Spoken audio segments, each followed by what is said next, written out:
Hello ladies and gentlemen, boys and girls, welcome to PUBG Mobile Pro League South Asia's interview session. As we speak, I'm in matches, incredible players, incredible, the enthusiasm, incredible, and with that enthusiasm coming up, there was one team that has dominated not in just one PMCO, not in just another PMCO, not in just PMPL Scrims, but is ready to dominate in PMPL as a whole itself. I'm talking about DEADEYES, guys, the team that actually won PMPL Scrims, so the enthusiasm was already on point, or maybe on top, or maybe it was an illusion. You never know, maybe it was rated good. Well, we'll be talking about the players as we speak. Guys, why don't you just start with a simple introduction? My name is Albert Moger. My in-game name is DEC Fuser, and I'm the ideal and supporter of Team DEADEYES. Yo, hello, I'm Ramesh Gurung. My in-game name is DRS, and my role is Fragger Assaulter. Thank you. Hello, my name is Serga Rai. My in-game name is Serga Sir, and my role is support and fragger, and my favorite loadout is M480. My name is Bisar Rai. My in-game name goes by DWater, and I'm the engine fragger of the team. Thank you. Okay, well, amazing introductions. And DEADEYES, guys, has been a name that has been out there if you talk about South Asia region. So, Shifu, I have a question for you, and the question is going to be, how has the competition evolved since the previous PMCO to this PMCO and now PMPL? I would like to say that competition right now is like really tough, and each and every, there are like lots of teams from Pakistan, Bangladesh, and even Nepal itself. They're really good teams, to be honest, and the competition is really tough. And so far, we're doing kind of good, and then still grind is on. Well, Reddick sir, I have the next question for you, and the question is going to be: you guys won PMPL Scrims. First of all, congratulations for that to all four of you, and maybe all those players as well who are in the team. But well, how do you see the Scrims versus the actual PMPL competition? It's very tough, and it's very pressure game, because in these games we try to learn new things. We give our best, but we try to learn how the teams are. So Tsarg, I have a question for you, and the question is going to be, with the old point system and with the new point system, as the changes have happened, like your team was out there with 100 plus placement points in the scrims and with one of the highest skills if we talk about it. So how do you balance each and everything? We try to take kills as early as possible, like 1-2 kill in the starting phase, and later the momentum grows up, and later this turns out to be 10-14 kills in the end. And the new system has helped us because it's kind of aggressive, and the more kill points you have, the better. It's when you have 10 kills and 1 placement point, you're still in the top. Yeah. Well, Shifu sir, I'll come back to you, as you are the IGL. So IGL kind of becomes a backbone, right? You have to talk about the calls, talk about the strategies, talk about those phenomenal performances that happen by the players or by yourself. So where do you see your team by the end of this PMPL? Of course, I see my team at the top of the table, of course, because the way from last PMCO to right now, we have worked really hard. We have played we have practiced day and night for this, and it's good that we won PMPL Scrims. But yeah, still there are many things. There are much more things to learn, and still we are grinding. And yeah, of course, I see my team at the top of the table. Yeah, but don't you think there are some teams who will be out there maybe let's talk about Team Bablu from Pakistan, maybe let's talk about DRS Gaming, maybe let's talk about those teams. Do you think they'll be posing up a challenge for you? Yeah, of course. Not only those teams, all the teams playing right now, they were really good, and all of them have their own strategies and all, but still I believe my team, of course. And yeah, we have good synergy and all. And not even in game, we are real life friends as well. So yeah, of course. confidence Alright. and synergy is what makes me think that we'll be in top. I have a question for each and every one of you. Like, you guys are a favorite team for your region, right? One of the favorite teams out there. So many of the players out there see you as their idols. But who is your favorite player? As for me, like there is no any specific person that I can call my idol, because I support. I mean, I look at all the players and I learn from them. But for me, my players are the best. Yeah. I like G9. I like you, G9, because he's very good and he has a freeman role that I love. And to be honest, I love like TSM into Jonathan. Like I like the way he sprays.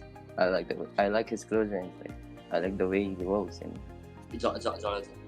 That's nice, that's nice. And I would just wish you guys all the best for everything that you're going to be doing for this PMPL, and maybe global championship as well, as that will be around the corner. So all the best to all of you, and maybe, just maybe, we'll see you topping this time again.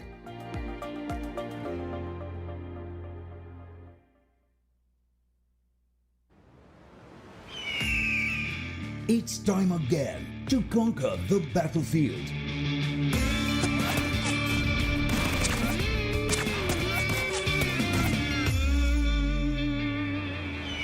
"20 squads, 16 days of action. Fight for the top 2 spots. More than $200,000 on the line. Get ready for the PMPL South Asia Season 2. And well, things started out with a bang, and the bangs keep on coming, ladies and gentlemen. Once again, welcome back to the PUBG Mobile Pro League South Asia Season 2. Today, it's going to be day number 4 of Week 1. My name is Super Johnny. I will be your host for this entire event. And well, the excitement does not stop anywhere. The Week 1 is going to come to an end today, but Week 2 is just going to be as intense. But before that, we have to, finish off with Week 1, in fact. And to do that, I have to introduce a few people.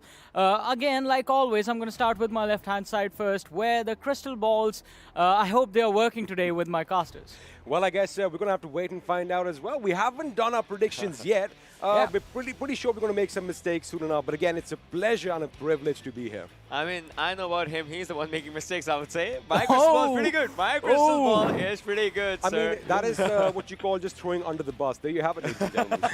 That was basically him Now, hitting you with a tank. We are still a tight-knit unit.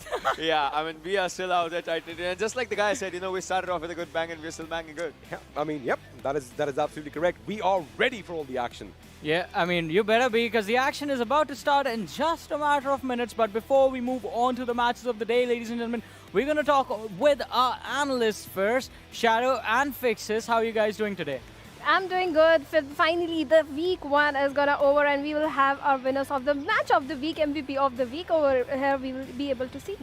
Well, the last day, and for the first week, in fact, we'll get some moolahs being spread out for the top team and for the top player. Venom Legends has been there, but since they have just that one game to play today, anything can happen. Anyone can tussle them over. Exactly, as both of you pointed out. I mean, day 4 means a little bit of money is going to be handed out to the team with the most points and the MVP of the week as well. But before we move to all that good stuff, let's have a look at the format once again for the entire tournament, ladies and gentlemen. Things started off 3-week league stages. Week 1 is just about to close out today. 20 teams have been divided into 5 groups, 4 teams in each group. 12 days of league play are going to be there. 5 matches happening every single day. So that means today, the last day of Week 1, we're going to have 5 matches again. But only 3 teams from each group is going to qualify for the finals. The 16th team is once again going to be the best of the remaining 5 teams. And as I was talking about the finals, top 16 teams that are going to be part of the finals will be playing for 4 days. 5 matches again over there as well every single day. So those 20 games are going to decide who is going to be the champion and who is going to be qualifying for the Global Championship. But along with qualifying for the Global Championship, there's going to be prize money involved as well in PMPL South Asia Season 2, ladies and gentlemen. And talking about the league stages, where we are at right now, The prize pool is $65,500. The first position is going to take home $10,000 from here. Second is going to get $8,000. Third is going to get $6,000. Fourth is going to get $4,000. And the prize money is going to keep on dropping. 17th to 20th position, you only get $1,000. But as we were talking about it, teams with the most points per week, $2,000, and MVP for the week, $500. That $2,500 of weekly prize money is going to be, well, claimed by someone today. Yes, it is definitely going to be claimed by someone. And if you talk about Assiduous Esports, there's a possibility because they have many matches in their hands. Yeah, but now we have the kill leaders in front of us. And that is, I mean, these are the contenders for the $500 of MVP of the week. But Rafat from Venom Legends, he has a huge lead in front of him. 34 kills for this one player, 268 damage, 8 headshots coming in. The closest anyone has gotten to him is going to be Steel Shot from Team FS, FutureStation. He has 23 kills, 11 headshots, 4,989 damage. But the fun part is going to be the fact that Venom Legends and FutureStation both, well, they have only a few games left for today. Count ElementriX in as well. So, you know, there has to be some other player from a different team that has to, you know, cross that, maybe that 37-38 kill barrier. Yeah. Because I believe, you know, in the first game, Rafat is going all in. Yeah, Rafat is going to go all in and his teammates as well. But with that, why do you go all in? You go in there to earn the points for your team, ladies and gentlemen. And with that, let's have a look at the point distribution system, which is going to be on our screens right now. And yes, it is starting with 15 points. We have seen a drastic change in the point system. First position, Chicken Dinner, is getting 15 points. Second is going to get 12 points. Third will get 10 points and it keeps on dropping. And 13th and 16th position gets no participation points. The main factor over here is going to be the kill points. And we have seen players going in for the kill points, especially FutureStation, despite having bad games. Just because they had good kill points, they were at a decent spot. Yeah, they were at a decent spot, but you can't be at a decent spot. I mean, FutureStation at one point, they were leading the charge, but Venom Legends just yesterday, after the third game, did manage to take away the lead. And FutureStations during those times were failing up a little bit. So I think those factors are going to come into play. But FutureStation and Venom Legends and ElementriX, as you said, we saw the players in the kill leaderboard as well. These players will just have one opportunity right now. Let's have a look at the group-wise standings, ladies and gentlemen, and see where these teams are as far as their groups are concerned. You mentioned Assiduous Esports, Shadow. They are leading the charge as far as their group is concerned, but after that day one performance, they have slowed down a little bit. Yes, they have slowed down, but if we look at overall standings, they are sitting at the 4th position in overall standings, and they have got 4 matches left. And the top 3 teams have got only 1 single match, so I think that factor is also going to come into the play. On the other hand, if we talk about INES, they have been struggling, they have been at the bottom, so I think this team needs to work a little, especially when you are left with only 4 matches. And Abrupt Slayers of Group B fixes. Well, talk about Abrupt Slayers. They're also going to be playing the remainder of the matches today, and 103 points. That's a good outing, I must say. 7C Esports did show some sparks yesterday. Some amazing plays coming in, especially from Mimo. We can never forget that Sanhok match. But PN crew are in a bit of a trouble along with R3D. Well, R3D, talk about them. They just had that one game in Vikendi that they were looking really promising, but nothing apart from that. As we move along further in Group C, well, they just have that one game to go, and look at where they are. 164 points for Venom Legends, followed by FutureStation with 152. But Team ElementriX, they are looking determined. Everyone has got a chicken dinner they are yet to get, and maybe this one first game will be the one where they open their accounts. Anything can happen. We have seen the teams having the last match outperform in that particular match. And if we talk about the next group, then if in this group only, if we talk about 247, they were struggling, but in the end they did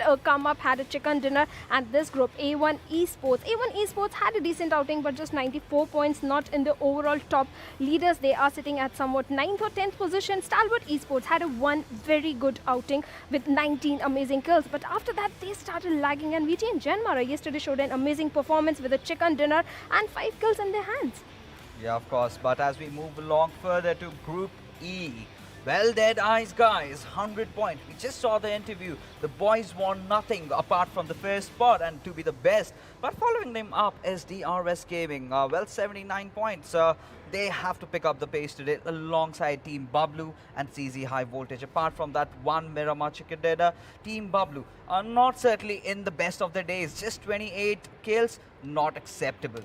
Yes, not acceptable. Team Bablu, if we talk about yesterday's matches, they just had one last good match. Yeah. Otherwise, in rest of the 4 matches, they were struggling. On the other hand, CZxHIGHVOLTAGE, they had a decent outing. They had, even if they had an early exit, they had at least good number of kills in their hands. So there is a possibility in this particular group, CZxHIGHVOLTAGE might come at the 3rd position. Exactly, and as you were talking about getting those kills for yourself and your team, there's this one individual player who has shown us what getting kills is and what it exactly means. Ladies and gentlemen, let's have a look at the stats of Rafat from Venom Legends, and here they are in front of us, has 34 kills. That is impressive. 15 matches played for his entire team, and each team is going to play 16 matches in every single week. So these guys just have one more game left in them. Yes, only one more game left. But if we talk about other teams also in their group, they had one more. But on the other hand, FutureStation has got few matches in their hands. And Venom Rafat, this was the guy again and again. And for the continuous 2 matches, he was the MVP. And the fight with 247, the way he approached to this fight, that was pretty amazing. Well, when he came in, nobody anticipated he'll be where he is. But yesterday, during this game of Sanhok, he definitely put up a statement that here he is to win. And that one, the fight against Stalwart that he took, and with that finesse and with that level of confidence, he's been up everywhere. 6,000 damage. That's too much considering how other teams are playing. And comparing his stats with Steel Shot, he's definitely upping the ante. Yeah, and I mean, this man, I mean, he's messing with my eyes, man. The first time I saw that Sanhok fight, I thought it was a 1v2. Then we saw it during our clips of Do the Dew, and he did that perfectly. I forget it was a 1v3. Now I see he took down Kashuf as well right at the beginning of the fight. Apparently a 1v4 coming in without even anyone realizing it. An amazing, amazing performance. And I think it all sort of comes down to the fact as to how he positions himself. Yeah. But talking about this 1v4, there was another 1v4 that happened yesterday, and it was done by Badref from the team of FutureStation. Even he has amazing stats, and he has had amazing stats every single time we have seen him, be it the PMCO or PMPL South Asia this time. Yes, he has been in the top MVP or the kill leaders time and time again. This time also he was there, and look at his number of overall kills. He has got 20 kills, and that 1v4 which we are talking about, he did in Sanhok, and that too with a grenade. Look at the kill feed, the 2 grenades taking down the players of Team Bablu. That was amazing. But we kind of expected this kind of a performance from him, but 1v4 against DRS, I think we didn't anticipate that. No, I have to disagree on that. I have seen this player right from the days when he was in INES, and he's always been known for his clutches. He's been known for his 1v4s, dropping down at San Martin. And you remember, right, those matches where they just go in, just that one player remaining, and he clutches it out, easy peasy. I mean, that's his habit, right? Yeah. He revs so hard that it's bad for the engine of everyone else. So, bad rev.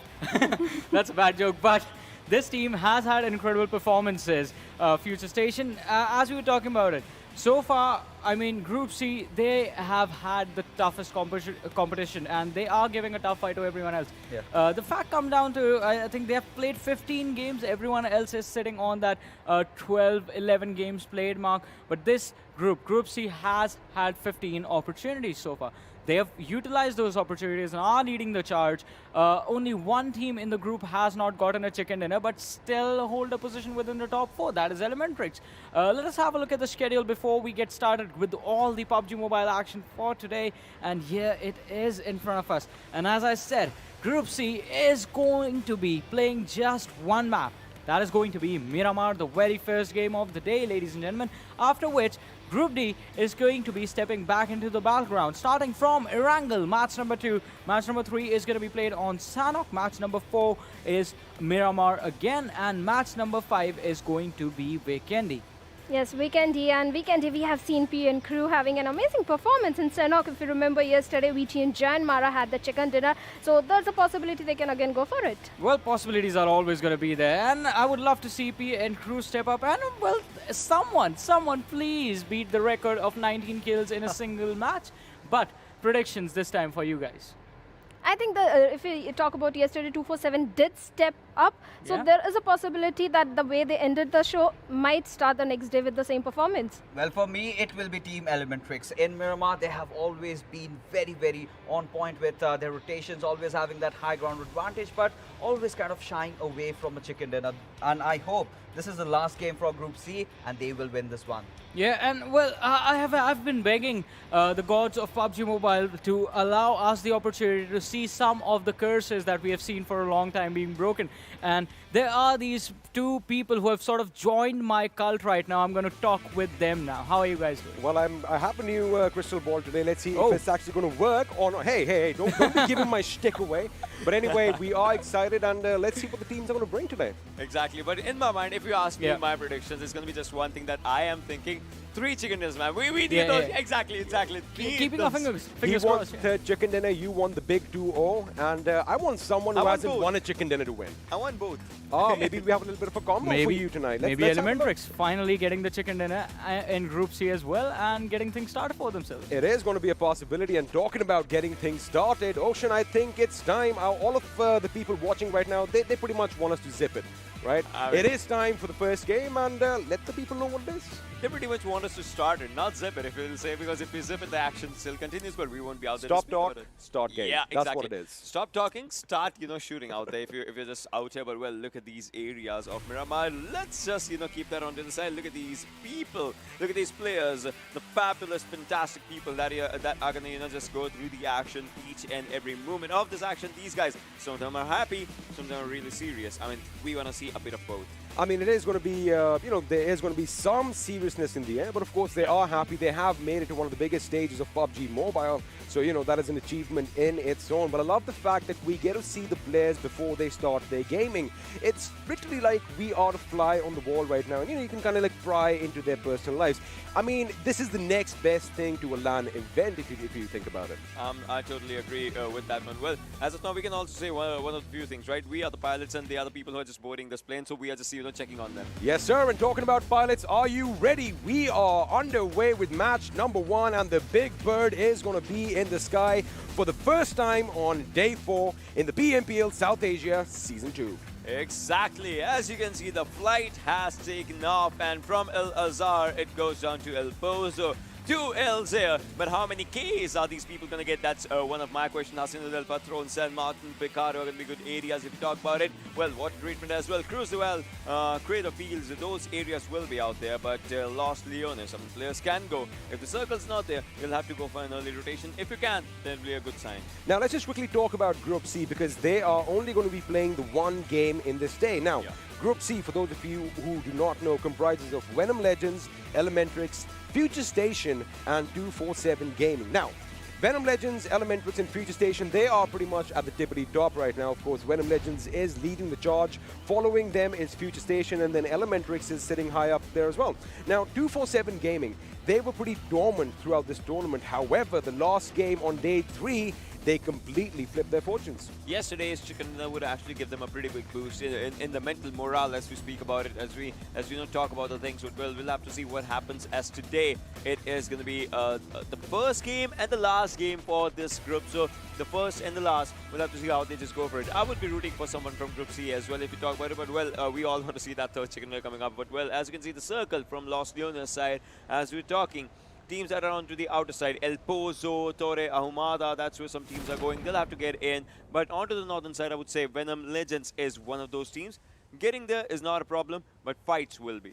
Fights are definitely going to be a problem. Talking about the fact that we haven't hit the big 2-0 and we haven't had, 3 chicken dinners. Like we've discussed before, we are a superstitious bunch, right? Yeah. And now it has kind of crept in our minds. Do you think it's going to happen in game 1, or are we going to have to wait for next week, perhaps? I don't know. I don't want to wait, man. I don't want to wait for like 4 or 5 days again just to see that third chicken dinner coming up. But still, it's one thing that, one of the major things is I want to see when the fights happen. That first blood thing should be coming up really, really soon as we just talk about it and go for it. Well, T2K and ASL, 3 members each. As I was seeing, I saw it 62, not 64. So I was like, where did those 2 go? I mean, they did not board the plane. I mean, we are punctual pilots. Again, we are punctual, and if you are given a time, the flight is going to take off at that time. And, well, unfortunately, punctuality is key. Nothing is going to stop for you.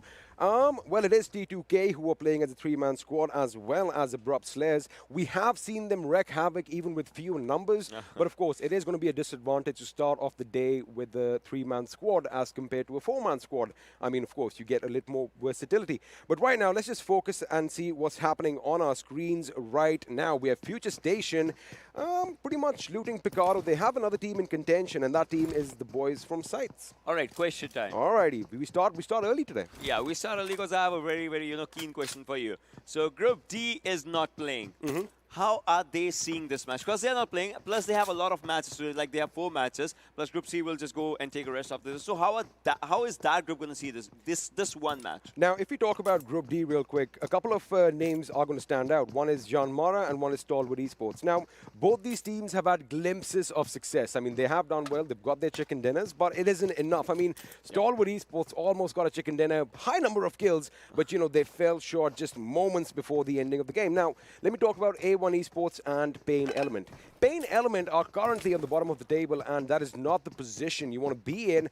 However, you do have 4 games in hand today, right, to make up a little bit of a deficit. So I guess right now it's all about the mental acuity. Stay calm, stay composed, have a look at what your opponents are doing, and at the end of the day, just put your best foot forward. Yeah, those things kind of, just become a challenge if you talk about the things and whatnot. But for now, if we, look forward from Group D, I mean, the teams that are playing from Group A, B, C, and E, it all comes down to rotations, how these teams will be rotating and how these teams will be moving. As you can see, El Pozo, that's where 2 teams are. We see FS and we see SCYTES. We see DRS on Monte Nuevo. CZ is out there on Minas del Well, as we see. But Team Bablu, they haven't been to Well del Mar today. They have been to Al Azhar on the other side. Well, they are trying to mix things up. I guess it was basically to do something with the zone prediction, because they have dropped down there at least 3 of the 3 times that we've seen in the last few games. However, they've had their issues traversing into the circle. They have those long migrations, and like you did mention, it's the rotations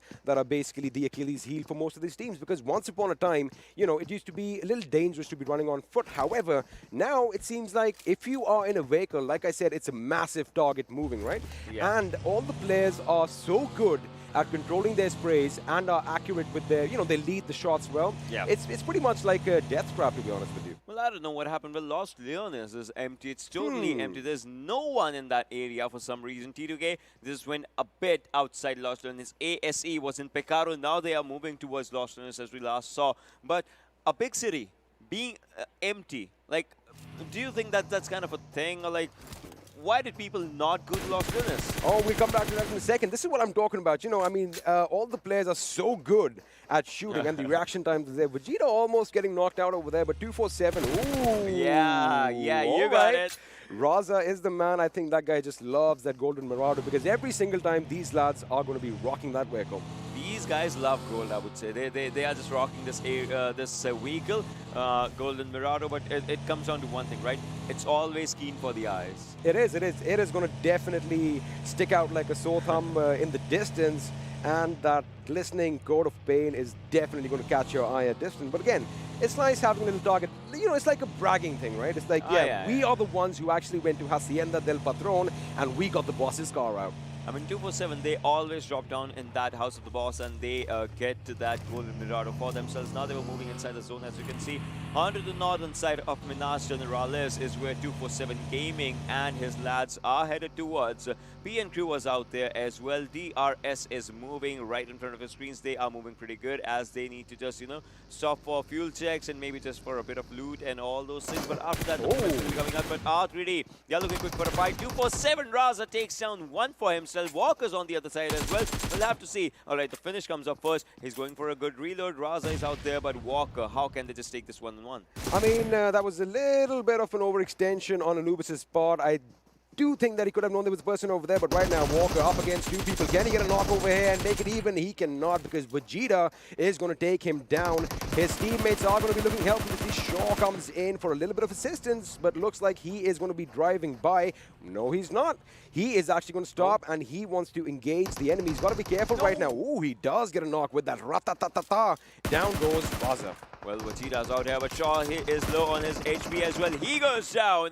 Now the situation is like R3D, one final player surviving. Joker might take down Vegeta. No. If he goes down, the team goes down. That will be the first squad wipe, as we can see, but he goes out there for his own cover. Vegeta will be giving a revive to his player, and after that, they'll be moving forward. Wasif is still in the vehicle. Now he comes down, and now he will be going towards 247 Gaming. Gaming has not put up a first aid yet. I mean, maybe the guy is not having anything, so Walker decides to just go away because he's like, let's not get us that 0-point mark. I mean, Joker is going to be running away. He is the last man standing for R3D. And to be honest with you, the fact that Shaw came and stopped his vehicle, that could have been avoided. They could have been a two-man squad. They should have realized that, you know, it was a bit too late for that relief force to come in and actually do the job that it's supposed to. And they should have cut their losses. And right now, R3D could have been a two-man squad. But that is the way the cookie crumbles. And the action is going to keep continuing as we join the boys from T2KSG. And Zod, he has that Scar Rail. He has that 4-time scope on it. And he's applying some pressure on INES. And INES, you know, INES's players with that M24 and K9, those are things you want to see, I'm right? already expecting Orochi to have that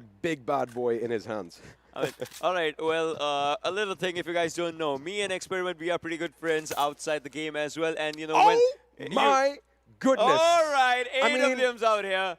AWM see, that's the power of there. friendship. You just mentioned that, and this is what I've been dreaming of for so long. But the question is, Experiment has an Ocean. M24. That's what I was going to say. Experiment actually has an M24. Well, we'll bring that up later, but the AWM is on our screens right now. The question is someone going to be brave enough to go and get it? Because this, I mean, technically is the map where these guns shine. You're going to love one thing. What's that? INES is pretty close to that airdrop.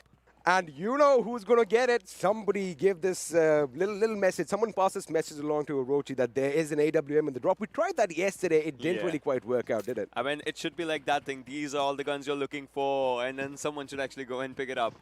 I mean, talk about being fair. That would be a little unfair, but right now we have a little bit of a convoy situation as DRS are moving to greener pastures, and by the look of things, they are going to be heading up towards Picado now. Picado, these are iconic buildings, right? I mean, if you see that building, you know exactly where you are, and the area where they are stopping right now, it's good because you can control that 5-story building and you can have a good lay of the land around you. You don't have to worry about the rest of Picado. However, the question is there anyone else in the distance? Frankie over here. I like the fact that this team is very versatile with the weapons because, you know, we've seen them use these ARs at close range and they use the same at long distance. Well, I see you see that smoke coming out and INES there as well. Plus, I mean, it's about one thing. The circle had a central shift again, so we're going to see those generic circles, the same circle meta as we were talking and discussing about yesterday as well. Well, I did make my notes about that. I'll show them to you as well. About I have the seen circles. them actually. Yeah, all right, yeah, those ones. Well, but right now, ElementriX, we'll have to see how they actually tackle up a team that is going to be right in front of them. That's going to be DE. DEADEYES guys, they are pretty close to them, and PN as well. ElementriX are going with a little bit of a roster shuffle today. Orange is making a little bit of an entry. We did see him in action on day one. Yeah. However, the last couple of days, he has been a bit on the sidelines. I wonder if that is going to make a little bit of an impact on their game. Now, Sonim is the name that is missing right now. And let me ask you a question. Sonim has been instrumental in ElementriX's success. Now, Mr. Hyozu, of course, is a very capable IGL. However, I do believe that, you know, you need, I guess it's a case of, you know, just resting your players and making sure that they give their 100 every single time. It's kind of like, you know, if a player gets, if a player feels like if he's feeling a pressure, a bit of a pressure, it's like, all right, you take some rest. We'll handle this because all our players are capable. Well, that's why we have multiple rosters like this so that you can make these changes. All right. Well, do you know? Well, I'll get back to that. Well, Tyrant has spotted Rafat out there, and Rafat, he is leading the kill charts. If he goes down, and that too in this match when it's kind of a decider and the only match that these teams are going to be playing, I mean, Team Venom Legends, let's see what happens. But Tyrant, he's still having that trigger discipline on his own self, and Rafat's moving backward as he spots Bablu Dani. I guess did he spot Bablu Dani? I don't know if it did, but he is still moving back and forth right now. But Orochi has the AWM. The responsibility is in the hands of the most responsible person out here. Let's go. Let's do this. You know, I love the fact that we can spot this fight over here. Yes, Team Bablu's Tyrant is going to be going towards the enemy. Evil Eye is under fire. However, deep down somewhere, I want to have a look at that AWM fight. Hopefully, we will switch over to that in just a few minutes. But now, let's just quickly talk about Venom Legends. Yesterday was a big day for them. In all, I think they almost got around 45, 50 kills. Yeah, that's true. That's true. And well, talking about these players, you know, Team Bablu also had a pretty good chicken dinner.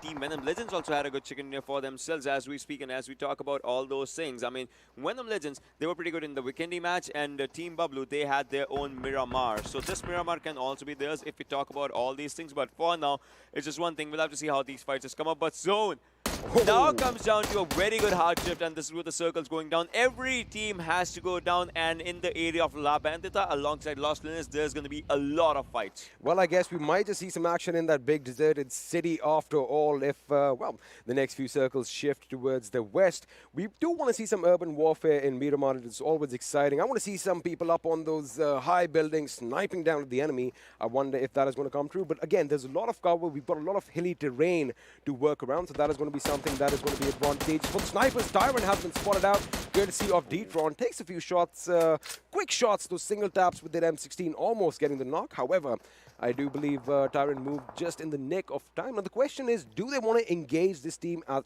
this distance? Because I do believe they should close in the gap and then just go out for an all-out assault. I mean, the way Team Bablu is playing right now, I would say they are still taking that Miramar strategy, the thing that helped them getting those chicken dinners. That one chicken dinner against DRS in the final circle, the one that we remember. But, well, I mean, I saw one thing. If they cannot take the player down, they are just taking his vehicle down slowly and slowly, bursting all those tires and all. And right now, FS is also in a bit of trouble. But, well, this smoke is being popped out here. I don't know if there was a need of the smoke, right? I do believe, I think Cooney has come back. Maybe he might have had a little bit of a connectivity issue. You know, sometimes that can happen. I do believe he was going to cover him. Ooh, Joker. Remember, he's the last man standing for his team. He's picking a fight. Wasif has gone down. And is he going to fend off the others who are trying to charge in on his position? The question is, do they know it's just one man? Well, they will figure that out now, as R3D is going to be the first team to be eliminated with just one kill to their name. I mean, they will be knowing because it's just one, because they were the ones who engaged in the fight previously, and that was an incredible fight, I would say. So these guys got all the 4 kills again, but at the cost of one thing, that they lost one player. Even at the early stage, you know, losing one player kind of gives you a bad vibe for the games, I would say. Absolutely. And, you know, just the fact that maybe Joker could have, well, he did get that 1 kill point, so I guess that makes a little bit of sense. But it is the last game for 247 Gaming, so they are definitely going to be giving their all. And my last game, of course, I mean for this day. Yeah. They are in Group C. This is going to be the last game for the day. And see, if we talk about momentum, right? If you talk about the word momentum, they won the last game yesterday. Yeah. Right? So on paper, they should be carrying that forward. But again, it does look like it's in. Ooh, look at the way those bullets are hitting up against that wall as Raza goes in. Now they're picking a fight with the boys from PN Crew. Well, M249's out here, but can AK actually take up a fight against that M249? I mean, 7.62 versus 5.56, but you know, he spots one. That's amazing, the way he just went for it. He's going for a reload again. And well, now this one, Raza has taken down 2 players. Will he go down? No, he gets back into his own safe corner. But man, talk about it. He just spotted one. He just took him down. But oh, no. That's where the vehicles go down. But Ayush goes down. Raza takes another one. Raza, will he go for a 1v4 right now? Mr. Borax right. He does! Raza does it. Raza, 1v4 for this guy. Raza with a squad wipe to his name. He is on a rampage as PN Crew have been obliterated. And again, a lot of mistakes being made on the part of PN Crew. The way they came in a bit too late. You are on the slope of a mountain without any cover. Chances are you are going to get shot down. But let's not take anything away for 247 Raza. What an amazing squad wipe. This was incredible. 7C Love is moving forward well on to the other side. But INES, we know which one is who is the guy that we want to see right now. Orochi will be the person who will Yashiro is trying to spot the place. Orochi takes one more down. 7C goes down. I mean, when we talk about the person, we talk about the name, and there is an AWM shot just going on that person, on that opponent. If you talk about it, fear has been taken down. I mean, yeah, face your fears first, then you can give a memo for your opponents. But we'll have to see what happens as Love has to move forward. If he throws a nade or something, that will be a good distraction for the players. But for now, he's just getting an energy drink, and then maybe we'll be moving forward. But no. Well, INES Yashiro pushes forward with that AK, gets a knock on 7C's Love, and now there is going to be lobbing grenades and pretty indiscriminately as well. They want to make sure they get the job done. Entry gets taken down courtesy of Memo. Now this fight is going to break out. A little bit of distance is going to be in play over here. The question is, can Memo make it to his teammate? It looks difficult. They do have a little bit of backup in the house down below. The question is, why aren't they charging in? I get it. You can't just charge in. You need to know the position of your enemy. However, if you do want to go, oh, they're coming in for the right. There you have it. The vehicle does come in. Looks like Love is going to have some respite after all. But Fear goes down again. This is the second knock where Yashiro is moving forward. What's going to happen? The 1v1 brawl is becoming out there as Yashiro goes down. But Smokey, he is still surviving, not for long, as he also goes down. The last one surviving for how long can he survive? Can he also go for a 1v3? If it happens in this situation, Yashiro needs a revive. He will be given that, as Smoke is out there, and the revive was going to be coming right in front of him. We've seen Memo do this before. We saw him go up against a 1v4, 1v3 and get the job done, but can he do it once again? Does he have that in him? He has been spotted. Shots are going to be whizzing past his head. Oh, he just got exposed. Here goes Orochi. He's going in with his AR. He gets taken down. That Ratatatata is just too powerful. He gets out with minimum HP and still is picking a fight. He is not one to back out. The thing is, he doesn't have any first aids. He only has... How is he surviving for so long? I love that. I mean, kudos to the gentleman over here for putting up such a fight, the way he maneuvered around the vehicle. But at the end of the day, INES's Yashiro is going to come out with that little bit of a domination spree. I mean, full points for trying, man. Full points for trying. If you have to talk about it, A+ for trying in that situation. It was a high pressure, high intensity situation, but the guy was not stopping. Had he had a first hit or something, he actually had a bit of a time to just popping up, and maybe he would have taken down the whole squad. I mean, that one first hit could have made the difference, and I love the fact that he is so confident in his gameplay, and to be honest with you, it actually showed up on our screens. Now, let's join as ElementriX seem to be picking a fight with the boys from Assiduous Esports. Kurkure on the right flank for his team. Muffin is going to make sure he has the central high ground, and have a look at this. He is shooting elsewhere, so right now, these boys are engaging with multiple teams, and let's have a look and see what Handwell sees. They are going to be lighting up the boys from DRS Gaming in the distance over there. They have a lot of smoke popped out. They do have their vehicles, however, I do see a burning van. Maybe they want to hide their vehicles a bit. Maybe they want to put them in cover.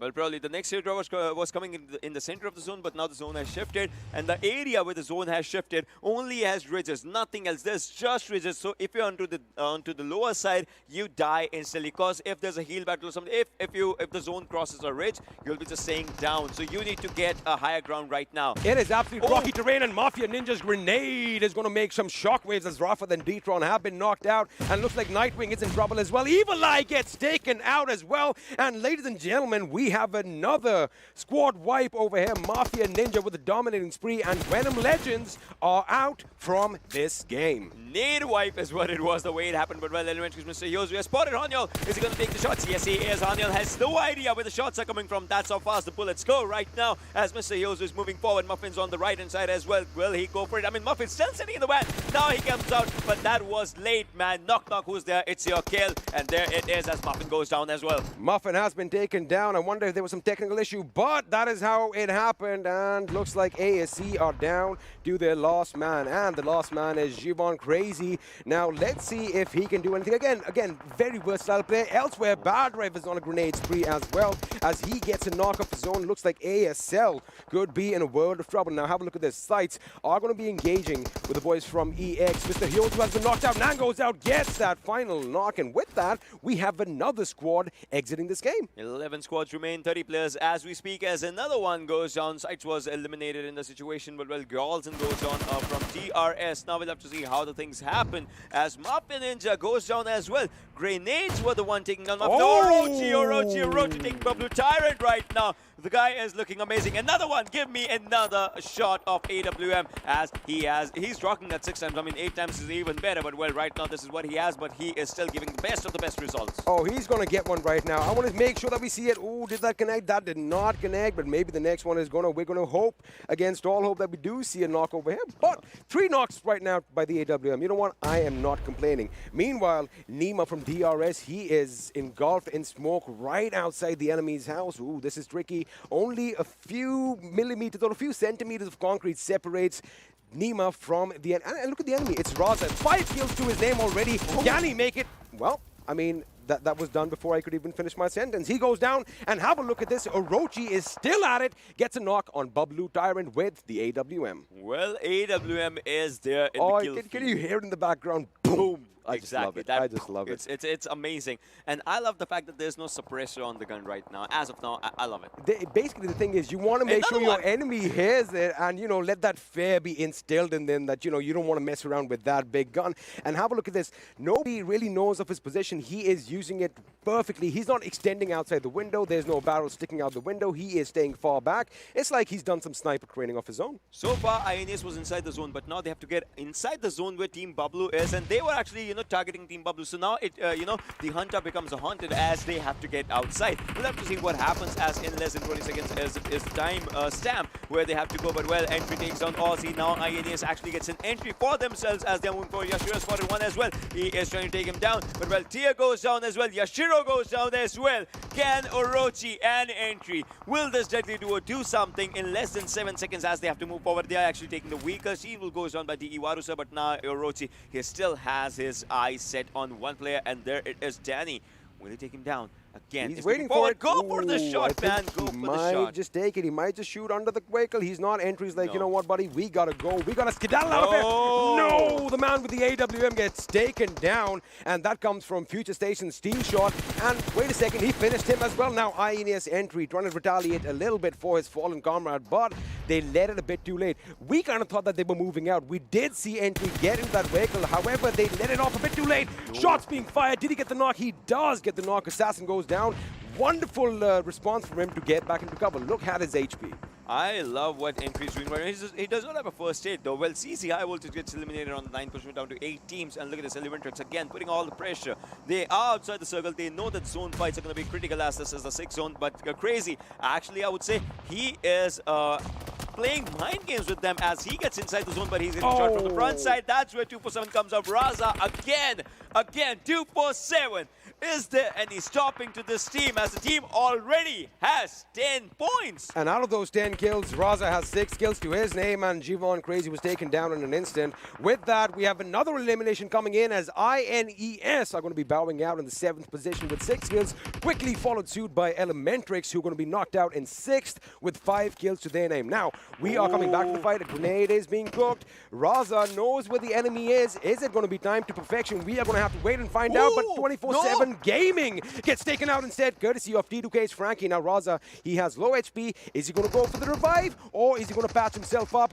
But at this time, T2K can actually move forward. They need to move forward from all sides and get the job done, but they don't have to, because from the distance, it's the man with the accuracy. It's Steel Shot, comes in, gets the job done. We are down to 4 teams, ladies and gentlemen, boys and girls. Now it is the main business. 7th zone is going to be starting slowly and slowly. 25 minutes almost into the game. 13 players surviving, and T2K, they came in 3 men strong, and they still are 3 men strong. Are we going to see it today? Is it going to happen? Just as we were talking about it. DEADEYES guys, they are looking pretty good as well. But T2K, is it 3rd? Now let's talk about this. T2K and FutureStation, both these teams, if I'm not wrong, have 2 chicken dinners each. So let's see if that curse of the 3rd chicken dinner is going to be broken. Meanwhile, Rated with a grenade gets Zod, gets Frankie. That means there's one last member from T2K we were talking about. Ooh, Venom almost just running into that blast radius, almost getting knocked out. Now Rated again, wonderful reaction time on his part to get into cover.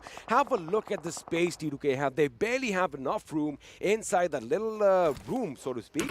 And they are getting the drive. Meanwhile, have a look at FutureStation. These guys are getting lit up like a Christmas tree from all angles. TE is in a lot of trouble right now, just as we see as Warusa was taken out as well. As we speak, Team Bablu is the team that has had a Miramar domination as well. DE has had a chicken dinner in Erangel for themselves. We'll have to see which team gets this Miramar. The first game of the 4th day. As we see, FS is looking pretty good, but no, DE goes down. DEADEYES go down. Now, all these teams, they have had amazing games for themselves, but which team is going to be the one that actually dominates? If Team Bablu goes down, we are going to see the number 3 from either of the teams, but what's going to happen, we'll see. Well, let's look at it this way. Team Bablu definitely looks like they have the advantage as they have all 4 members still alive. Zipian is down on his knees, but he has been taken out of his misery. Danny over here is going to make sure that he gets a knock on Machine. Machine goes down. Steel Shot is trying to lay down some lead in his direction. However, he's using that bridge with beautiful perception. The way he is going into cover and then he comes out, shoots, goes back in is just phenomenal. Now, they do know that it is a 3v2 situation. The final 2 teams are in this game. It is going to be Team Bablu up against FutureStation. Now, Steel Shot is the last man standing.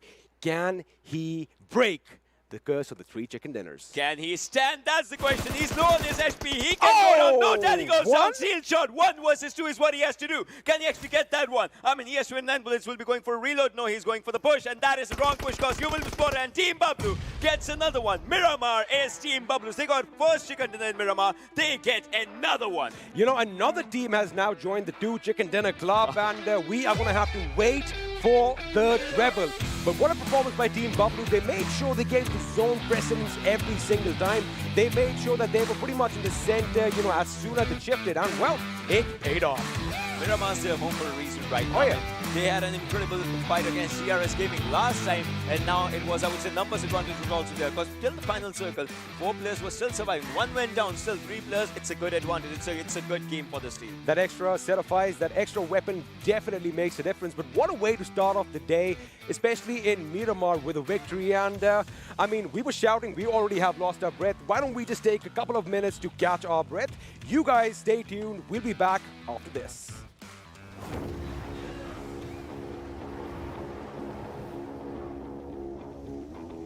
Mountain Dew? Squads. There's loot on the horizon for however you find victory. For the combat chauffeurs. For those who strike from above or from below. For the experts in pan-to-pan combat. Whether you're taking a leap of faith or just aren't afraid of a close call. Fuel your path to Winner Winner Chicken Dinner with ice-cold Mountain Dew and with exclusive loot from Mountain Dew fuel stations. Spawning on a map near you. Welcome back, ladies and gentlemen, once again to the PUBG Mobile Pro League South Asia Season 2. This is Super Johnny being joined by Shadow and Fixus on the analyst desk. And it was an incredible way to start the last day of Week 1 with Team Bablu taking the chicken dinner on the map of Miramar again. And me and the casters, and I guess you guys as well, we are waiting for the third one to come in for any one of these teams. And I think that might be a possibility because, as Ocean pointed out, Miramar is a map where Team Bablu looked really, really strong, and we have another one in today's rotation. Yes, obviously, but we'll talk about Team Bablu, but first I'll take you down the memory lane. If you remember day 2 match Miramar, it was kind of a similar plane path and a similar first zone. That zone shifted towards the graveyard, but shifted to this time it shifted towards the northern side. That time FutureStation was the one to get eliminated with 0 points. But this time, look at them coming at the second position. Yeah, of course, FutureStation have always impressed us. If not the chicken dinner, they make sure that they are in there, at least in the top 3. And this time around, the same situation out there. We did anticipate that maybe the curse can be lifted. It was Team Bablu who really played it very well and very safe, in fact. The circle did form. Bablu was inside that final zone. All 4 of them. They did lose out on Danny, but it does not matter. It was a 3v1 situation in the end. And, well, they were just right over there, got that chicken dinner. And I almost had written down the third chicken dinner coming because look at the teams that were there. It was T2K, it was FutureStation present, but Bablu, somehow, deep inside my heart, I knew my hopes and dreams were going to get shattered and Team Bablu was going to take this. Not because Team Bablu was going to win this, but the third chicken dinner was not going to come yet. We're going to have to wait for that one. But one thing we're not going to have to wait is to have a look at our MVP, ladies and gentlemen, for this game. It's going to be, well, this is also one more player that we were going to talk about, and we are going to do that right now. Raza from the squad of 247 has 6 kills, 836 damage, 1 assist. Survival time is a little bit less. His squad was taken out early when they were sort of caught in an awkward position with T2K in the front and FutureStation steel shot, the man who is responsible for getting his team into the second position, just taking him out. Survival time of 22 minutes 45 seconds. The pentagram also in front of us. So we do see the survival time lacking a little bit as compared to the top performance inside of the server. The dab is taken as well. But one thing I have to say, he was the man who started the action in the server as well by getting himself the first blood. Yes, it was Raza who did that amazing 1v3 we saw with the plus of Team P and Crew. P and Crew somehow messed up in that particular fight. Yeah, exactly, but now we have the top players in front of us, ladies and gentlemen, and as I said, Raza, steel shot, 2 of the most impactful players in this match on Miramar, followed by a player who has always been impactful. Whenever he's inside the server, Frankie, and then Bablu. Danny is also going to be there, followed by Yashiro from the squad of INES. Talk about Yashiro. talk about Orochi. He did yield that AWM and he kept the players of Team Bablu at bay. But you know, that's where Team Bablu were really good. You know, they knew that their players are being knocked down one after the other. They did not engage. They knew they were right in the open.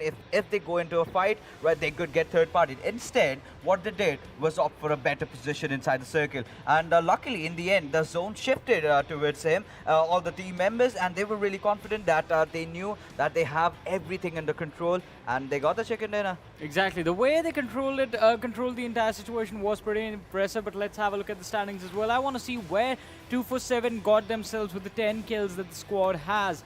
And well, it is going to be up till the 4th position. Team Bablu, obviously 7 kills coming in for the first 3 teams. Bablu has 7, FutureStation has 7, and T2KSG, they have 7 kills. But T2KSG again, well, impressing and blowing my mind because they were just a 3-man squad. Yes, they were the 3-man squad. Despite that, they got the 7 kills. But yes, some of the teams performed really good. But one of the team, INES, if we talk about this particular team, they knew they were out of the zone. They were in a 2v2 split at the same area. 2 of their players taking fight with CZxHIGHVOLTAGE, 2 of their players taking fight with the team Bablu that is inside the zone. I think that is where they messed up kind of, because if they had given priority to the zone and entered into the zone, gotten themselves a safe position just like Team Bablu, they might not have gotten an early exit. You know, talk about INES, it was just that mishap. Team ElementriX being on top over the hill took down the players from the third party, and that really hurt me because, you know, that you should anticipate that. Multiple fights is always bad, but as we move along further, PN crew, that was a disastrous fight that they took against 247, and all the players were just completely scattered out. They did not know how to engage, and Raza, one after the other, took them all down. And same can be said for 7C Esports as well. So positioning during the fight had to be really necessary. But Venom Legends, well, yesterday was completely their day. Yeah. They were just swamping throughout the entire lobby. But today, well, they did not start off well. That was the last game. I think they are also out of all the Mountain Dew that they had. And got to refuel the cans, got to get a new bottle of Mountain Dew and do the Dew inside of the match, just like 247 Raza was doing with the amount of kills that he got for himself. But with that, let's have a look at Do the Dew moments of Match 1, day number 4 for week 1. Yes, this particular fight, R3D, 247 Raza did manage to take down one of the players from R3D, but what the rest of the players of R3D did over there, there was a compound, there was a higher ground, but instead they came out in the open to take that particular fight, and that is when R3D kind of messed up and 247 players easily took them down. You could have rushed into the compound, your player was not, there was no chance to save him, and this particular fight, PN crew, they were so spread out. And there was so much in the open, and even our commentators did also mention that when you're down the slope, you have no cover. I don't know, where are you, son? You're in the wrong places, and well, had to be capitalized on that particular situation. But INES, well, they were looking good initially, but while they were getting inside the circle, they were a bit unlucky. Same can be said for Team DRS, promising team again, but not getting the best of the kind of outing that they really expected. Team ElementriX, they always manage to kind of hold that high ground advantage for themselves, but at the same time they do forget this fact that they also have to get inside the circuit. And now the thing with the Tibeti top part is, if you're on the top, you've got good vision, but once you start coming down, a lot of prying eyes are right on you, and that is how they also got taken down. 247 did try a lot, did whatever they could, and well, it was you know, Gaming just getting knocked out, and the remainder of the players kind of got finished off. Yeah, and it was an impressive performance from all these teams with this last fight coming into the action. And I mean, Experiment was praising the movements of the players of Team Bablu, and they were pretty impressive. But if we have a look at the damage histogram, ladies and gentlemen, I mean, you couldn't see me because, well, I was standing right behind the damage bar of INES, and it was quite tall, so it can basically cover me up entirely. But this is going to be, well, the order in which the teams did finish. So we do see Team Bablu, the team that got the chicken dinner, with 1,447 damage for them. Well, right about here. And FutureStation following them up. But surprise, surprise. I mean, we knew, I knew as well, 247 was one of the teams that dished out the most damage in game. But INES, 1,757 damage and still not getting a high enough finish. Also, not getting kills enough to sort of replicate for their damage. Just 6 kills coming in for them. So the fights were there. The fights were coming in. They had the opportunity to shoot at their opponents, but the conversion was just not coming in. I'm going to ask you guys, what was the situation for INES? Was it the positioning? Was it just bad timings on going in for the closing opportunities? Like I said, INES was outside of the zone. Two of their players were shooting at the players of Team Bablu, who was safely inside the zone. CZhIghVoltage was also rotating, and INES has also rotated from the same path. And two of their players got engaged in fight with the players of Team CZ, and that is when CZ took two of those players down. I think they were kind of messing up in the synergy. What do you have to think, Fixes? You know, of course, I have a lot of things to think about, but you know, Johnny, you were having a thought right now. Well, the only thought I was having was I wish I was taller than the damage bar of Team INES. But we do have the Group I standings in front of us right now. And, Group A in front of us, but I'm going to say something when we reach the Group C. So you guys just take it from here. Yes, Fixes, you were talking something about INES. So the thing with INES was they did kind of yield that AWM over there. They dish out a lot of damage, took some unnecessary fights, and as a result, could not get there. But as we move further towards Group B, Abrupt Slayers still sitting on top, 107 points, 7C, 94, not far behind. So they are doing okay-ish. R3D, of course, they've picked themselves up back again. But again, today, the first game, they kind of fizzled out. All right, so here it is, 171, 164, 137, and 99. These points for this group are now locked for today. Yes. They're not playing any more matches for, well, this week. Week 1 is going to end today. But now it's going to be the opportunity for Group A, B, D, and E to actually come into the action and catch up to these guys. Yes, they will have to certainly catch up. And if we talk about catching up, PAINxELMT is still being a little disappointment. Let's see what they will do in the remaining of matches. A1 Esports in their group, they are at the top. So I'm happy Stalwart Esports had won a good match. They were consistent, at least in their group. Yeah, of course, they've gotten the maximum kills, but as we move along further towards the last group, that's Group E, DEADEYES guys have definitely crossed that 100 mark, getting 12 points out of this game, 50 kills. That shows how aggressive this team has been. But CZxHIGHVOLTAGE, you know, casting them in the PMCO and casting them right now, I see a lot of difference between this squad. That time they used to look so promising, be it every single map. It was OZ. You talk about, you know, Assassin. These two players were kind of the pillars for that team, and they've suddenly somewhere down the line kind of not in the zone yet. Exactly, not inside the zone, be it figuratively or literally as well, stuck in a bad situation. But the opportunity for this team is going to be there to climb up, since they are going to be playing more matches on this day 4 of Week 1, ladies and gentlemen. Talking about more matches coming up, let's have a look at the schedule again and see what order the maps are going to be played in. The next one is going to be Erangel, followed by Sanhok, and then match number 4 is going to be Miramar, match 5, Vikendi. But Group C, as I have been saying, Group C is now going to be sitting out of the next 4 games, and Group D is going to be coming into the action.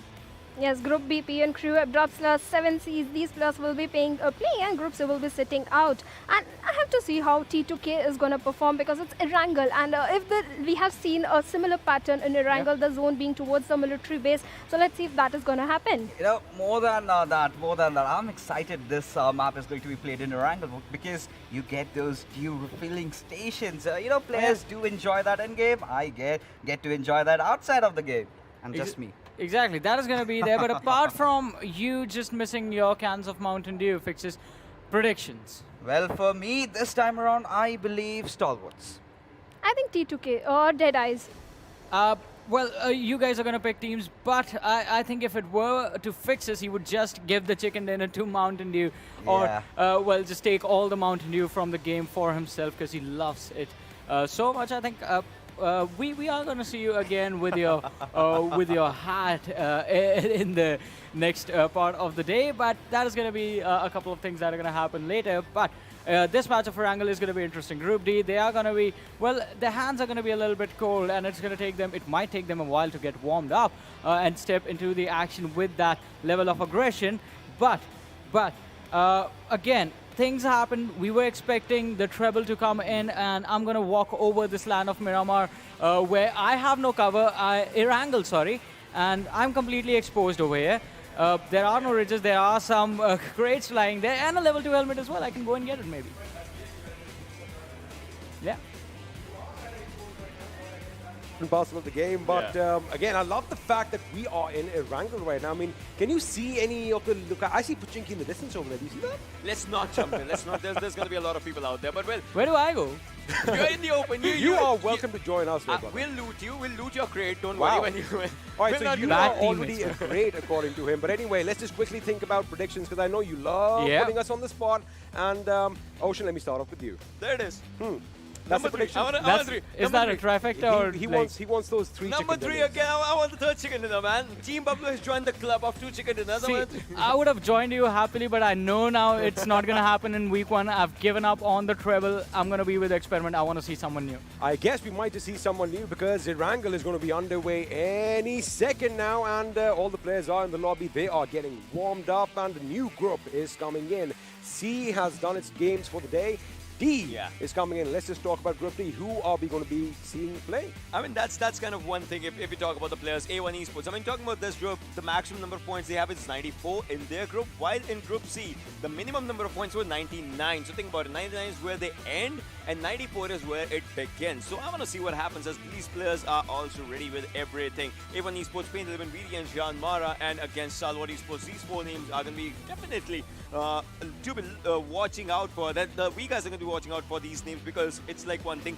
Now, these guys are playing every game. Now, the thing is, for teams like PAINxELMT and A1 Esports, they are essentially playing catch-up, right? They have 4 games in hand today, after which all the teams would have played 16 games, and I think Ocean has spotted something funny. I we love have one a player thing. missing. I love one thing. Rated Sir always goes, gets a coffee, and then see he was coming back. He always He goes, is gets my coffee kind and- of guy. He needs that caffeine boost as we need it too, as match number 2 is now underway, and that big steel bird is in the sky once again.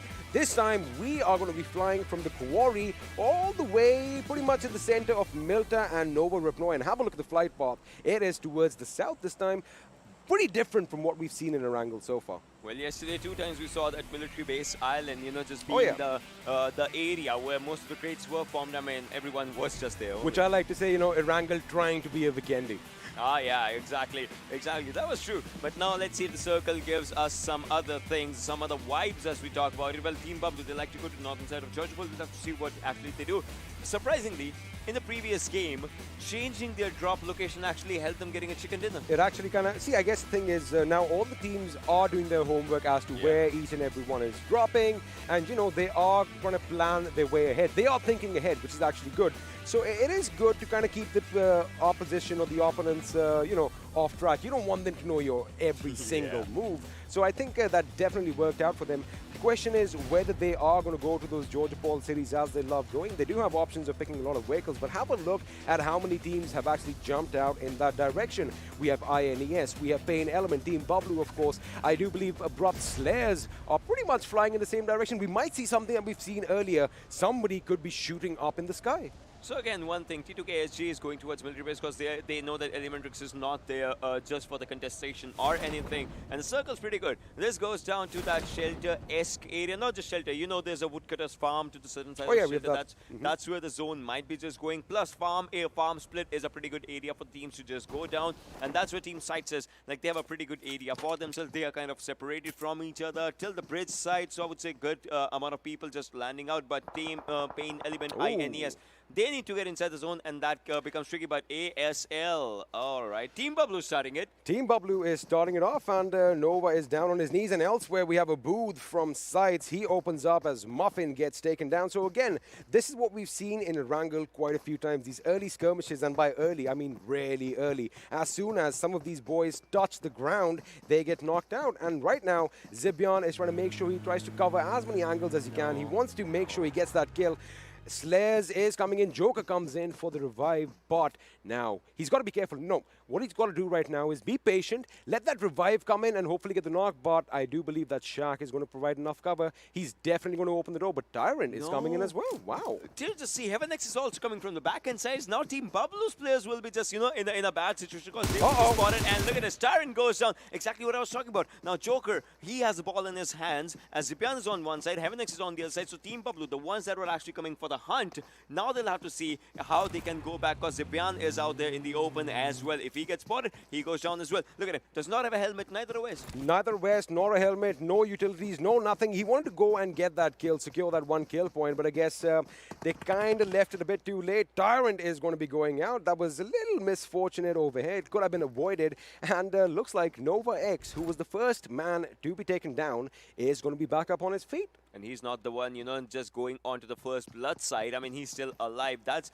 what I would say. That's something that you need if you are facing a team that already had a chicken in the previous game. That's Team Bablu, if you're talking about. Now they lost 1 player. Now Zipan's like, all right, now I have to move forward. But once he moves forward, once he crosses the hill, PAINxELMT's going to be out there for him as well.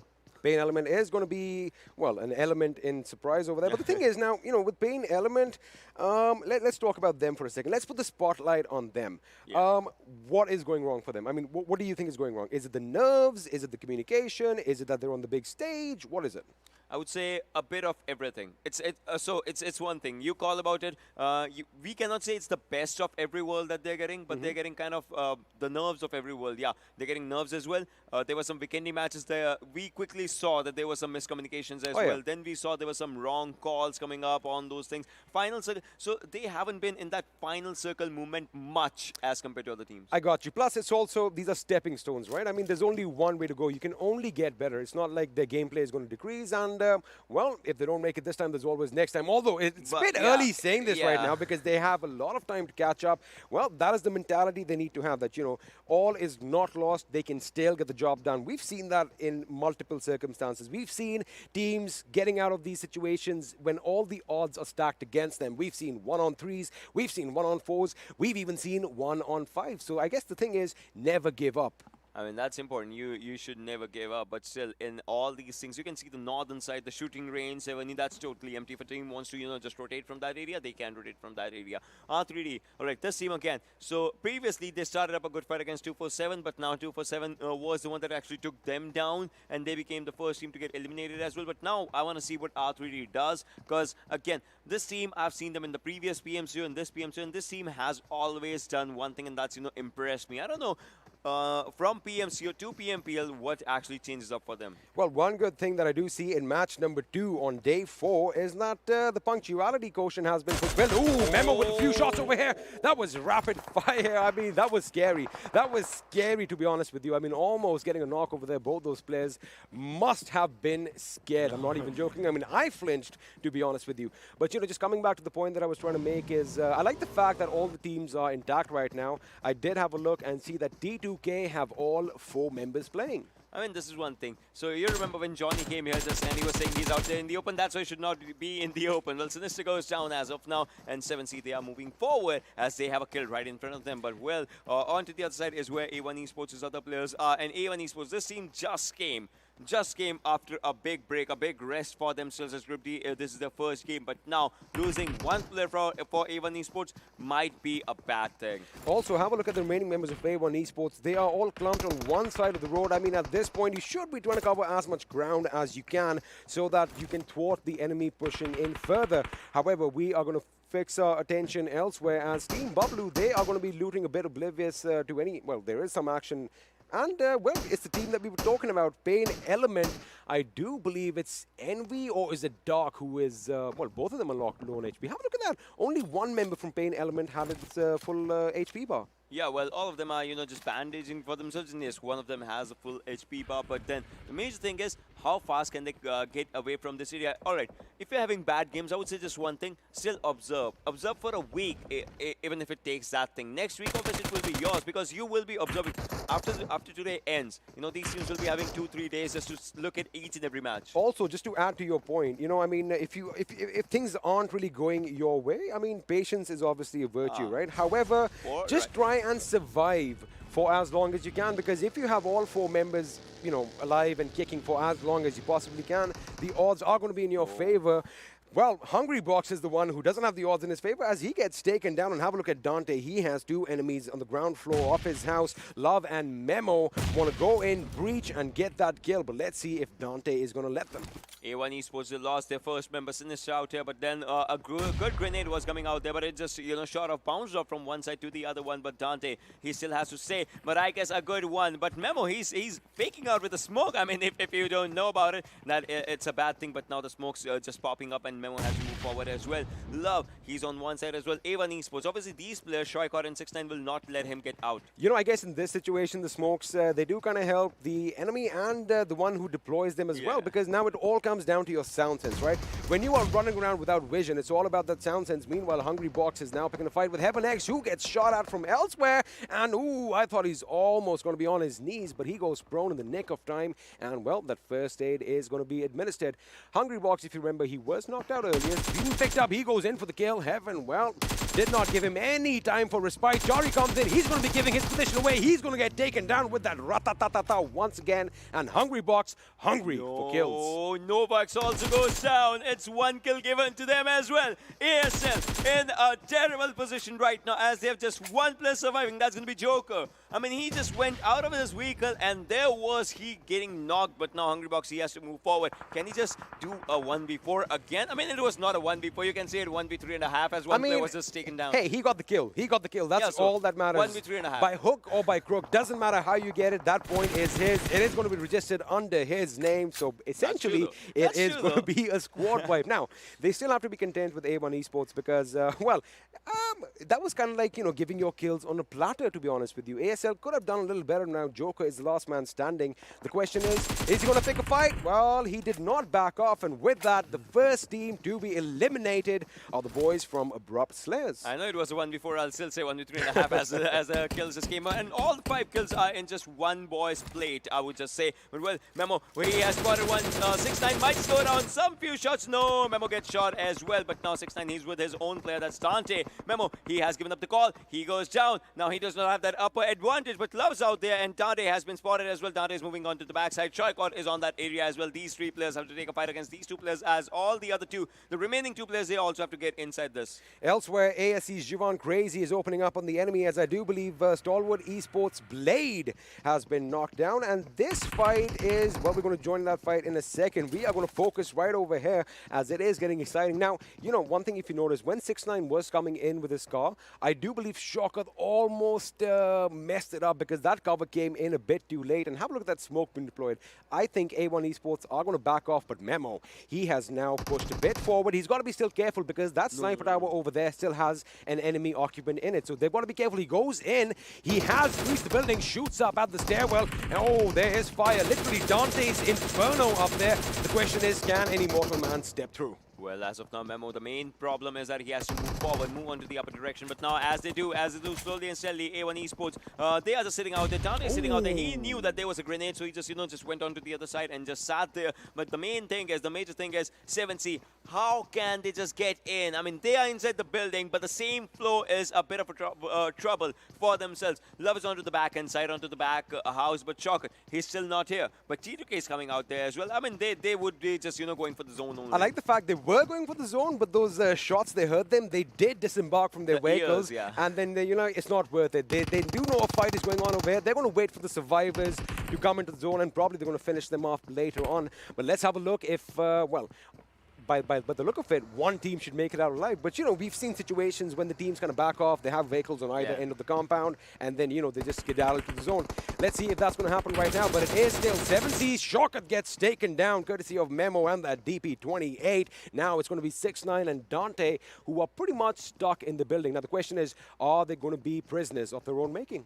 I mean, the guy that we were talking about, he'll be in a bit of trouble, but, well, he is the one who actually takes the other people out. Dante and 6ix9ine are still out here. We'll have to see what 7C does in this situation. I mean, the circle is still a villain for them. Memo, he is circling the house from one area, but he gets inside the vehicle. This can be a perfect chance for A1 Esports to Dante for a backstab, but no, that was a fake out again. The vehicle was sparked in a different manner, but now 7C's. The major thing for them is how do they move. If they back off, A1 Esports, they'll have a clear area for them to just shoot down. For me, like the fact that I wouldn't really want to risk, losing any members, especially if I'm talking from 7C's point of view. They have the vehicles. They should take them, head out towards the circle because the damage is going to be increasing. Have a look. We have the new circle that has been formed. So the blue zone is going to be, it's going to hurt just a little bit. They need to definitely move in, and that's what's going to happen right now. No, 6ix9ine, he spotted the players. He's going for the players. Can he just take one? No, yes, he does. 6ix9ine takes on Memo. 6ix9ine goes on Dante versus Love. Dante's good on HP, but Love also has guns. But no, Memo goes down. down. Love goes down, and that's a finish now. 6-9. Will he be revived? Will the revive come in? Dante, he needs to pop up some first aids as well. Third circle, and in less than 30 seconds, they have to move again. They have to move again. I think the revive, if they're quick enough, it could come in because the other members of 7C, Hungry, Box, and I do believe Fair, they were nowhere to be seen. So their teammates kind of let it off 2 loose. Again, that was a big, big mistake on their part. Now, Memo and Love, again, they are capable players. However, they extended just a bit too much and paid the ultimate price. Meanwhile, Mr. Boro, with that DP28 and that 4 times, has spotted the boys from ASE, lets off a few shots and a few connect as well. Well, they do connect, but right now, PN, it's just one thing for this team, you know. They'll have to really think about everything. Once again, I'll say this thing, the thing that I said yesterday.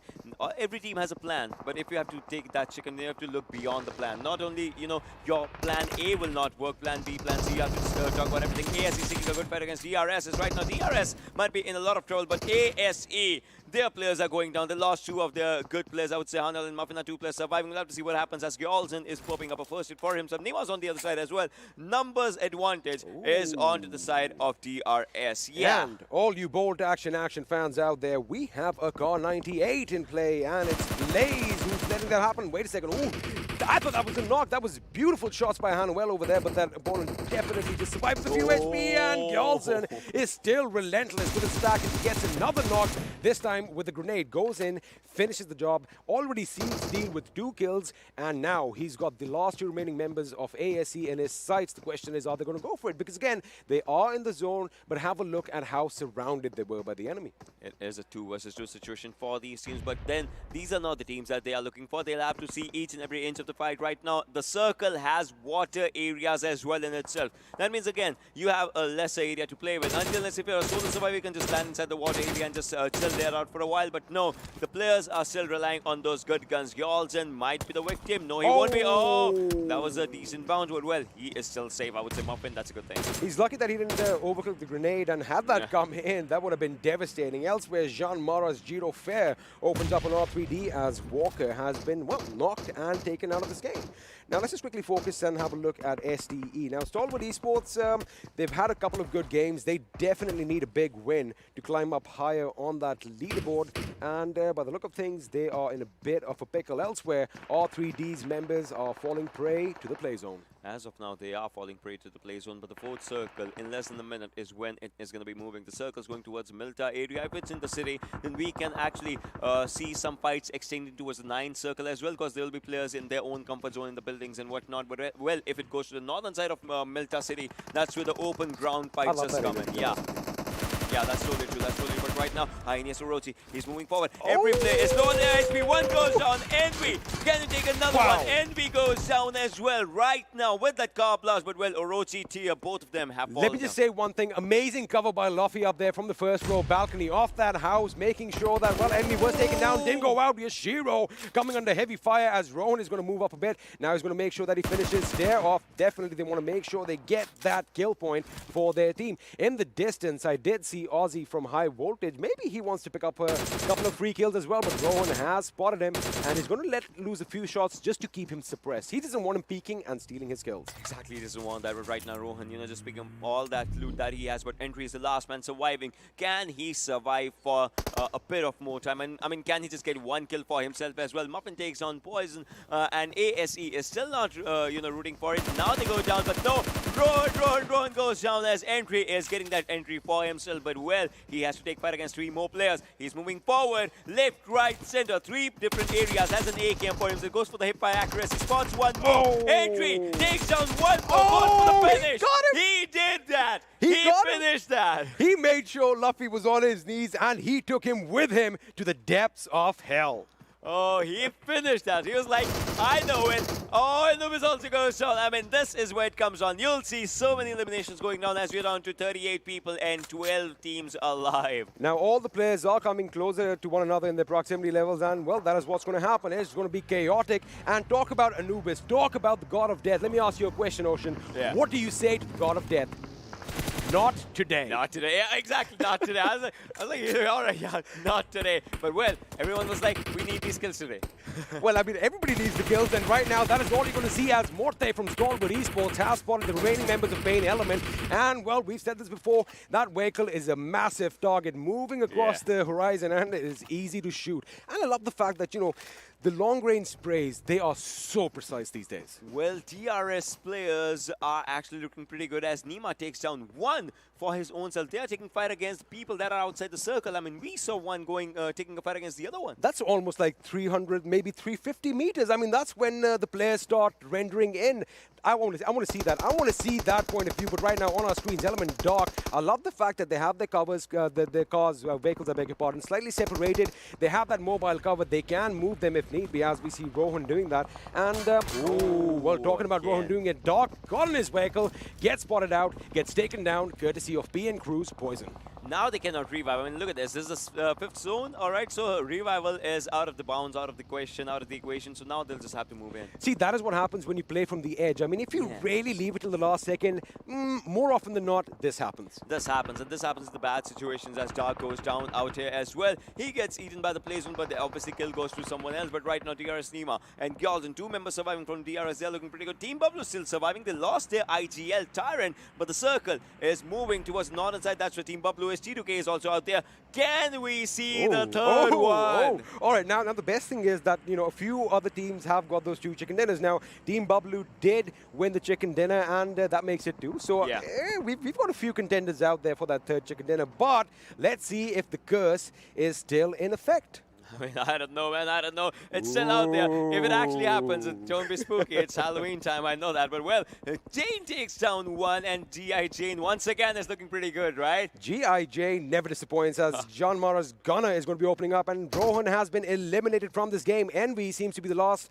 player surviving from PAINxELMT. Can she hold off as there are people coming in to get that kill? They want those points. They are hungry, but let's see if she can do it. She goes out. Unfortunately, she gets taken down, and with that, we have another one who bites the dust. PAINxELMT out in the 12th position with 3 kills to their name. Another one goes down, but look at that, CZxHIGHVOLTAGE, they are actually charging up, no pun intended, just through this area. But well, STE, they are looking good with their areas as well. Blade needs to pull up a first aid for himself, and he will do that. But the circle is something as they have to get inside the zone. But well, CZH3, they are inside the circle as well. So now zone keeping and gatekeeping is going to be an issue for quite a lot of teams. As you can see, many teams are just falling down. VTNxJyanMaara, one goes down from this team as well, as they have been taken down on 11th position, down to 10 teams and 32 players. Surprisingly, most of these fights are taking place towards the northwest of Milta. The only little bit of urbanization that we have in the circle, and that is where all the commotion is happening. Teams are going to be following, toppling over one another like dominoes right now, as A1 Esports fight the dust in the 10th position.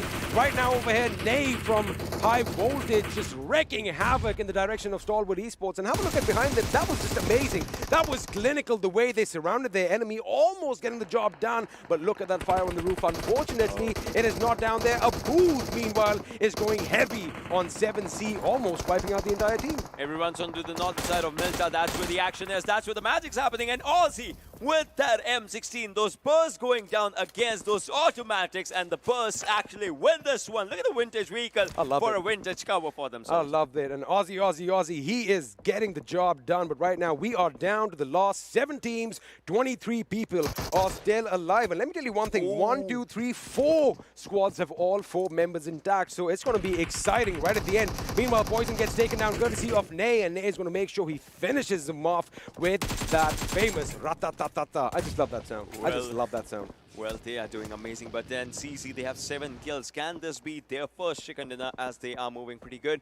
As we talk about the numbers, we talk about the players surviving, but zone is not in their favor. Mr. Burrow, there was a player right in front of you, but well, this guy did not shoot. He was looking at the bigger picture, right? He can take down one, but then there will be 3 people taking him down. As you can see, he is still surviving. Assassins out there as well. I mean, he is looking for the right moment, right time. He might just sit in that vehicle and be just, you know, silent for everyone. He could be, and or he might wait for the enemy to come come and sit inside and, you know, wipe them all at once. That would be amazing. I mean, that would be like timing. Oh, Aussie's there as well. Comes in as well. Nobody has an idea that there is a very deadly snake in their midst and shrouded by all that smoke as they are still engaged with another team elsewhere. Bablu's Team Wolf is opening up against DRS's Girls and gets taken down. And with that, DRS Gaming, in fact, have been eliminated with just 2 kills to their name. What's going to happen, Mr. Burrow? Are they going to take this vehicle? That's one thing that I'm thinking as Nathan goes down as well. He's in the vehicle. He's sitting in the vehicle. No one spotted. Shoot them, shoot them. Yes, take him down. No! He goes down. He goes down, and have a look at who shot him. It was Cooney from the vehicle. Turns around and is like, not today. It's us who's going to kill him. Now Ghost overhead. The boys from SCYTES are opening up against Team Bablu. Zibyan gets a knock. He goes into cover in the nick of time. Phobia gets eliminated. PN Crew out in 6th position with 4 kills. Let me just say one thing. These boys are on a rampage right now. I love it.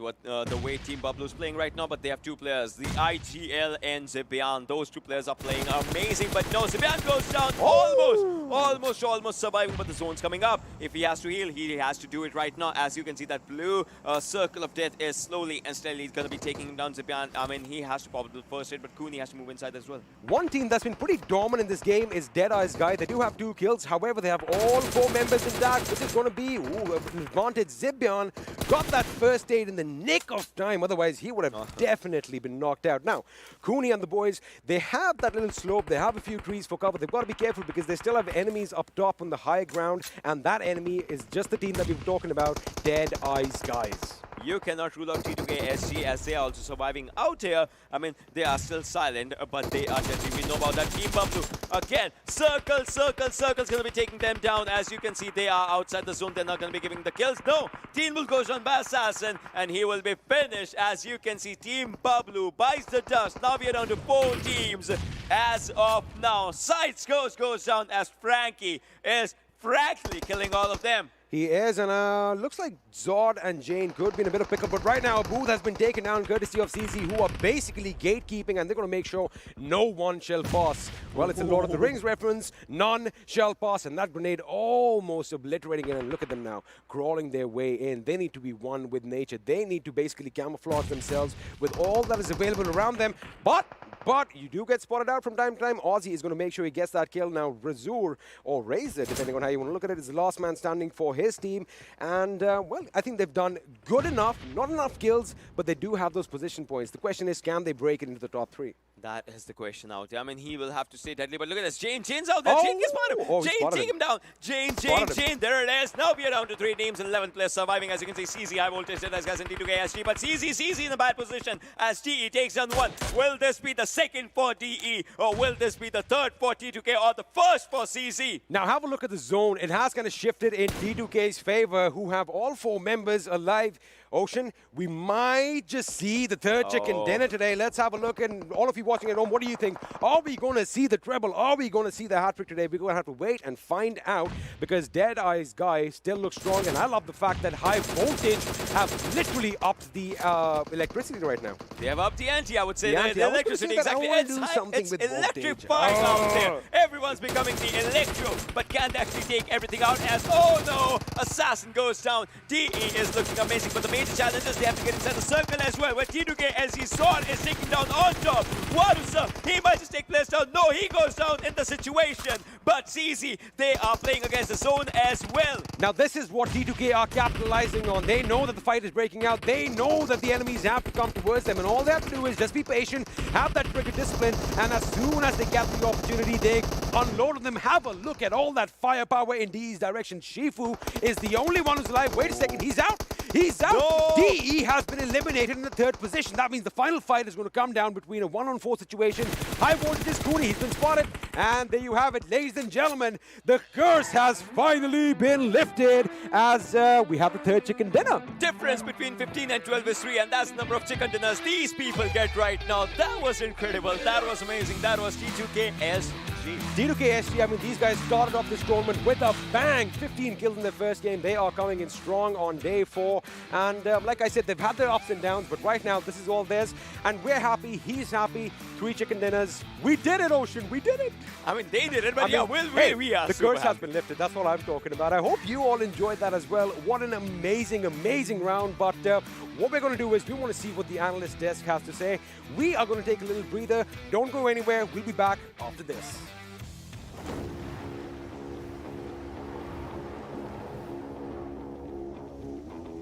Mountain Dew? Squads. There's loot on the horizon. For however you find victory. For the combat chauffeurs. For those who strike from above. Or from below. For the experts in pan-to-pan combat. Whether you're taking a leap of faith or just aren't afraid of a close call. Fuel your path to winner chicken dinner with ice-cold Mountain Dew and with exclusive loot from Mountain Dew fuel stations. Spawning on a map near you. Welcome back once again, ladies and gentlemen, to the PMPL South Asia Season 2. Match number 2 for day number 4 of week 1 is over. This is Super Johnny once again being joined by Shadow and Fixes on the analyst desk right here. And hey, the curse has been lifted. Finally, one team getting the third chicken dinner for themselves, and it is Team T2K, trained to kill. Train to kill is definitely train to kill. The way they took that chicken dinner, they had a good positioning. The pressure they built on CZ over there, that was amazing. Well, you know, if I have to talk about the circle, about how things panned out, it was initially going towards Miltapa area. So a lot of teams had stacked up over there. Team Bablu definitely having the best spot. But, you know, as the shifts did happen, Deadeyes did have that squad house. But if you talk about the final 3 fight, Deadeyes being in that squad house did have a very good vantage point, did have a lot of good location where they could go. They did deploy their smokes perfectly right. But what they could have done better is have one of their players just staying back, remainder just pushing in. The one player providing cover fire, the remainder could have just gone in, because on that left hand side they completely shrouded it with the smoke walls, and even the front was secure. But them kind of overcommitting for the fights, trying to go greedy for the kills, maybe that just was the reason why they could not get the chicken dinner, and T2K capitalizing on the situation in hand, the zone in hand, got that one in. Well, apart from that, I have to say one thing, Fix. Yeah. Every time you criticize a team, you are really critical of a team, they step up the very next game. Before this match, we were looking at the group wise standings, and you said CZ High Voltage, where have they gone? They will look really good during the PMCO, blah, blah, blah. And this match, CZ High Voltage, they went on a killing spree. Absolutely, you know, no second thoughts. But, you know, as we take a look at the MVP, that has got to be none other than Cooney. The best part I loved, apart from the 6 kills and 874 damage, the position that they had gotten in right in the open. That was a dip. That is where you need to be very well versed with the entire map. That is where you need to know where the covers are. If a certain situation forms, where do you go? And this was Erangel 2.0. Initially, you could not have anticipated that over here. A lot of changes. I love the way the circle was this time. The eastern areas, most of those places were really worked out. Oh man, look at this. So we usually just get to see the damage taken on an individual as an average is going to be, well, higher than the average of the entire server, right? This time, Cooney almost managing to keep that mark in check. 227 damage taken, and the damage being dished out is going to be in his favor. That always works out for you, doesn't it? But Cooney just living up to his name and just being a murderer for his opponents was pretty deadly in this match. Did help his team secure a lot of placement points and the kill points as well. But the strategy by the players of T2K was incredible, as Fixer so wonderfully pointed out. The teams just fought amongst themselves. T2K stayed at the back and then just came in for the finish. But now we do have the top players of this game in front of us, ladies and gentlemen. And Cooney is going to be followed by Hungry Box from Team 7C. He always is going to find a way inside this list, won't he? He's always hungry, like Fixer said, he's always hungry for the kills. But I like the way 7C approached in this particular map.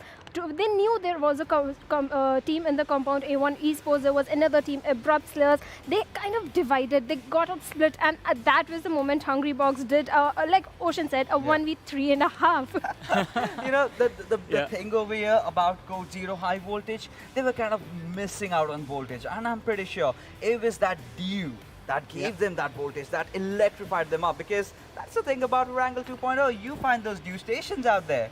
Exactly. The dew stations are going to be there, but the standings are going to be in front of us for this game, ladies and gentlemen. And we're going to have a look and see how many points were collected. Match number 1, I found it really interesting because the top 3 teams had 7 kills each. But this time, CZ high voltage action indeed. 14 kills, 12 placement points, 26 in total. Yes, obviously, CZ High Voltage, they finished the day at the bottom, but now look at the way they are doing a comeback by starting eliminating the squad of Stalwart Esports, which were caught out in the open area, and that's why they have the 14 amazing kills. T2K, despite having the chicken dinner, they have got 6 kills, but I'm not disappointed because T2K had been performing in day 1 also. Deadeye guys always have good rotations when it comes to Erangel. Yeah, of course, they definitely sure do. And that was the supremacy. They did kind of hold out that only 1 compound over there at the squad house, but it was all right. But as we move along further, R3D, well, they did start off well in the Miramar game, but kind of just fizzled out. Not even in Miramar. I just remember they kind of messed things up over there. Stalwart Esports, this was the team I called out for. Yeah. And oh my goodness, they need a refill. Give them some time. I think we need to give Stalwart Esports some time to come back into the action so that they can step up their performance. And as Fixes pointed out, it might have been the Mountain Dew that the players of Code Zero had for themselves that gave them, well, the energy to bring in the high voltage action in this match of Erangel, ladies and gentlemen. And with that, let's have a look at the new moments of this game and see all the intensity once again. Yes, Team Bablu, they started off, they were caught out in the open area and Tyrant was the first player they lost out. When you are rotating, initially going towards drop location, that tends to happen. But this was the fight. This was that 1v3.5 clutch that Ocean talked about. I think that was the moment 7Cs played smartly because A1 Esports could have backstepped them, but they kind of knew it and 2 of their players rushed into their compound. But this is where A1 Esports kind of messed up because if they were reading the kill feeds, they would have known one of the players of 7Cs is engaging in a fight out in the open area. It's just the 2 players and they could have easily rushed in and eliminated the 2 players over there. Yeah, that definitely they could have done. But you know, talking about Bablu, well, we cannot really blame them because the flight path trajectory was completely kind of on those Milta areas. But this is what I loved about PAINxELMT, you know, getting that squad vibe kind of gives them that confidence, morale booster. Because talk about the different squads, everyone has had their good moments, but they have certainly been missing out on it. And few mistakes were definitely made. You know, Rohan was completely out in the open. But this is where I say, they did have the due because, you know, it takes a lot of balls just to be out in the open and still take on fights after fights. Mr. Boro definitely was that creepy little snake. He was just hiding around in the corners, but as he moved along, he was just taken down over there. But, you know, T2K having this rich and then kind of taking the players down, that was amazing. Yeah, it was amazing indeed. And this final fight, I mean, the firepower, as XP said, that we could literally see on our screens, ladies and gentlemen, coming in from the team of T2K. Well, you can see it on your screens as well if you come along with me. And once again, I wish I had the height advantage just like the experiment does, so I could be taller than these towers, these damage towers in front of me. I guess the tallest I can go is as much as the players of CZ could go with the 1797 damage from them. But T2K, they had an incredible performance. I mean, look at that. 2026 damage. Kills were less, but still, the damage was being outputted. The kills weren't being secured. Had they secured those kills as well and converted, the damage went on to finish off their opponents, they would have had an even better standing and more points coming in for them. But the team on the second place, CZ High Voltage, have to commend them. 14 kills coming in from 1700 damage. That is an incredible performance. But right in front of me, you do see the high tower for the damage tower, in fact, for 7Cs. Now, this is also pretty high. 1500 damage for a team that took an early exit. That was an incredible performance, but need to make sure that you are getting those placement points. I mean, we heard this in the interview with the players of Deadeyes guys as well. Getting 10 kills inside of the game is going to give you an advantage now based on the new point system. Yeah. But if you are not getting those 10 kills, you better make sure that you're getting those 10 placement points. Yes, placement points are always going to matter, but kill points are also going to matter. But I want to see how the players have performed in the overall standings. Exactly, and we're going to fulfill your wishes, Shadow. We're going to have a look at the overall leaderboard and see where the teams exactly stand if you compare them amongst themselves as an entirety. Like the 20 teams in total. FutureStation, wow, they have taken over the lead. from Venom Legends, 171. Venom Legends on 164, but the teams are not going to be playing, so it's going to be up to T2K to catch up to them.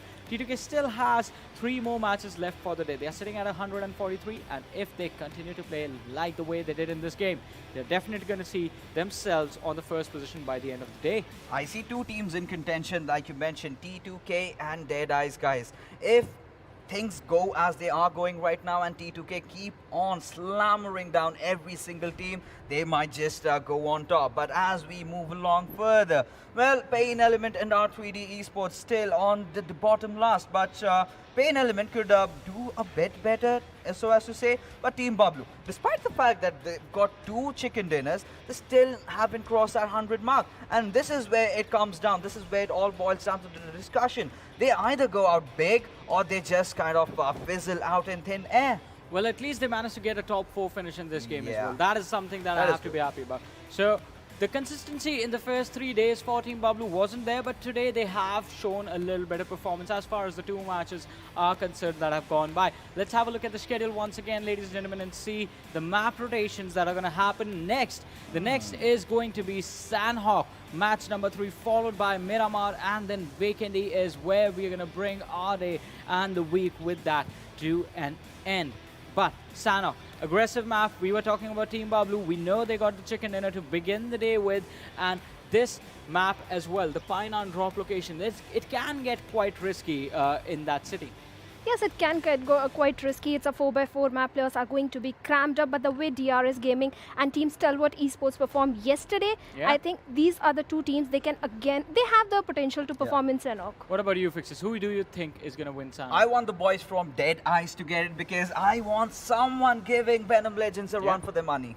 Well, the run for the money is definitely going to be there, but it is also going to be an incredible performance to see if another team is going to be able to match the sort of number that Team T2K has put up on the board. But now it's time for me to leave the analyst desk behind and to move over to this side of the stage to celebrate. Ladies and gentlemen, the trifecta is here. 3 chicken dinners completed, and I love the fact that it was done in a match where the Lord of the Rings reference came in. Where's mine? 3 chicken dinners. The curse, as you said, has finally been lifted, ladies and gentlemen. So now I think there's only one thing left to see. The big 2-0. Yeah, the big 2-0. 20 kills in one single match. And, well, you said none shall pass. Well, one team did pass. T2K was there getting the 3 chicken dinner.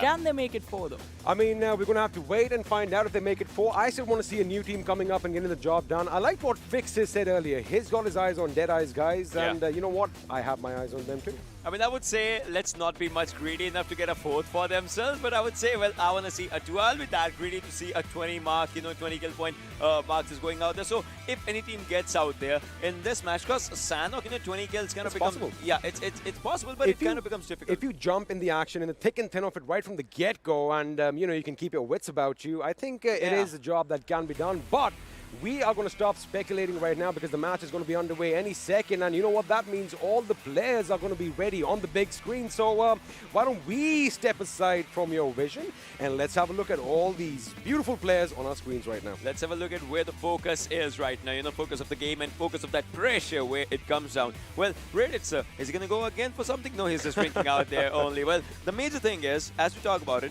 in Sanhok, 20 kills, all right, it is possible, but it becomes difficult with one thing.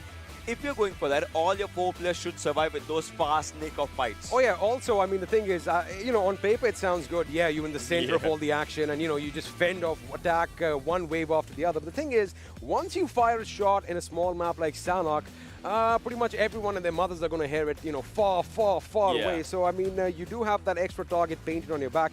The thing is, you got to be on the move. You got to be just moving every second. You can't stay still in this map. You cannot stay still in this map. I mean, obviously, this map is all about movements and movements, as we will be seeing in the match. The flight path will be right out there in front of us as soon as the players, because you can see, all the players are ready, all the players are focused, but it's down to one thing. We have seen 2 games. I can see one thing. A couple of these players, you can kind of make out that the mounts are moving now. They could be discussing strategies with their teammates, or, it's probably what we're thinking. They are in that spawn area right now.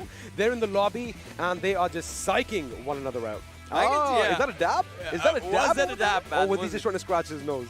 All right, that probably would have been a nose scratch or maybe a dab, you don't know. And plus, there are some, weird things that we are just seeing. Some Did people you know, really all you watching at home, if you put a finger on one of these screens, it actually animates up, it actually lights up. But without further ado, match number 3 is going to be underway. And that big bird, the C-130, carrying all our players, is in the sky. Ocean, why don't you take us through the flight path? Well, thank you very much, Experiment. The flight path starts from the left of Bantai, in the middle of Sami and Bantai. Camp Charlie is going to be a good area. Cape, if you want to go there, you can find out. That's where Team Bablu calls their home. Ruins is going to be a good area as well. Boot Camp, Paradise Resort, Tatma, Khao, Mong, basically all the areas is what I've said for now. But Camp Alpine Hatin, that is going to be a challenging one. You know, I've kind of come to a little assumption. Now, you are doing a wonderful job casting first. Well, it's a pleasure working with you, but if you ever want to switch careers, an auctioneer is definitely something you should look into because, boy, you definitely have that speed. But yes, we do have all the teams dropping down. They are plummeting to the ground as we speak. We did hit a few shoots open up in the background. And again, we've seen this on day 3 as well.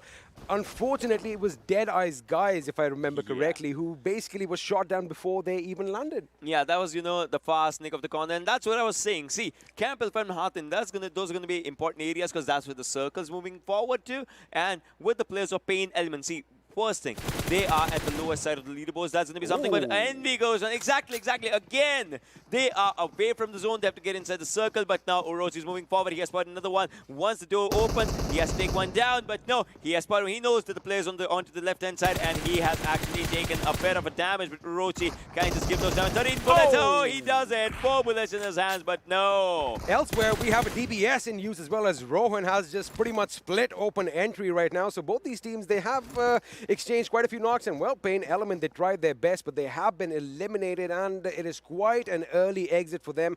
We've got to keep in mind that they only were playing as a 3-man squad. Maybe that last 4th person could have made a difference. Exactly. It all comes down to, those 1-2 nicks. A public service announcement. Guys, punctuality is key. Let's try and, incorporate that in our lives more often. It's now a punctuality service announcement because it's all about punctuality only. As we can see, well, SCYTES is out there in boot camp, and ASL just onto the backside. Those 3 warehouses is where Abrupt Slayers is. Nova X is looking pretty decent if you talk about it. SCYTES onto the other side, just as we were saying. But Sandesh has spotted one. Kashuf is going to be out there. If Sandesh is pretty out there in the open, then he'll be in a bad trouble. So he knows it. He gets back into his house. But on the backside, that's where Mr. Boro is. If Kashuf stays here for a long time, he'll go down. He could go down, but it's funny that, only one player from each team is kind of engaging with one another out in the distance. I mean, this is one of those compounds that isn't part of a city, but again, a fight, whether it breaks down in the city, whether it breaks out in the open, I mean, one man is definitely going to go down. But right now, it does look like they just exchanged a few rounds, and they are aware of one another's positions. But I don't think they're going to act on it until or unless reinforcements come in. I don't know. I thought Kashuf was taking a selfie or something. just the way he just reached towards the camera. I mean, have a look at him. He is so comfortable right now. Although he's got pretty much death at his door, he's like, you know what? I'm still going to be in my comfortable position. He's waiting for Sandesh to make a mistake. He is basically right now listening for all those sound cues. If I had so many pillows, I'd just sleep all day. But then this guy practices, and that's a hats off thing to this guy because it's a good thing you're in your comfort zone, but you gotta grind hard. Well, now you know why you and I are standing. Because it would have been pretty boring had we had a few cushions over here. Had we been sitting down, I'm pretty sure all that energy would have been drained. But I love the fact that you and I are doing this. And, well, you are pretty much energy central. But coming back to the game right now, we have a little bit of a stalemate as Sandesh is still conveying all that information to his teammates. And have a look at how Ayush and Mr. Boro are on the other side of the road trying to get as many angles as they can. All right, sir. Now, since we are in those slot areas, a question. One second. Thinking cap, where is it? Oh, there it is. Let's go. Yeah. Group C, they had just one game. After that, nothing. Now what should be going on in their minds since we are, in the midst of the final day? Look, there is one thing known as sportsmanship, right? Now, ideally, you may the best man win. But when you have no games left, I mean, you don't want the opponents to do better than you right now, right? So all they can do right now is just look on and see how the teams are playing. And like I've always said, you always have to be doing your homework. Now, life itself is a learning curve, right? So you always can learn something from other people's mistakes. But I gotta ask you another question with this one, right? So 2 for 7, they started good yesterday in the last game, and now the first game was pretty good for them because good kills and all. But then they have no other games to play. How will they be looking for this one? I mean, maybe they would have wanted that, they could have had a few extra games in the day, I guess. What they have to do now is when they come back next week, they need to get that same momentum. They need to have that same play style. They need to have that same confidence infused in them if they want to get the job done. Otherwise, it's going to be what we saw initially, right? Now, 247, just talking about them for one last minute. They have a lot of pressure on them, a lot of expectations as well. Yes. So I guess they have to balance it out, Ocean. Yes, that's true. That's true. But right now, look at this. There is a bit of pressure on Girofear, just as we can see Reditsa and Illusia moving forward. Girofear, he is running back. Run, Giro, run, as that's one thing you have to do. Extreme is on to the other side. He cannot give that adequate backup if he has to go for it. But now on top, he just stopped out. He's like, let them go. He's like, let them go, and he's popping in that adrenaline syringe right now. Of course, you want that adrenaline to be coursing through your veins. It's going to make you perform a bit better. But, they do know that there's going to be opposition where they are heading. And now we have the first airdrop falling down, and it is the Grotza with a 4x scope. So again, a versatile weapon and a lot of favorite. It's quite favorite. I mean, this is also another weapon which basically melts opposition up close and personal. The Untamed Beast is what it is. Plus, put on a suppressor. Groza works amazing. And obviously an extended mag also. That's one thing you would need, right? I mean, those 10 extra bullets definitely make a difference. But right now, Girofear is going to be catching up with his teammates who, well, it is a nice and pleasant day to be out on a swim.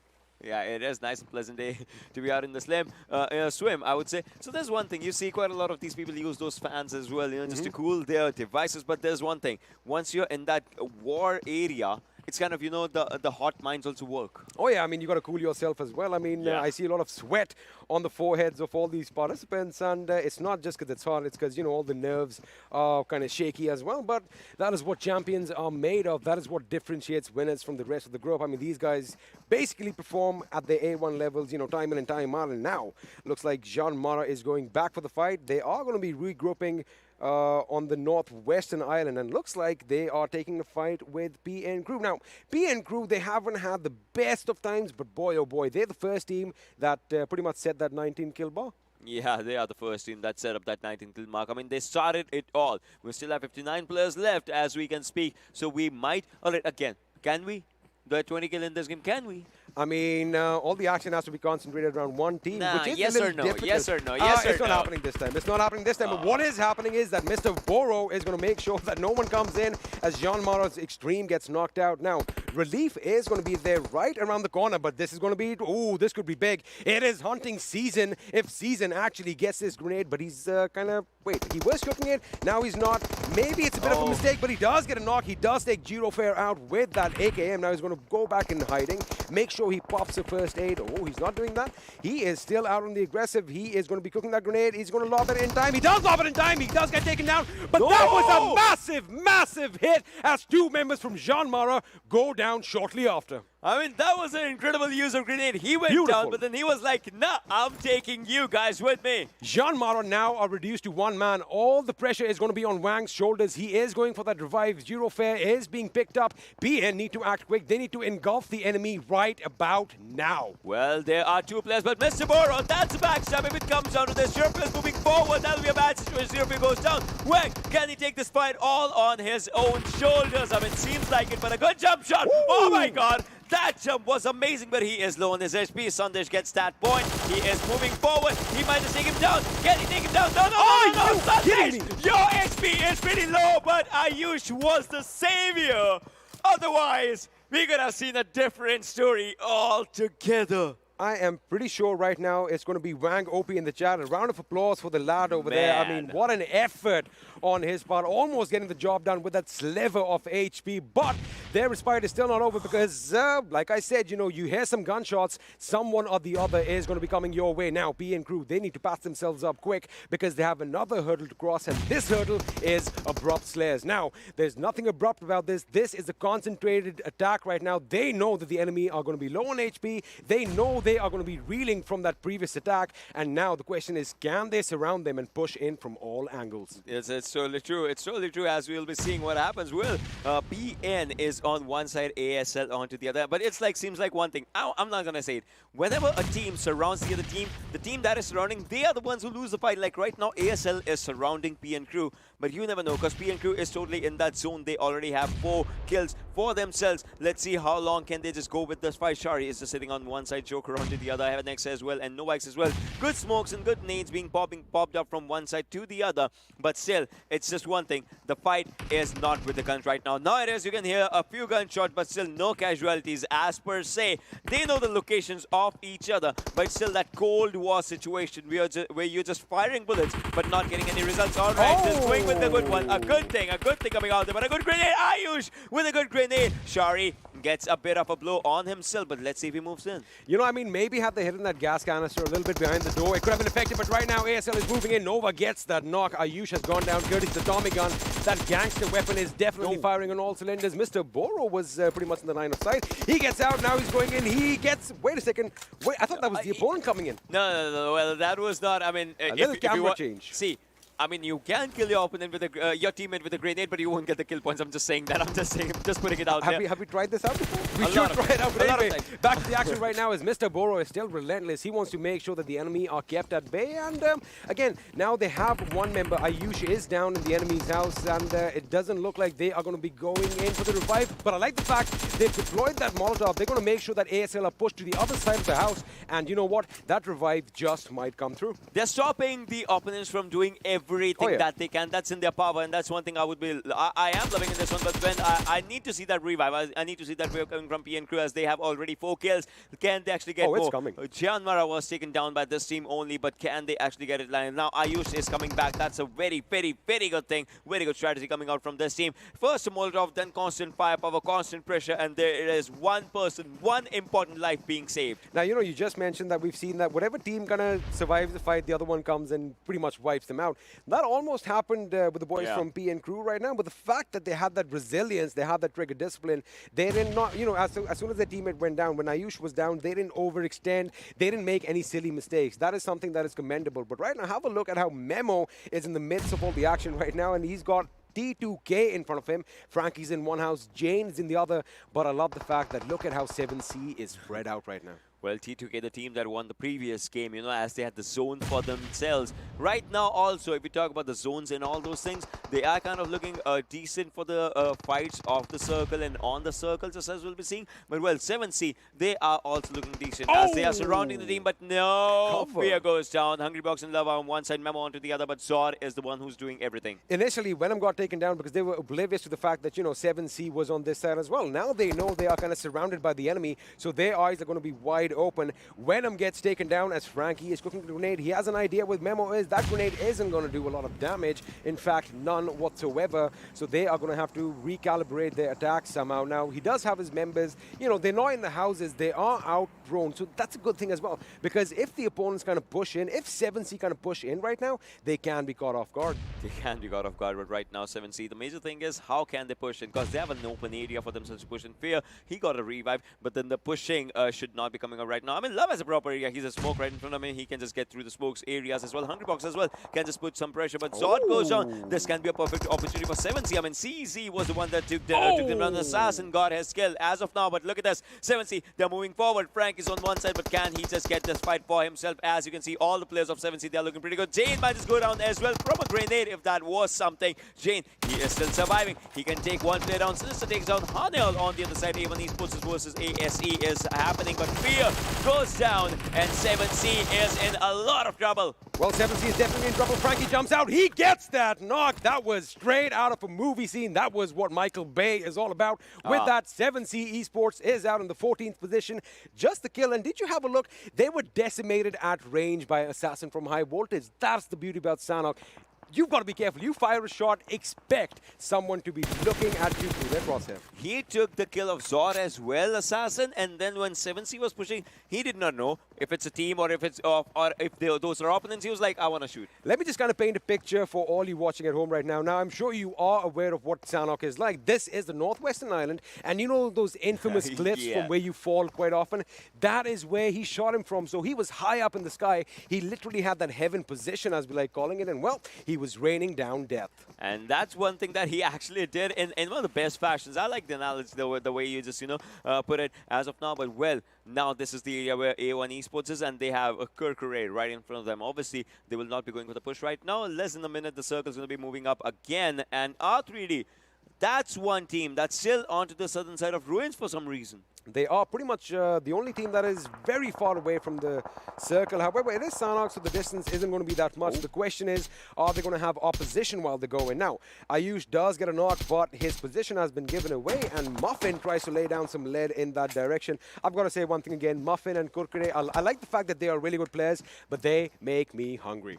Well, and they are hungry for the chicken dinner. I mean, they want it, right? We'll have to see. They lost crazy, but still they have no kill as of now. Muffin, he has spotted a few players from P and crew, and he would be wanting to go inside the circle as well, as he's outside the zone. So it's like if he has to get inside, he knows he has to cross this river. But no, Sandesh takes him down. His legs were visible, and there it is. One more casualty going down. Muffin cannot move back. If he goes back, he's out there in the open again. There is no respite for Muffin that I see coming in right now, except if Kurkure kind of moves a bit to the right of our screens, which is not going to happen, because right now the thing is, yes, ifs and buts. Yeah. We are not going to be using those words right now. They have a long way to go as far as coming in the circle goes, and what's even worse is that they don't have a lot of options, because they do have to swim across, point one. Point two, there's not a lot of room to land, because pretty much all aspects of that beach, all aspects of that small island have a team every 100 meters. Well, Kurkure might be the next one falling down. Kurkure pretty low on his own health right now as the zone's moving forward as well. Those good M16 shots actually did pretty amount of damage, I would say, as of now. But Kurkure, how fast can he move? Hanel goes down as Shari is the one taking fight. ASC versus ASL again. Now, the fact is, the place where ASC, Kurkure and Muffin are, the zone is moving slightly slower from that angle. But I think Kurkure has realized that, he cannot get that revive, and he needs to make it to greener pastures ASAP, and that is exactly what he's doing. By the look of things, team Assiduous Esports, I beg your pardon, are going to be reduced to a one-man squad, as Muffin inevitably will bleed out. He will bleed out. If not by the players, then by the zone. But then I would say he'll bleed out before the zone actually even touches him. But well, Assiduous Esports, they have one player left. And then they were taking up a good fight. As of now, Muffin goes down, and it is one final lone survivor from ASC. It's going to be Kurkure. We'll have to see what he does. But then on to the other side, INES, T2K, SG, CZxHIGHVOLTAGE, they are also, just going with the kill points. And like CZxHIGHVOLTAGE still needs a kill point, DRS needs a kill point. There are many teams with 0 points as of now. I like the fact that Abrupt Slayers and PN crew, they had that little tango, they had that little clash moments ago, but now both are content with holding down the fort as far as their own compounds go. And the cherry on top of the cake is that they have all 4 members intact. And now, another team with 4 members intact are the boys from DEADEYES guys. Now, these guys have got a chicken dinner under their belt, so we know they are capable and they can walk away with that W, but they have a lot of opposition in front of them, and right now looks like Dante and On Top might be in a little bit of a trade-off. Well, 140, 160, 130, those are a difference in meters, as players have to get inside the zone, as well as in less than 50 seconds the next circle is going to be coming up. As of now, look at On Top. He's pretty focused. He's giving all the calls. He's doing everything that a crewmate has to do, a teammate has to do for their teammates, just so that they can get inside the circle as well, and they can hold those fights as of now. Now, just have a look at the minimap on the top right of your screens, ladies and gentlemen. Have a look at all that rocky terrain. Now, these infamous cliffs, they are deadly, because there are times, you might think you have the best position in the final few circles, but if there's a drastic shift, there's only one way to go, and that is down. And, well, all you got to do is take the Lord's name, say Geronimo, and jump, hope to survive, and hope for the best. But right now, Rated laying down some lead in Dante's position, making sure that he does not peek, and, well, it's going to give enough time for his teammates to maneuver around these buildings. Well, TE, they also have to move. Once again, looking at that zone, as you were saying, Team Bablu is going to have a fight with DRS as well, and CZ, a few players from CZ will be taking up a fight as well. So they'll be knowing, locations are important. Downey takes down one. Gyalzen has been taken down as of now, as we was talking about it. But Gyalzen's skill has been stolen onto the other side. So Team Bablu, what they started, they couldn't actually finish. that one.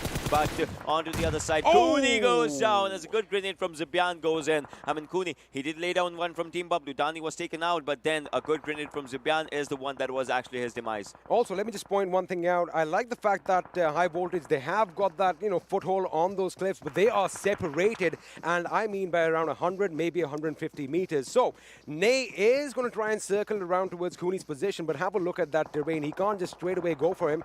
Well, I guess I'm going to eat my words because we have a little bit of a ramp, a little bit of a slope over here. Elsewhere, R3D are tangoing with the boys from SCYTES. Phobia is down, and, well, Zipian is opening up as well. And DRS, Nima goes down, Mafia Ninja gets taken down courtesy of Teen Wolf. And let me just say one thing, Team Bablu are a different team today.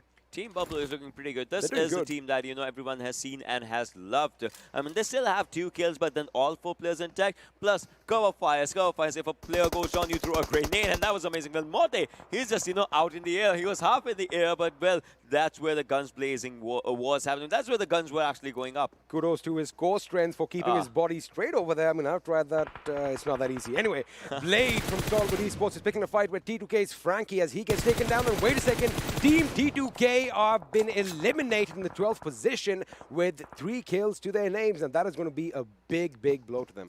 Well, Team T2K, they were looking distant, but, well, Shaw is outside, and AJ takes down Shaw, and a finish coming up. Well, onto one side, DRS gets eliminated as well, but right now R3D, can they make it inside the zone? Booth is the last one surviving. He has his eyes set on the player of R3D. That's going to be Joker, but can he get that kill? I mean, the zone is something that's going to eat him as well. Oh, he still stays alive, but look at the circle. Tyrant is the only person inside the zone. PN crew is making their way inside the circle, as well as they have those upper cliffs for themselves. But for how long, that's one question. But CZ, they'll have to lose this cliff. They'll have to go inside the zone again. Oh, he gets taken down, and that is precise shooting by Zibian as he gets that knock on Ney. But of course, that revive is going to come in. Now, see, those cliffs up top, they have the advantage right now. But let's see where the next circle is going to force them to go, because we've seen it. They are going to have to drop down at some point. Elsewhere, Illusions gets a knock on Dante as we join a booth as he's trying to lay down some lead in the opposite direction. Wait a second, was that an enemy I just saw zip by? That was a little bit of well, I think I just got caught up a bit in all the action. I do not know what's happening right now, but what I do know is Kashuv gets taken down courtesy of Aussie. Well, Aussie did amazing, as we'll say, but well, we'll have to see when the kill confirmation is going to be coming up. Nason is looking at the other direction as well. He might just take down the players of Team Bablu as Teen Wolf has been spotted. Will he take the shot?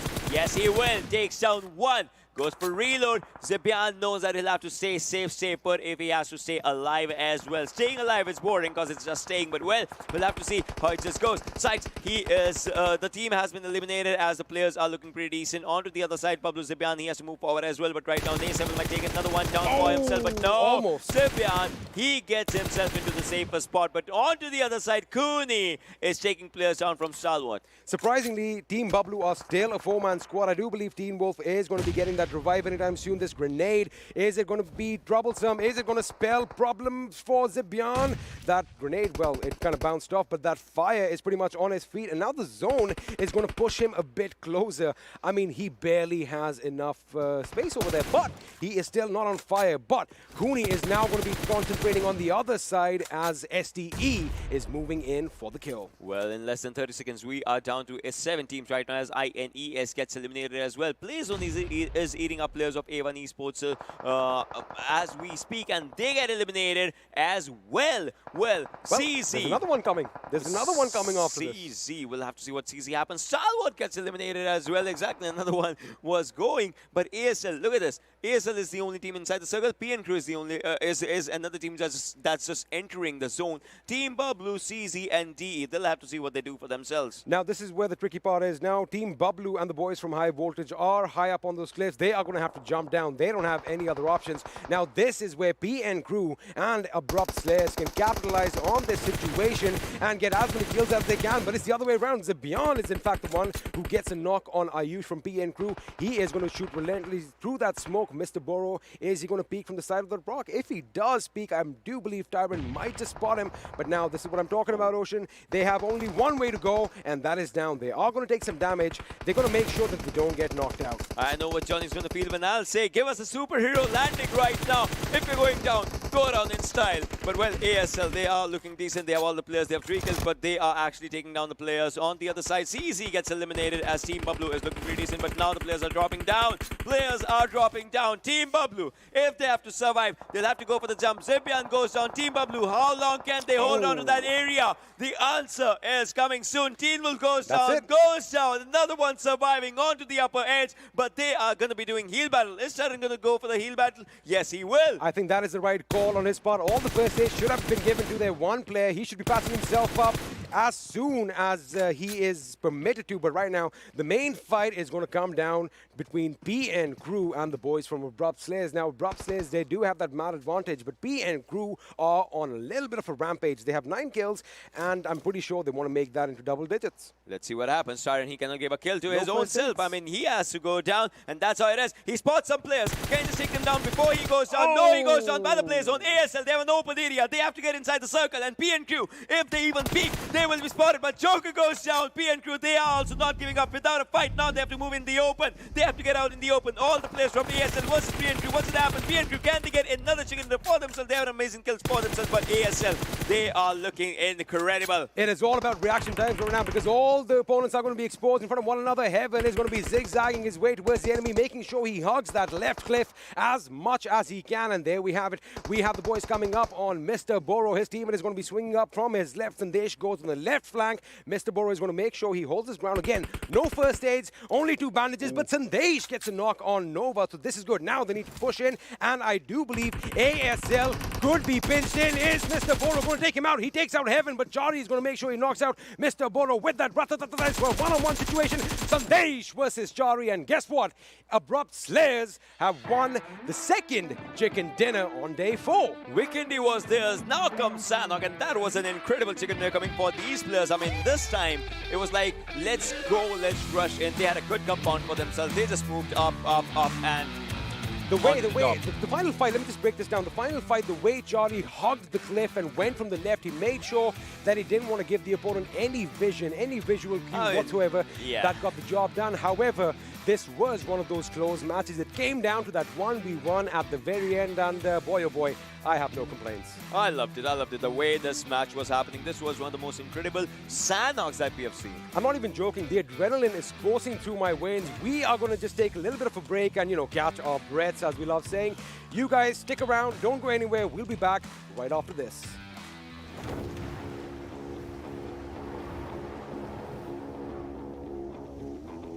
Mountain Dew? Squads. There's loot on the horizon for however you find victory. For the combat chauffeurs. For those who strike from above or from below. For the experts in pan-to-pan combat. Whether you're taking a leap of faith or just aren't afraid of a close call. Fuel your path to Winner Chicken Dinner with ice-cold Mountain Dew and with exclusive loot from Mountain Dew fuel stations. Spawning on a map near you. Welcome back once again, ladies and gentlemen, to the PUBG Mobile Pro League South Asia Season 2. My name is Super Johnny, being joined by Shadow and Fixes on the other side of the desk. We are going to move forward and break down all the intense action of Sanhok, and it is quite interesting because, well, in towards the end, the way this match ended, it was quite interesting. As Experiment so wonderfully pointed out, it all came down to the reaction times and the precision of the players. Everyone was out in the open. There was this one cliff that had a few ridges in it, and you just had to use the the dips in the cliff to your advantage. I think that is the cliff that Team Bablu had the trouble with. They were playing so good, but they couldn't just come out at the lower ground. They just did not have enough dews on them, and they could not conquer their fears out there. But you know, that was jokes apart, they did not really, it was a goner right from there. You had to get in early because initially the Western Circle being formed, I knew that something like this is definitely gonna happen, and it was the players of Abrupt Slayers held on to the compounds, then went up ahead. They still had it, but for a second I thought PN Crew can really clutch it out. Why? When Abrupt Slayers kind of just pushed in, PN Crew did have the perfect angle, but I'll hold on to my thoughts because we have something coming up. Exactly, and the thing that's going to be coming up is going to be the MVP of this match, ladies and gentlemen, and here is that individual player. It is going to be Ayush from the squad of PN Crew. I mean, why not? Why not? In the early stages, there was a fight that happened. PN Crew versus the squad of JyanMaara.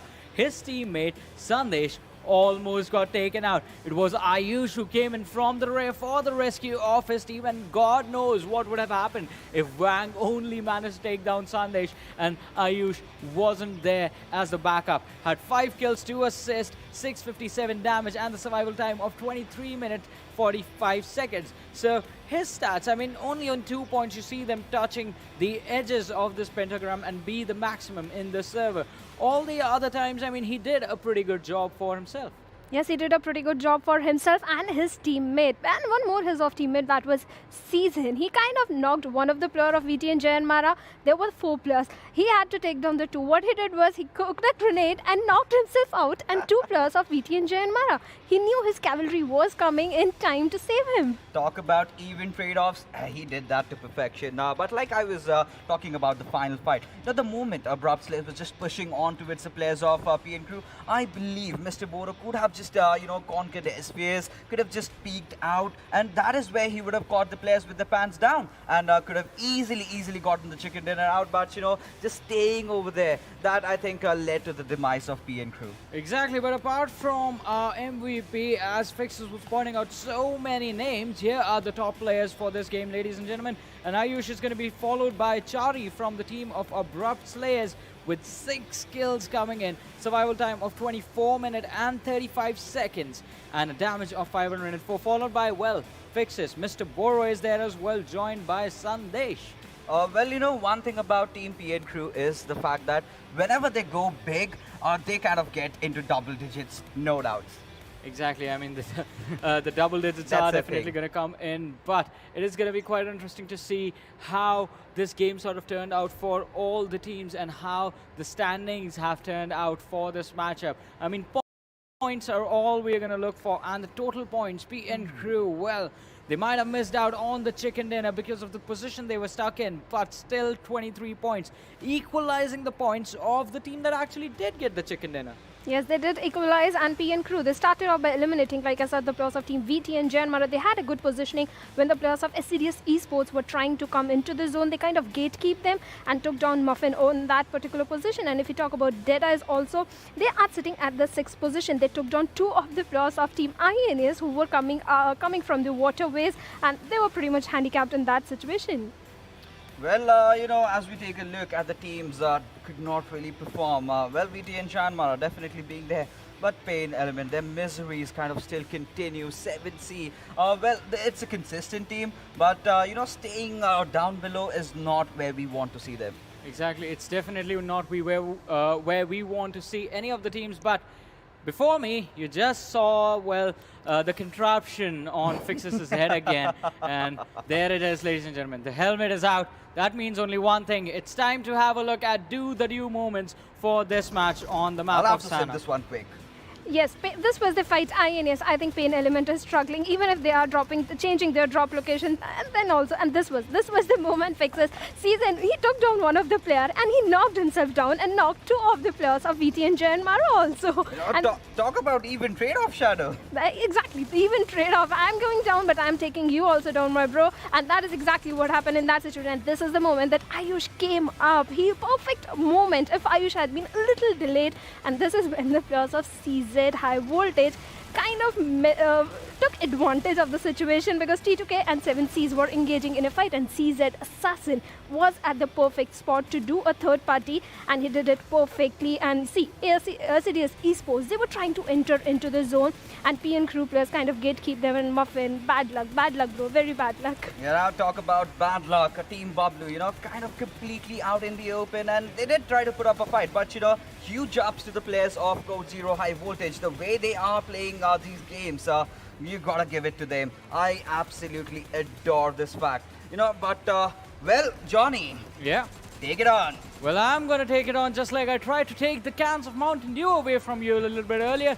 But it was an interesting situation, that final fight on the slope of that ridge. And, well, it sort of resulted into this. As you can see, PN crew getting those 11 kills. And once again, this sort of makes me feel like I'm really short, ladies and gentlemen. I'm going to peek from the middle of the damage histogram right here, where you can finally see me. And now I'm hidden again behind the well, the destruction that was put up by the players of PN crew inside of this game. 1972 damage, 11 kills.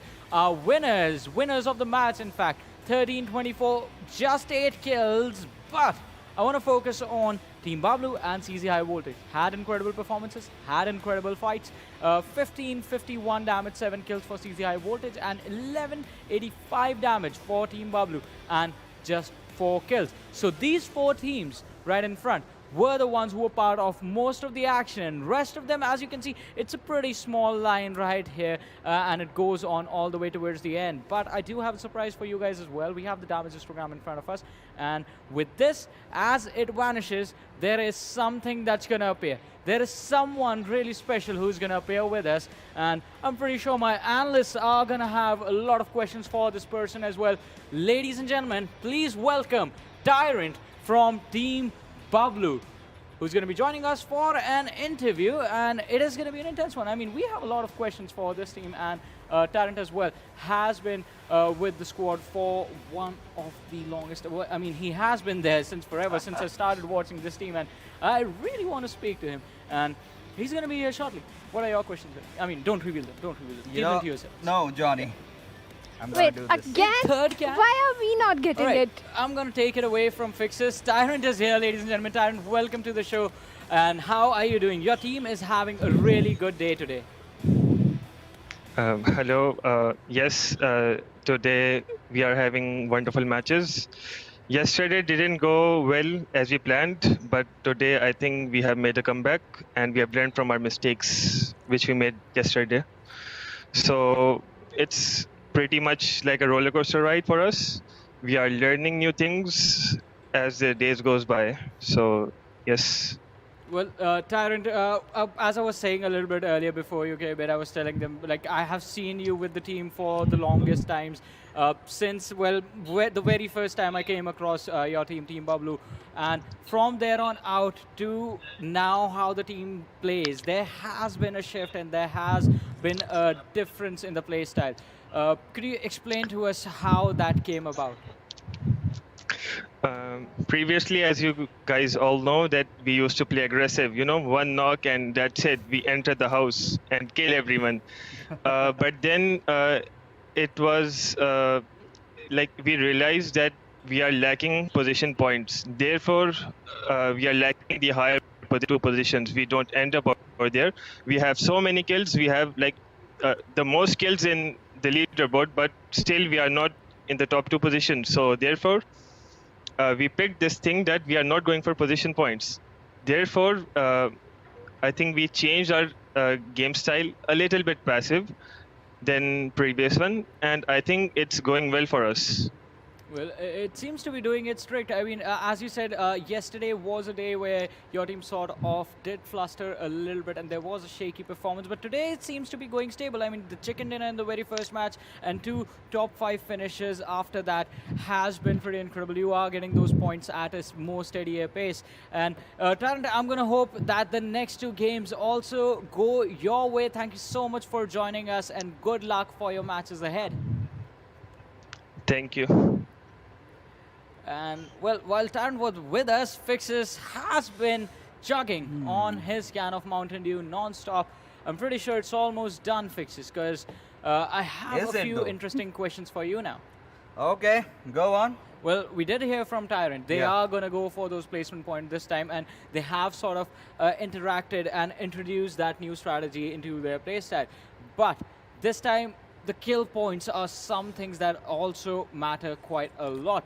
Do you think getting those kill points might be something that Team Bablu or the other teams who have sort of been passive, Team SCYTES, to be a little more precise, a team that was really good at getting those placement points during their qualification time in the PMCO, have sort of, if they start getting those kill points again, would they be in a better position? But we do have the group-wise standings while we talk about that. Yes, Team T2K, they are having their day, but Assiduous Esports, I want to talk about this team. They had the opportunity today to come up in the top over there because the 3 teams who were at the top, they had just 1 match, and Assiduous Esports had 3 and 4 matches in their hands extra. So I think this team could have capitalized on that, but somehow they are failing. But in their own group, they are sitting at a good spot. They are at the 2nd position with 114 points. You know, with the matches kind of reducing down, Team T2K will have to get those remaining matches, and they'll have to get better, because if they do not, they might just lose out from the $2,000 that we have. But as we move along further towards Group B, Abrupt Slayers standing tall, 131 points, the leader of their group, followed by PN Crew. Well, like we mentioned, Johnny, these guys definitely know how to go high on kills, and that is what they've done, followed by 7C. But, you know, R3D could just do better. Moving along, Group C, the groups that will not be playing today. In fact, 171 is the benchmark that has been set up by FutureStation. Can any team get there? Can any team topple them over? Yes, they have definitely set up benchmark 171 points. Maybe Venom Legends can do that. But coming over to Group D, we have VTNxJyanMaara. They had a good day yesterday. Today, they are having a decent performance, but PAINxELMT is struggling. We have been saying that again and again. And Stalwart Esports. Well, you know, Stalwart Esports are kind of a bit struggling out there. You know, Group D really needs to step up. But, you know, talking about Team Bablu, I must mention, that was their game style, you know, aggression, pure raw aggression. And when you try different things, you know, you might to just hit or just completely miss out. And I would still suggest that Team Bablu get back to their old ways of playing. That is just spot one squad, just go after them. And maybe this can go on, because it's a league and you've got a lot of matches to experiment. Just play your own game, and if it does not work out, try something else. I'm pretty sure it's not just you, it's me, it's Ocean, it's the fans of Team Bablu that would just for one game would like to see the old Bablu in action. I mean, where, as Tyrant also said, they would literally just knock one guy. Usually when you're under, you watch teams play at a really high level, they wait for the second knock to come in and then they rush in. Not with Team Bablu. One knock and it's like all 4 people are going to first finish that guy, knock the next guy, finish that guy, and one after the other finish an entire squad. But now, I want to do things a little different. Yeah. We're going to have a look at the schedule, and while we do that, while we look at the maps that are going to come up, now I want you guys to tell me what is going to happen on Miramar.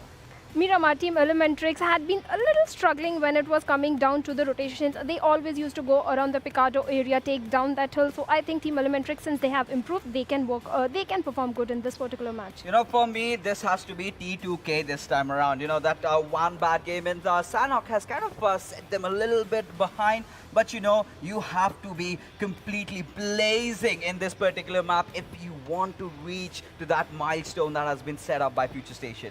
Well, that milestone seems to be really far away, almost there, Team T2K. But they have been trained to kill. Have they been trained to travel to that location? But since Fixes has been chugging a lot of Mountain Dew lately, I want to ask the mad scientist himself whether any of the Mountain Dew was used to create, well, the monstrosity, the experiment right next to you. The Frankenstein, you as well have tons of Fixes, to be honest, as of now. He's still drinking that Mountain Dew, and he's just, you know, looking at me right now. I mean, he's just trying to make us feel a little jealous, because the producers were telling us we can't take these cans. They've been replacing them. We have already chugged a few, so I mean, we've got to kind of, you know, back off on that. But I don't like you right now, Fixes. We want some more Mountain Dew. Anyway, let's come back to the game. And of course, this guy is going to be here to put us on the spot. Have you realized something? The crystal balls are working today. Yeah, today. And they brought their magic with them. The curses are being broken, but still. Come on, cheer with me.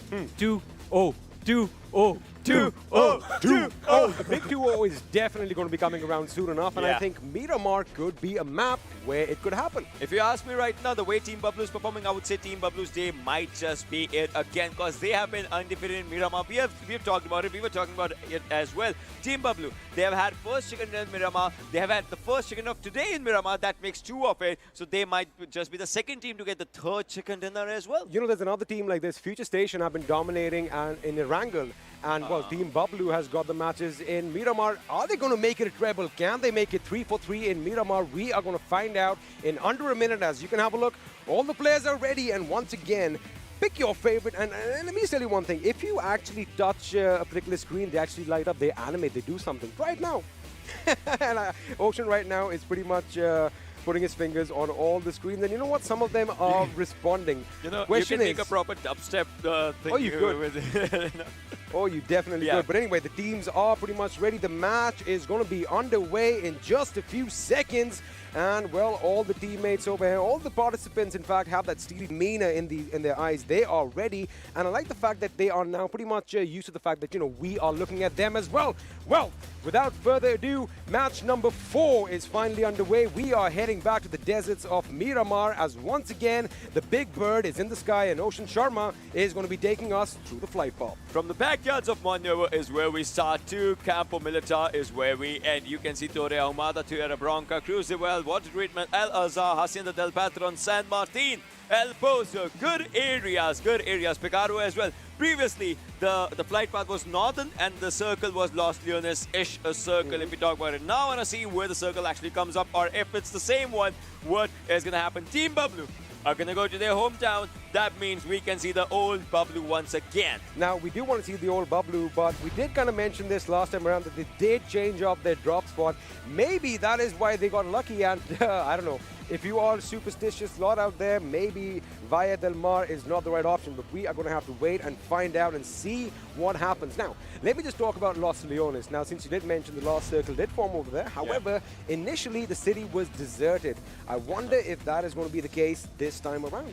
I mean, things are going to change, right? And that's one thing I want to see. I am up for the change, because that's what the game is all about. Every game goes for that RNG. The randomness always increases, and next time you'll be seeing something different. Suppose you land up at El Pozo, you saw AKM in the first game, you'll not be seeing AKM in the same house in this game, right? It always changes. That's where randomness comes up, and randomness plays with your mind. You see the circle, chunkier it is, that's the central point. And it is pretty much similar to the last circle, except it's a bit further up to the north. That means we do have, we have a VSS in play right now as Heaven is trying to knock out a few players. From Heaven, Sinister is falling down. Are these shots going to connect? And, well, he is out of rendering distance. Well, I would have loved it if those shots would have connected. Look at that. Sinister, he survived, plus Falcon as well. Falcon survived as well on his shoulders. But now I want to see one thing. What does he do once he gets the loot? Because he obviously heard those shots. He knew that there was some bullets just, you know, piercing his parachute, if not anything. But right now, the fights are not happening. ASE on to the other side. You can see the backends of Picaro where the team is. They are looking pretty good, pretty confident. Last time also, they landed up in Picaro. They had to move to Los Leones. They were the first team to get inside Los Leones.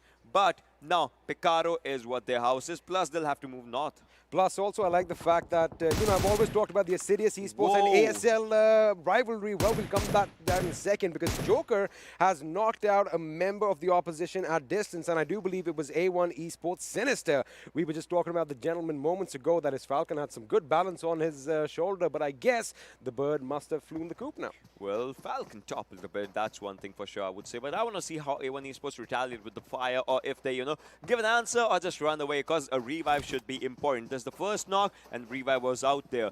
But can they just, you know, it matters in one way. All right, you get knocked, I get it. But how fast can you just get yourself up and get that gun and then just, you know, go for the shoots and all those things? That's one of the things. Plus, they are inside the zone.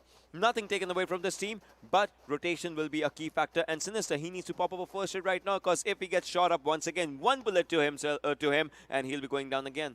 He could be going down. I guess it's the right decision right now, because it must have been kind of surprising for these teams that, you know, we are going to be landing in the middle of nowhere and you already get knocked out. So right now they are going to be moving away elsewhere. Malik gets a knock off his own, and looks like PAINxELMT is going to be is the team that is under fire, as Dark has been knocked out. And, well, have a look at this. None of these players have any weapons, they are going to go and punch out the enemy. I mean, whoa, wait a second. I mean, he was going for the punch, but plays like, you know what, I've got something that's going to be a lot quicker. A shotty to the face. Yeah, and that was a good one, I would say. Plus, first blood coming on to Stalwart players' side.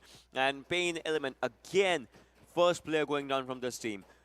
There have been some things. I don't know. Last time you asked me what mistakes are they making. I would say now it's high time that they will have to go to that drawing board and we'll have to see where they made those calculation mistakes. Absolutely. You know, the fact that this is, of course, the last day of the first week of league play, they can actually go and do their homework. They are going to get a little bit of a breather, a little bit of a break before the action commences in week 2. So they can still, you know, revisit their strategies. They can have a look at their playbook again and, you know, try and change a few things around. But most important, they have to learn from their mistakes, right? And again, I say that, okay, they are at the bottom of the table, but they still made it to this stage. I mean, they are not bad players, but right now, ASL Joker is going up against ASE, and I love this rivalry. Yes. ASE versus ASL Muffin is the one who gets first blood in this situation, as Joker has been put out of his misery. Well, Kurkure took that one, and then once again, I was like, you know, just as you said, ASL and ASE, I was like, we'll have to see, you know, which L or E just, you know, gets out of this one, because that's something as these teams. They were the first fight when we saw on the first day, right? Oh, and since then, it has. Since then, these guys have been clashing with one another pretty much every single game that they've played. Yeah, exactly. Otherwise, if it's different groups, then you don't see them playing. But well, most of the teams will have to get inside the zone as well. As of now, a 5-minute marker has started. That means the first circle is going to be contracting slowly, and still in Walker's moving forward as well. You can see him. He's giving out those calls. He knows that there's someone. He has said, "I heard a buggy," and Luffy's out here. He goes down. Uzi in his hand. Both are spotting each other, but Uzi takes it up as Walker will be the one walking, and the other one's walking dead. Well, Luffy has been put on the ground, and still decent reaction from his part. Look at Walker's HP, less than half his HP, and a good reaction time, but of course it wasn't enough. Now, Hanuel, he is going to be opening up on the remaining members of ASL as Nova X takes a few bullets. However, he does make it to safety, and looks like ASC are pushing in. The action is going to take place around the motel and that gas station in Picardo. Well, it is the gas station right now, and now the problem over here is they have cover. However, they can kind of get themselves surrounded right now. They are literally cornering themselves unless heaven makes a break for it. We saw one thing, man, once again. The team that corners is the team that, you know, goes down. But, well, we'll have to see what happens as HeavenX needs a revive right now. Shari and Novax onto the mid sides. You know, normally that doesn't happen because when you, like, say, corner a hungry wolf or something. Oh, wait a second. Forget cornering because looks like Shivan Crazy is moving in for the kill. Nova was prone. He gets spotted out. That grenade is going to do devastating damage. Shari does get the knock, but now they are fending off an attack as here comes Muffin, here comes Kurkure. They go in. Kurkure gets that knock, and that's it. Within the blink of an eye, we have an elimination, and looks like the rivalry is still going to be pretty much on all cylinders right now. It's going to be firing on all cylinders. Well, ASC did amazing, I would say. Crazy gets a revive as well. All 4 players surviving. All 4 players surviving, and again, it's just, did they go for it because they knew it was ASL, or is it just like, you know, opportunistic, we have a score fight? I would say they spotted the players. I would say they spotted the players, and then they were like, all right. Once the kill feed read it, then they were like, all right, let's just, you know, rush in and let's just go for it. But right now, with all of the teams and all of the players, we'll have to see how it just goes on. From the power grid area is where DRS is moving. Now, once again, this team won the PMCO of South Asia. I still want to see that DRS coming back to that amazing action that this team is known for. I mean, we have seen them time and again, you know, impressing us, but still, that you know, DRS factor is just still lacking. You know, they have kind of shown us glimpses of brilliance in the past, especially if you talk about Gyalzin and Nima. Mafia Ninja has also been good in those clutch situations, but again, they fall just a little bit short right at the end. But I like the fact that they have their convoy is on the move right now. Mafia Ninja is already in position as he's going to wait for his teammates to come and pretty much back him up, as I do believe they could be picking a fight with INES. Well, CZ's moving forward as well. As you can see, Cooney is just out here. Plus, all right, that was a good jump. That was a good jump. Full points, man, for that jump. But, well, you have to, you know, just get inside the zone. That's where they are right now. Now they have to find a safer place, a good area for themselves. But there's Buggy in Miramar. Not a good vibe, I would say, because if it goes down, if it topples, but if it topples bad, and then you don't even get to, get a chance to be revived. You just stay as a crate. I mean, it depends because, every single vehicle, you can eventually get shot out of it, but it all depends on your luck and your driving skills as well. So if you are adept, let's not go there. All right, let's not do that because we have seen a lot of mishaps happening as far as vehicles are concerned. But right now, Dare, he has that little bird's eye position for his team as he's trying to scout the enemies around. He wants to make sure that he can get as much information as he can. And it does look like INES, they are kind of ready. They are anticipating an attack from DRS. Yeah, they are anticipating that thing from DRS, but right now, DRS, I want to see that DRS once again, plus INES tier. This guy is incredible. Entry as well. JyanMaara, these players are also trying to spot the players from 7C because they know that there is someone. If you see a compound, chances are like 50-50 there will be someone, but the first airdrop will be coming in the center of the zone as we can see out there, so maybe again AWM shots. Maybe, and have a look at this. JyanMaara's Extreme and Wang are trying to light up somebody in the distance, and looks like that somebody are the boys from PN Crew. Mr. Boro did take a few shots, but the distance is going to be a bit too much and not a lot of damage done. Now, these teams are in the circle, and well, the first airdrop has a Mark 14 and an extended quick draw, so if you want those quick reloads in between laying down lead at the enemy, well, this is the grade for you. Elsewhere, Muffin and the boys from ASC are still not done fighting, as now they take the fight to the boys from High Voltage. I would say still nothing taken, right? MK14 is a pretty good weapon if you talk about it, Plus in these areas, in these environments, if you have an 8 times, if you just put on an 8 times in this one, you get good shots. But well, Love takes down one. Hungrybox, takes down one from JyanMaara Extreme. He'll be finished soon. You don't need an 8 times when you are good with a 3 times that distance like that. I mean, that spray was clinical, gets the job done, and now 7C Fair lobbing those grenades, hoping that they connect and they get a few more knocks as they are going to be in trouble. However, Vang is going to reciprocate as well as he lobs a few grenades off his zone. Now, Extreme is going to be picked up, Smoke is going to be deployed, but I do see 7C moving in the vehicle because they have revives of their own to commit to. Now, Memo is the one who is down. Fair is picking them up. Love and Hungrybox should go on the left flank as the remaining 2 members should start moving to the right. We'll have to see how it just goes down. I mean, you can make a plan, but well, all the other players, they should be sticking up to this one as well. Gunners on one side, a good molly just going out there. Grenade also did quite a bit of damage to that guy, but well, Love is moving on to the backside. These players are all 4 on their feet, but JyanMaara is someone, a team that, is in a bad situation as their 1 player is away from their team. No doubt, they are also 4 players, but Zero Fear is the one who's giving them cover from the back end side. Extreme is out here. A smoke has been deployed. He might just get on this buggy and just, run away from this one just to put a small flank, but no! Gunner goes down as Love is actually taking a good fight, but Extreme, he's just moving away. He is moving away. He might stop. Nah, I think he's realized that, this is the battle that is lost, and he's taking a lot of damage as Fair is going to put him in his place. He gets knocked out. That means Wang has a lot of pressure on his shoulders. Well, that pressure has been elevated as Hungrybox is going to come in and make sure that he gets that knock. Now, JyanMaara are survived by 1 last man, and that man is Zero Fair. The question is, does he have Zero Fair in him? Is he going to be instilling something in the enemy? But I do believe this is the best situation, the best scenario, the best option right now. He can't really do anything about it, and he's still under fire from that team. Well, we have Fear versus Zero Fear as we talk about it, right? Fear versus Zero Fear. I want to see what happens in this one, but well, second airdrop has AUG alongside in the Suppressor and God of Death has it.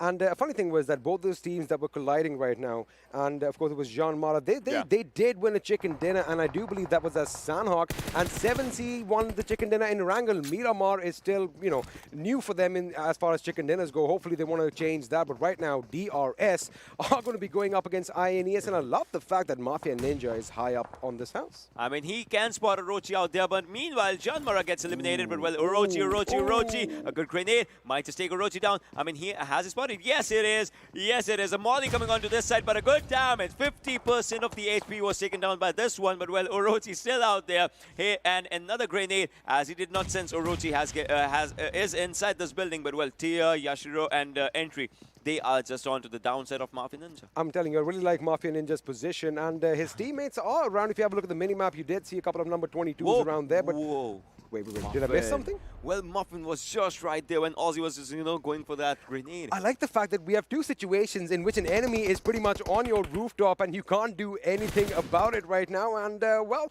let's see if they're going to change that. Muffin and Aussie are pretty much neighbors right now. They're really close to one another. I mean, that's totally true. But think about it. If Aussie spots someone or someone from the other side spots Aussie, he'll be taken down in this situation. Well, Kurkure is out there. Kurkure, exactly. If you get spotted from the back ends, you will be taken down because you don't have a cover. But, Handel with a good grenade takes down Aussie Assassin. What can he do in this situation? Onto the backside, there's Team Bablu as well. But DRS Galson goes down. INES is the one who's putting up pressure. It seems like that thing right now. Now, INES is also another team that is... we know that they're one of the best-known teams in this tournament right now, and they've had a little shaky start as to what we would have expected. But right now, DRS AJ with a grenade knocks out INES's entry. Yashiro is going to be trying and giving some respite to his teammate as entry does the right thing. He comes downstairs because look at that follow-up Molotov. Although it did not hit its mark, entry could have been in a lot of trouble. Mafia Ninja, against all hopes, is still alive on that rooftop as High Voltage gets eliminated in the 14th position. Orochi comes in. Wait a second. This is a little bit pandemonium going on as Nima lights up and there has been taken down. Well, DRS Nima, let's see what DRS does in this situation. They lost one player, Gyalzen, but still, not all hope is lost. The zone's actually biting them, but then they're like, let's actually take up this fight and then we'll see who gets alive inside the circle. Entry, he has a good grenade for himself. This might just take one player down. Crazy was taken down out there. Kurkure as well. As we see onto the other side, Team Bablu was taking fight against ASE, and that's what is happening. Team Bablu is actually wreaking havoc on ASE. Did they wipe it? Look at this. This guy is out there on the left side of the kill feed. That's what this guy did, and he took down 3 kills. But now it is DRS's time. Can they actually get this fight? No. The grenade was kind of a mess, but ASE gets eliminated. But now DRS, who will be the last team alive out of this zone? On to the next zone. That's the question. But this third party, A1 Esports, comes out there for Team Bablu. They do come for Team Bablu, but this tail-off is still going to be going over here. Nima is going to make sure that nobody pops through that doorway. Entry and Ishio are still stuck in this building. Orochi still has that good angle on that side house over there. They do have their vehicles. You see that bike lying over there. They do have to move out. The blue zone is going to be doing a tremendous amount of damage right now. Mafia Ninja has left his position as well. The question is, are they going to back off one way or are they going to end the fight over there? I think they're letting it a bit too late. They are going to deplete their resources sooner than later. Meanwhile, onto the other side, you could see, right, A1 Esports is taking an incredible fight against Team Bablu as well. Just like as I was predicting, right, Junkyard is a good area for the circle, and that's one thing that is happening. Team Bablu gets eliminated. Meanwhile, DRS AJ goes down as INES Orochi. He's being bit by the circle, but he does not care about that. He cares about those skill points, because skill points get a priority right now. If you're getting good kills, you get good points. But right now, INES Orochi, he's like, let's take this buggy and let's just run away from this area, and INES is actually running away as of now because they know right now prioritizing circle can be a decent thing for them. And look at this, all the players moving forward. They have one player of DRS just right behind them. That's only Nima spots one, tries to take one down, but now he's just having bandages. He just has bandages, no first aid, and we still have a member from INES who's left behind, Yashiro. I wonder if Nima knows there's someone over here, or is he going to get taken out of the play zone? In fact, Orochi is the one who is going to fall victim to that deadly play zone. I'm not going to be surprised if Nima follows suit soon enough. But now over here, Illusion, he knows that Morte is going to be right there and goes around the fence, gets that knock with that ratata. Morte goes down and looks like Stalwart Esports are going to be one man short. In fact, they're not just one man short. They are now survived by just one player. Kashuf is the last man standing. The way Kashuf is out there, he can actually take that TPP and can actually spot the play. The top TPP by Kashuf is going to be very helpful right now as Illusion Sir is moving forward. A 1v1 situation. Kashuf has spotted him. Kashuf, do something. No, he goes down as DE. Actually, I think he kind of froze up over there. He could have definitely shot him. It was all because of the smoke, I would say. I mean, the smoke kind of did dissipate. I mean, I saw him. Hey, man, I mean, we are not in their shoes. We do not know what happened, but that is what happened. Stalwart Esports have been eliminated in the 11th position with just a kill to their name. Now, A1 Esports, they are playing a different game. They have 4 kills already, all 4 members still intact. I'm pretty sure that is going to boost their confidence. It's going to boost their morale a little bit.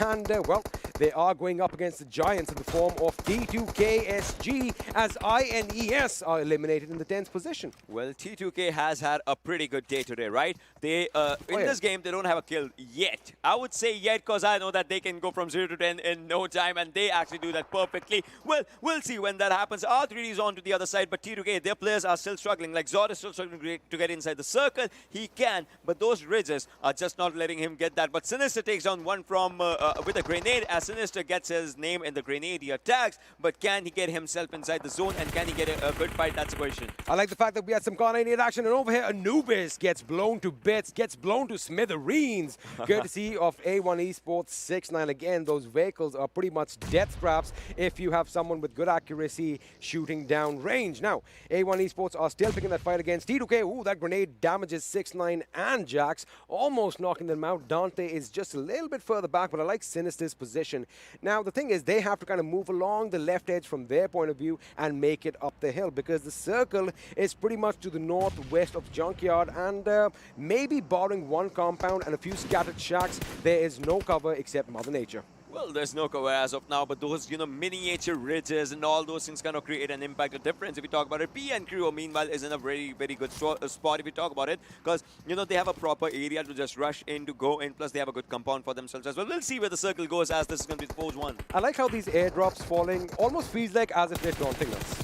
I mean, they might be taunting us. They might be taunting these players if you talk about it, because they're like, oh, look at that, that's a very good cover. But should I? Exactly. Should I go there, or should I just stay here? Well, the play zone didn't want to feel left out, as it knocked out R3D's Walker, and by the look of things, Walker is knocked out. Anubis was lost earlier in that explosion. Shaw and Joker, are they going to go for the revive, or are they going to go for the zone? Because in 25 seconds, the play zone is going to be moving, and well, Walker bites the dust as he gets eliminated from this game. Now, D2K are still going to pick in a fight with the boys from the opposite team over here, but they have to move into the circle, and looks like they are going to be heading in PN Crew's direction, who are currently cemented, not really at the edge of the zone. They don't really have a lot of options, but again, it's all about the ridge plays right now. Yeah, as of now, it's all about the ridge plays, because the circle, I mean, it has none of the shacks. It's an interesting circle, let me tell you this. Yeah, it's a pretty good circle. I would say that as well. But well, this circle will be creating excitement for the players, for everyone to just rush into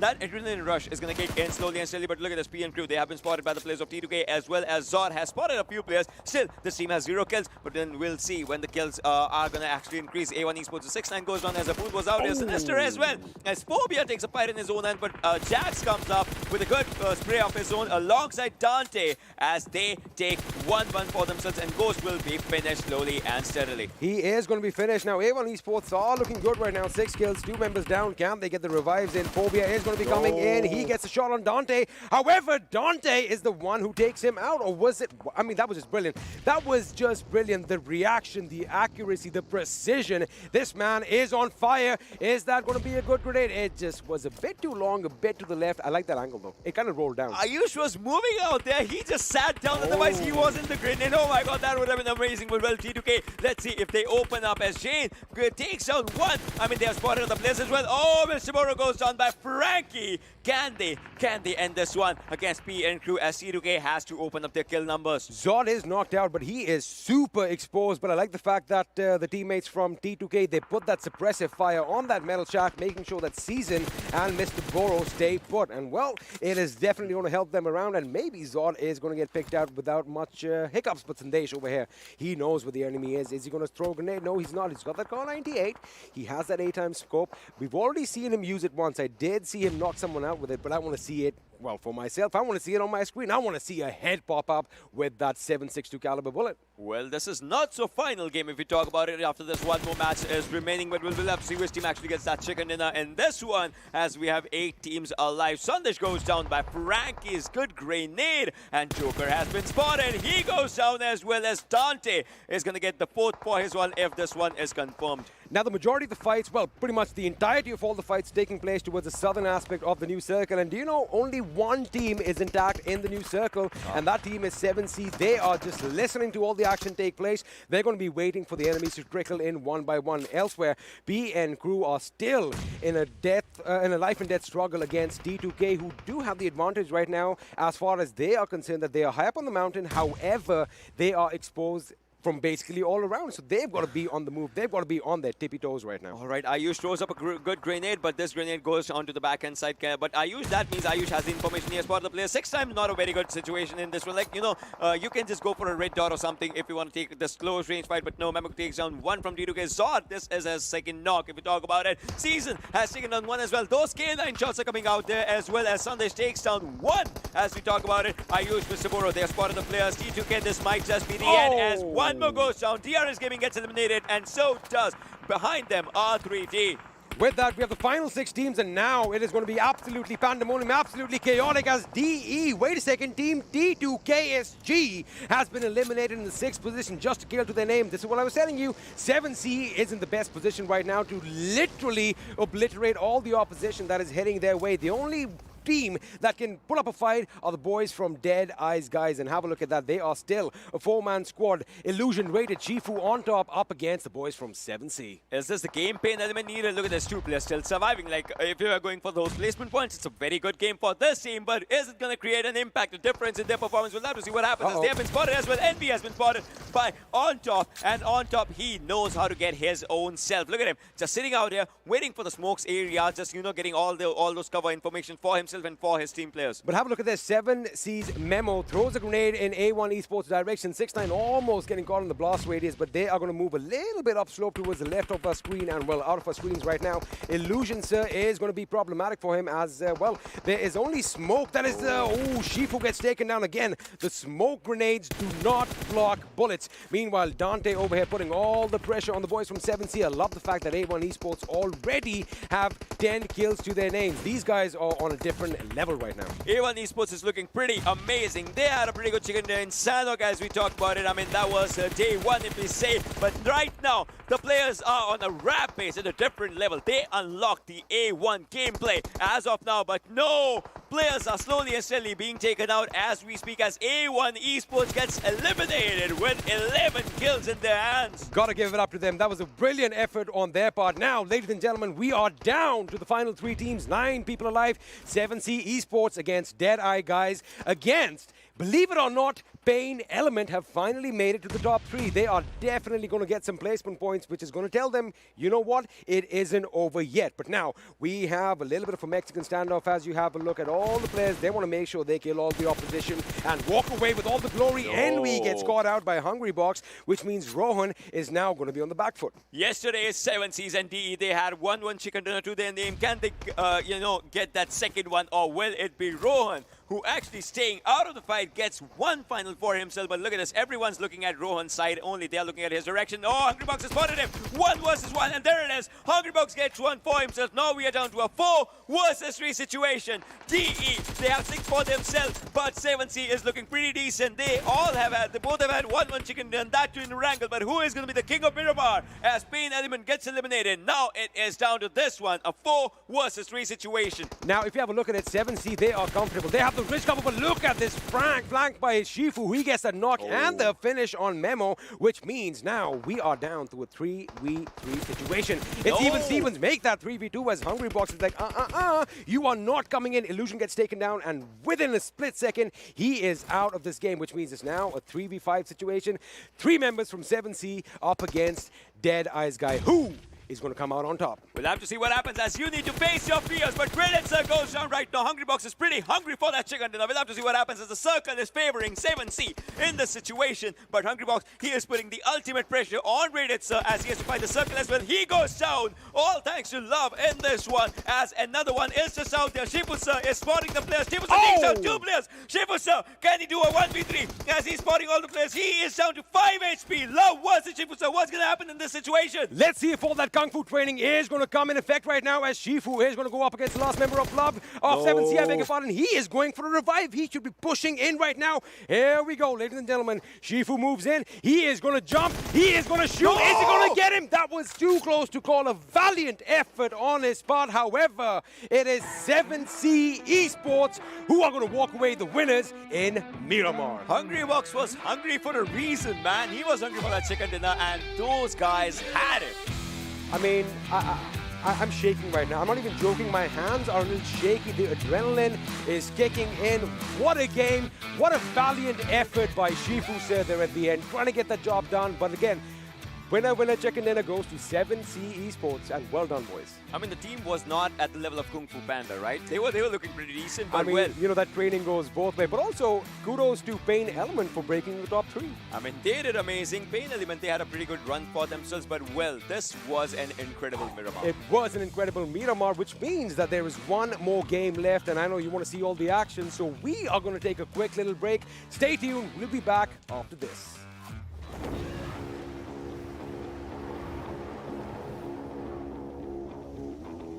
Mountain Dew? Squads. There's loot on the horizon for however you find victory. For the combat chauffeurs. For those who strike from above or from below. For the experts in pan-to-pan combat.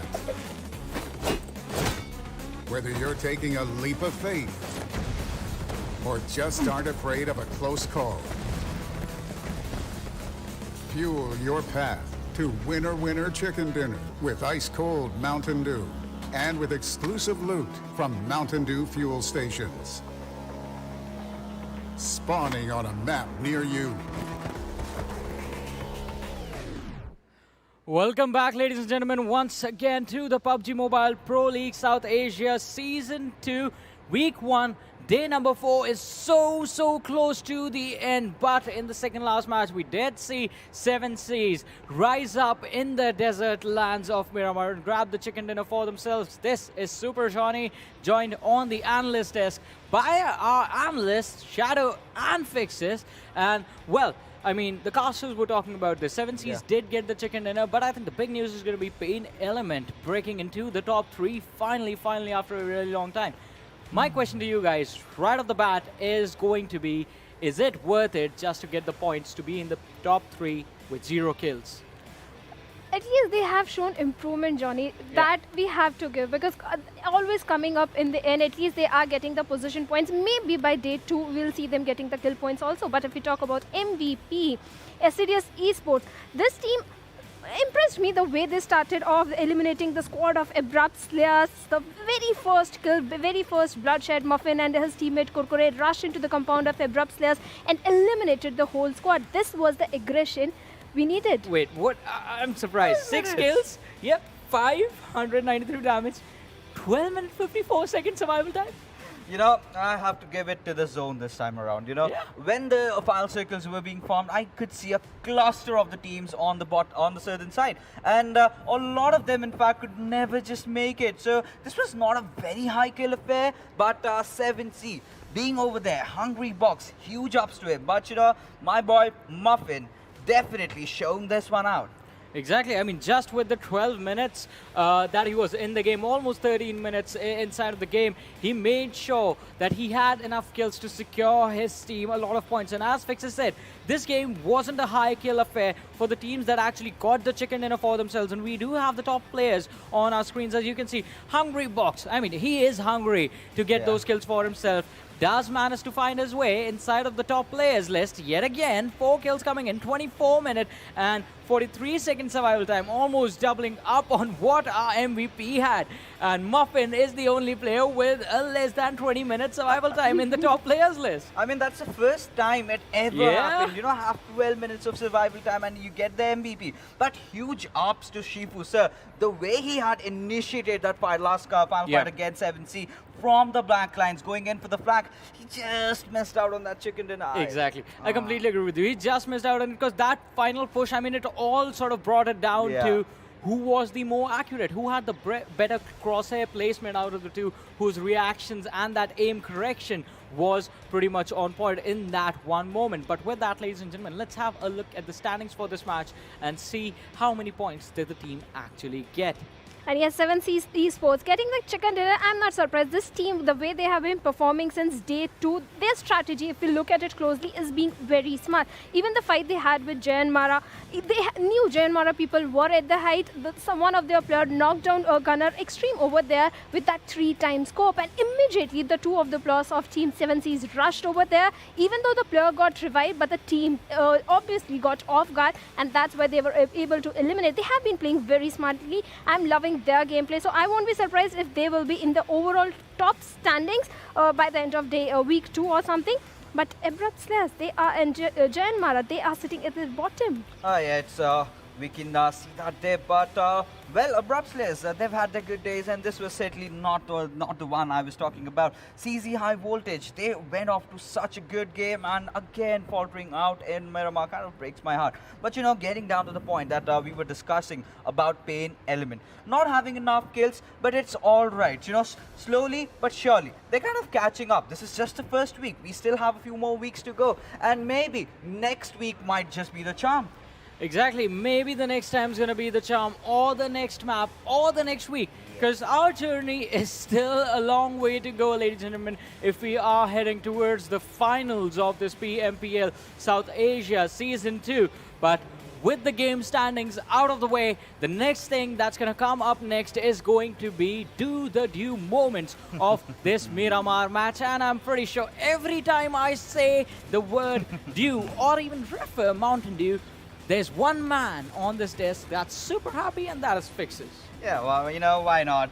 Because I just get to gulp all those beautiful yellow drink out there. But you know, with the way Miramar really started, it was kind of an action-packed affair, and Assiduous Esports did have quite a good outing over there. But you know, JyanMaara, they were certainly not in sync. 7C, well, they were the winners, of course, and what an amazing performance by the lads, especially Hungry Box. I have to give the huge ups to that lad. With the way he was engaging, does not matter. There were certain fights where he just relied on his pure aim skills. There was a point when he just ADS the opponent, and he opened it up, he just directly aimed at the head and got those frags out for himself. But A1 Esports, they also did pretty much a very good performance. They're putting out, in fact, Dante and all his crew members were completely playing out of this world. Of course, the circle not really favoring them, but it's okay.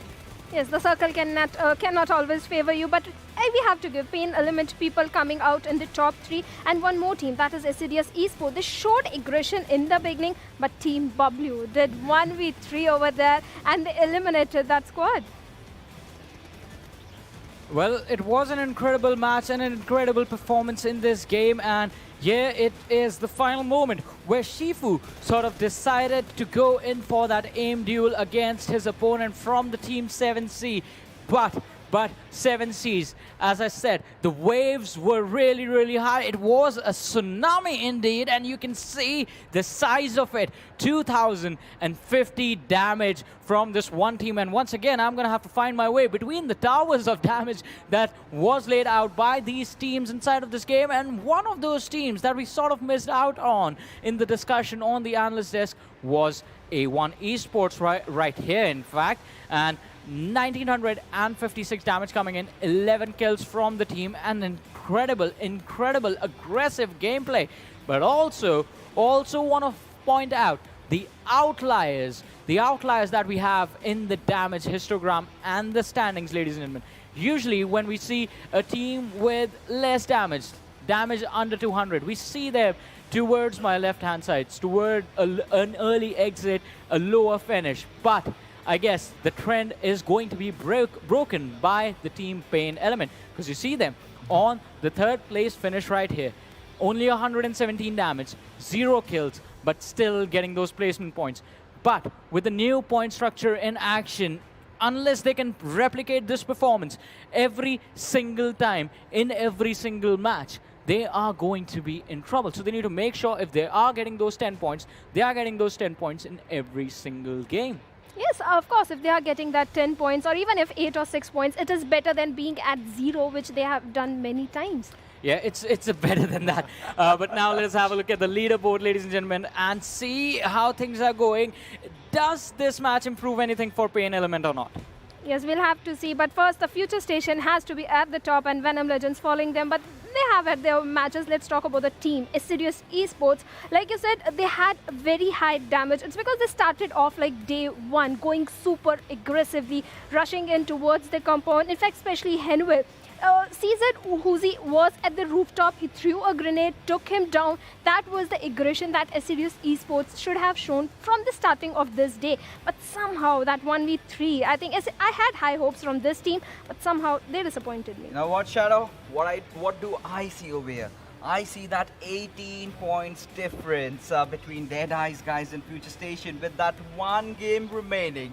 If Deadeyes guy get those 18 points, or if Team T2K get those 19 points, you never know. You never know. They can just topple over, take those $2,000. But as we move further along, well, PAINxELMT, having played most of the matches, in fact, 42 points, that's still a progression, right? As long as you're just climbing on the graph, I'm happy with that. The next week on, you can definitely recover. But a few disappointments out there. VTNxJyanMaara, one of the biggest names, DRS Gaming, Stalwart Esports, INES. What has happened to them?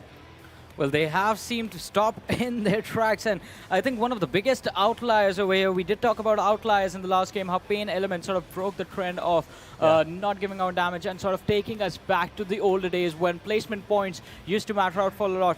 JyanMaara, even with the chicken dinner sitting in the bottom 3, they need to step up, and they need to step up in every single game. But only one game remains now for this week, week 1. Let us have a look at the schedule and see which one it's going to be. It is going to be the map of Vikendi, the frozen tundras. And one last opportunity for me in this week to see if, well, my crystal ball is working correctly, and am I going to get a circle on Castle?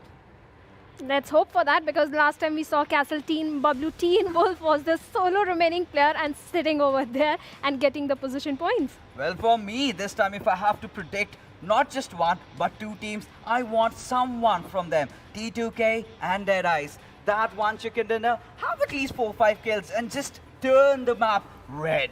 Well, it is going to be pretty important to turn the map red, but with that, I'm going to get off the analyst desk again and walk over to, well, the left-hand side of the stage, where I was getting sort of some weird vibes telling me that these guys do not want the castle circle for me. It's, forget the castle circle, it's a little scary when you walk towards us, because I know that you have something nefarious in your mind and you just want to put us on the spot. Yeah. But do you think we're going to see I'll the put castle you on the rocket right there. I would say, I like that. I would say, well, 821R, obviously that's a very good rocket if you talk about it, but well, we're not going to talk about all those rocket science and all those things. But well, castle circle, maybe, but you know, major chances are the water side areas. Oh, that is going to be interesting. That's going to take us back into the days when we used to, you and I used to make fun of those circles a lot. 50% water, 60% water.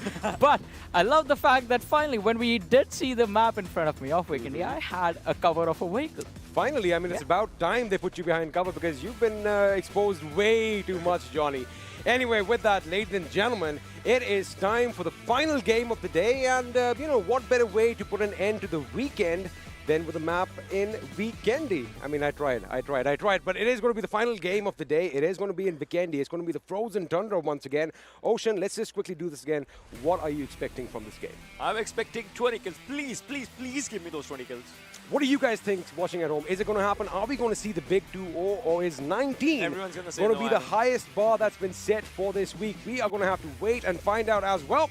All the players are ready. Have a look at all that snow in front of us. I love it. We have an airdrop as well. I'm telling you, that one has the AWM. But right now, all the focus is going to be on all the participants for the last match in week 1. Well, yes, sir. I mean, that airdrop is pretty good cover as of now as well. I mean, Johnny's going to love that. But I just hope no one else, you know, goes for a molly or a nade or something. Because if that happens, you still get down. But for now, all the players, week 1. Let me just give you all a little context right now. When this statement was made, Ocean and Johnny kind of exchanged a little bit of a look. And, well, we like messing around with each other. I wish we could showcase that. But right now, all eyes are going to be on our players as they get ready for match 5. And, well, there you have it. Without further ado, the final game of this week is underway, and that big bird is going to be in the sky for one last time. And let's have a look at the flight path. By the look of things, we are going to be heading north this time. Well, a bit to the northeast. We're going to be flying over the winery. We've got Volnova. The castle is pretty much right there. Let's see if the zone forms over there. The cement factory is again one of those popular areas. Yeah. I wonder if you're going to have an early clash over there. I mean, last time we had early clashes on Cement Factory, but right now, Podvosto, Peshkova, Trebno, those are going to be the areas. The first Vikendi chicken actually was out there with ASE, if we talk about it, right? And after that, if we talk about it, T2K and ASL have had their chicken dinners. And then Venom Legends had a Vikendi chicken dinner. But right now, this is the first and the last Vikendi for today. We'll have to see what happens. We will have to see what happens, as all the players are going to be dropping to their favorite drop spots. I want to see some action at the Cement Factory. I want to see some action at the Cosmodrome. I mean, we were just talking about rockets, and well, I want to... Oh, my Just like goodness. I predicted. Oh, my goodness. Have a look at that zone. We are basically in the midst of a typical Vikendi circle. About 50% of it is in the water, and well, this is what you expect from a map like this. Thank you very much. I know. You love this. You know, whenever my predictions go right. Yeah. That's just jealousy. I would say that's just jealousy. Well, hey, man, I'm human at the end of the day. Well, it is the end of the day if you talk about it. So now you're human. Previously, you were, Frankenstein. Yeah, exactly. But look at this. All the players dropping down right now. We'll have to see what happens as the teams are dropping fairly close to each other. A1 Esports on one side, SCYTES players on the other side, and STE onto the other side as well. Oh my God, Malik, Morte, Phobia, they are gonna, exchange in one another in a fight. But Ghost is moving forward. He spots one, he spots another one. Can you pick up those weapons? Because those are gonna be important. Sinister, he spots Steer. But how long as the first blood comes up? And now here it is. Abud goes down. He does go down. Malik is the one who takes him down. And well, this is what happens when you land together and you are not part of the same team. Now, Morte is going to be focusing attention on Ghost. Phobia comes in from the side as he gets a knock off his own on Malik. He goes down. Now, see, this is going to be interesting. Are they going to be pushing, or are they going to make sure that the other team makes all the mistakes? Now, Ghost is going to go up against Morte. In fact, they are in the same building. One of them is going to go up on the first floor, or they're going to come in front of each other right now. One has an Uzi, one has a Tommy, and looks like the Uzi wins the day. And after that, I would say the punch wins today, right? Because that's a punching bag right now. Talk about adding injury to insult. I mean, that's basically what it is. And, insult to injury, I beg your pardon. Yeah, my English is broken right now. Oh, yeah, pardon my French as well, for sure. Well, Kashyap was out there on the other. All right, he's just talking. He's like, hey, how's your day? Is it good? All right, bye-bye, ciao. And there it is. I mean, that is pretty much like a coup de grace. That's a mercy kill over there for Ghost. And I like the fact that he is calm and composed while Kashyap is going to watch as his teammates are going to be torn to pieces. Now, Kashyap is low on HP. Blade is still in this game, but he is a bit far off from his teammate. I do believe Kashyap... he has taken damage, so I'm pretty sure that they knew where he was, but they thought that he's run away. Is he going to let a few bullets down? He can't, because he has a DBS, and, well, at that range, a shotgun isn't the best idea. He has 2 DBS, not even one, right? I mean, imagine, you just land down, you're low on your HP, and the first 2 guns you find is just DBS and DBS. Well, then you are the one who's going to have to breach every single window, every single house, and get up close and personal, but that is what happened. And, well, STE are down to a 2-man squad. And, well, this is typical. This is typical Vikendi. I mean, action right at the beginning. And right now, Kashyap is still going to be picking a fight with the boys from SCYTES. He is going up with that DBS. Let me tell you one thing. This man definitely has some cojones, but that is not going to be enough to get away with the win.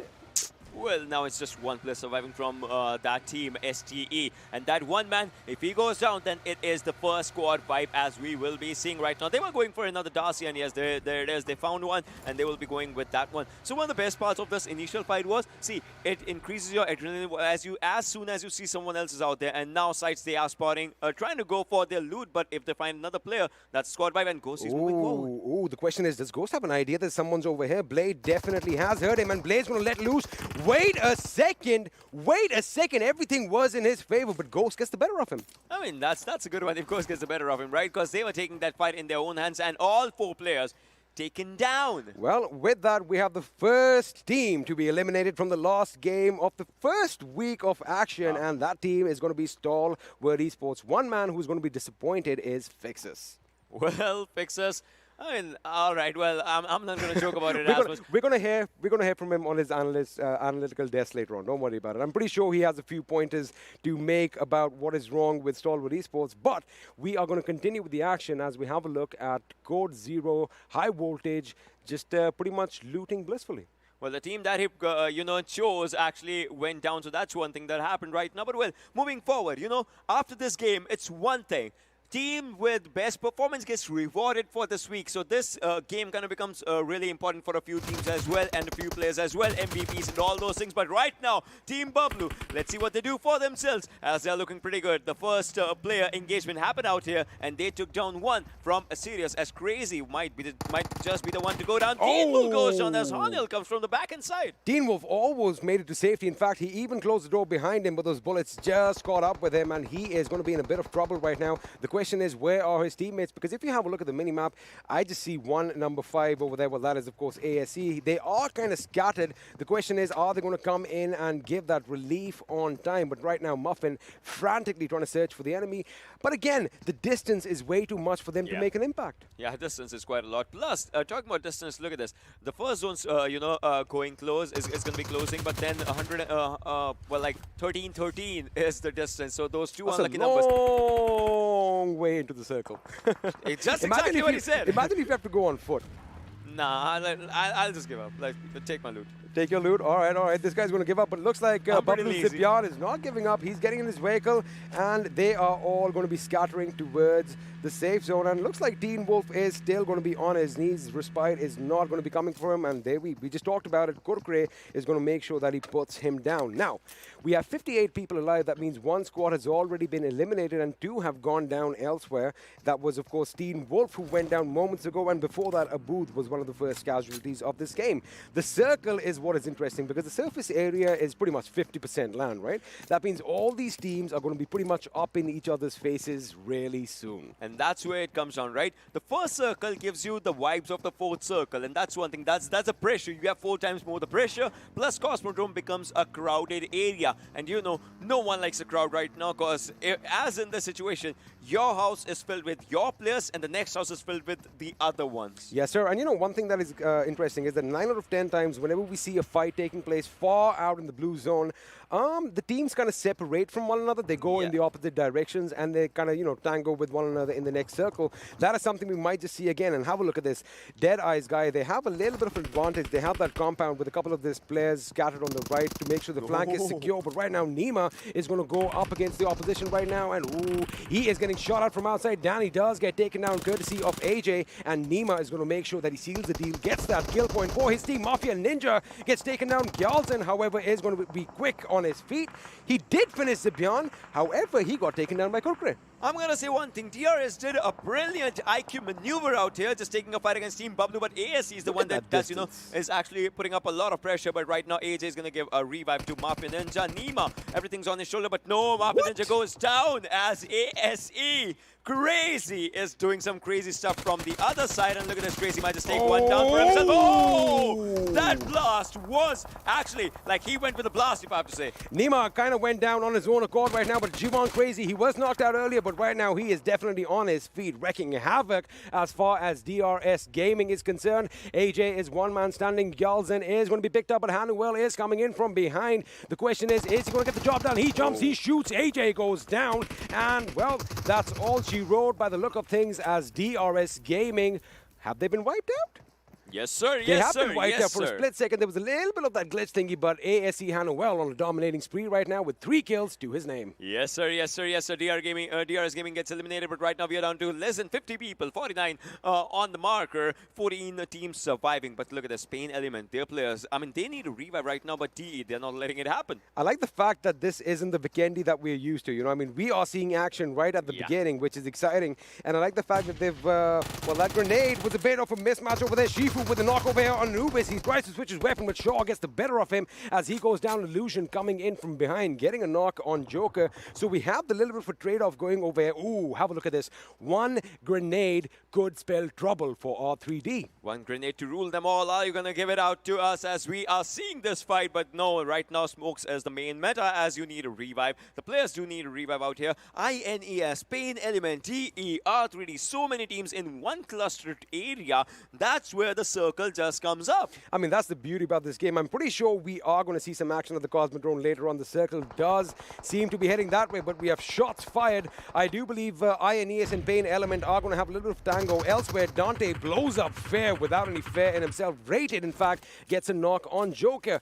I mean, I love this fact that, you know, all the teams have multiple engagements right now. Every man has his job cut out for them. He has to make sure he gets his job done or his team is going to be eliminated as Doc gets ganged up on right now. And, well, he is out in an instance. In an instance, yes, INES, they get the best out of him. Look at the circle. As of now, this is the first zone, and the zone shrinking slowly and steadily. I mean, Trevno is one area where an airdrop arrived, but no player was out there just to take that one. We'll have to see what happens. As Cosmodrome, again, it's getting fulfilled out here. People are going to Cosmodrome. Shaw goes down, Anubis goes down. R3D again in a lot of trouble as Walker was the last man surviving. I was going to say he is, but now he was the last man surviving. That was quite incredible. In fact, those shots came in. That was amazing, amazing cover fire. With that, yes, R3D have been eliminated in the 14th position with just that one kill to their name. Meanwhile, we're going to join Heaven as he's trying to scope out the enemy in front of him, and the enemy is DEADEYES guys. Now, DEADEYES guys, they've only got that one chicken dinner. They're not really, you know, high up on the leaderboard. They are on the latter half. I do believe it's 15th or 16th. They are somewhere around there, 70 points on hand. They definitely need to step up. They definitely need to actually step up right now, but then again, 1 minute and 30 seconds on the clock. Second circle is what it is. Illusion, sir, has been spotted, or is it an illusion for Heaven as he needs to take some shots? Will he go for it? Will he go for it? I mean, there was someone who was going with those mini tabs. That was Joker, and he actually connected one. He did connect, and it looks like DEADEYES guys, these guys are going to be moving out pretty soon, although they don't have to, but they've got to be careful because Abrupt Slayers looks like they could be creeping up on their location. If they have some vehicles, they have that little ridge. If you saw, you know, that hill was, that house, I beg your pardon, was on a hill which had a downslope. And let's have a look at this airdrop.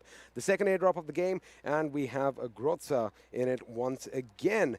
And by the look of things, it is way far out. No one seems to be going to, no one's going to go pick it up. Oh, wait a second. I might just eat my words. No. Is Heaven, is Joe. It's right there. You have two drops right next to you. Someone go and loot them. I mean, people are like, see, in this smaller area, airdrops are kind of an invitation for the fights, right? That's one thing. Again, the circle shifted, but it's still 50% land, 50% water. So as of now, I would say Luffy is in a very good spot because shorelines become a very good area, you know, just for you to just go there and play with. But right now, INES, they are taking down players. Jane goes down as Orochi is out here as well, but Orochi is doing damage onto Frankie's side. If he had two more good bullets, Frankie would have been the next one. Well, Frankie's backpack was definitely the culprit over here, giving his position away, and he's got to be a bit careful. Jane is in a position that he could get picked up if that revive does come in. Of course, Frankie is going to patch himself up before he does that. You don't want to have two members down on your knees, but this is going to be problematic. Dare is moving in for the kill. He's going to come from the left flank. I think Frankie might have left it a bit too late, but Jane is giving that information. Have a look. Frankie is posting up. He is ready. He knows that the right flank has been exposed. Here they come. INES comes in full force. Well, Yashiro just runs over the enemy. That means Frankie has his work cut out. Now they're going to be hungry like a pack of wolves, engulfing him, surrounding him, putting him down. And, well, T2K are now down to a two-man squad. T2K is in a lot of trouble as we speak and as we see. Tia, look at him, just, you know, gathering all the loot that he actually earned right now, but he gets shot from the back end. Right now, INES was like, let's go there, let's get those kills, and let's get back as soon as we can. As DE is just out there. DEADEYES guys, we'll have to see what this team does in this one as well, because DE actually, they had a pretty good chicken in Erangel as in the previous day as we were talking about it, but right now, a good grenade from Shifuza might just take Tia down, but well, it will be just a bit short. Those are some mollies just going out there, a grenade and a molly, but Tia still survives to see another day. There's a smoke wall for this guy just to get in safely towards his teammates. I really love the fact that this meta has kind of evolved as far as using smokes go, because you know, you use them on the aggressive foot as well as when you're on the defensive foot, because well, A, it conceals your positions.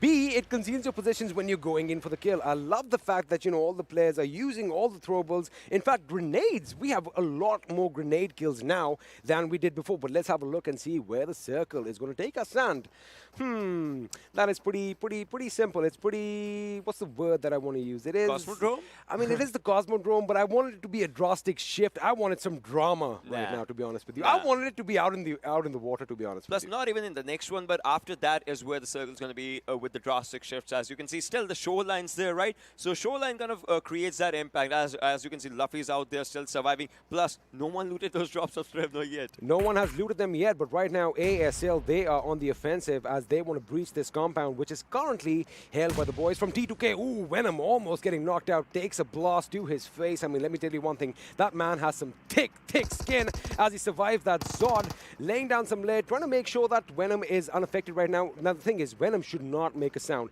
Oh, well, he's made a sound, and this could be problematic. Jari could shoot him down. However, he had that grenade in his hand, and, well, that was a missed opportunity. But he does not miss now as he goes in with that Uzi, switches to that ratatatata, and he's going to go in. Is he going to get the kill? Venom versus Jari. Jari on a sliver of HP. Who is going to come out on top? Here comes. Wait a second. Nova goes in. No. He gets taken down. Whoa, I thought there was fire on the ground. No, that was just the animation of that AK straight, that was man. so beautiful. No. That was so beautiful. And right now, by the way, I'm getting a hug by Ocean because I actually thought that was fire. Don't worry, and I missed all that action. Well, no. Well, if we talk about the other things, look at this. so DE. pretty.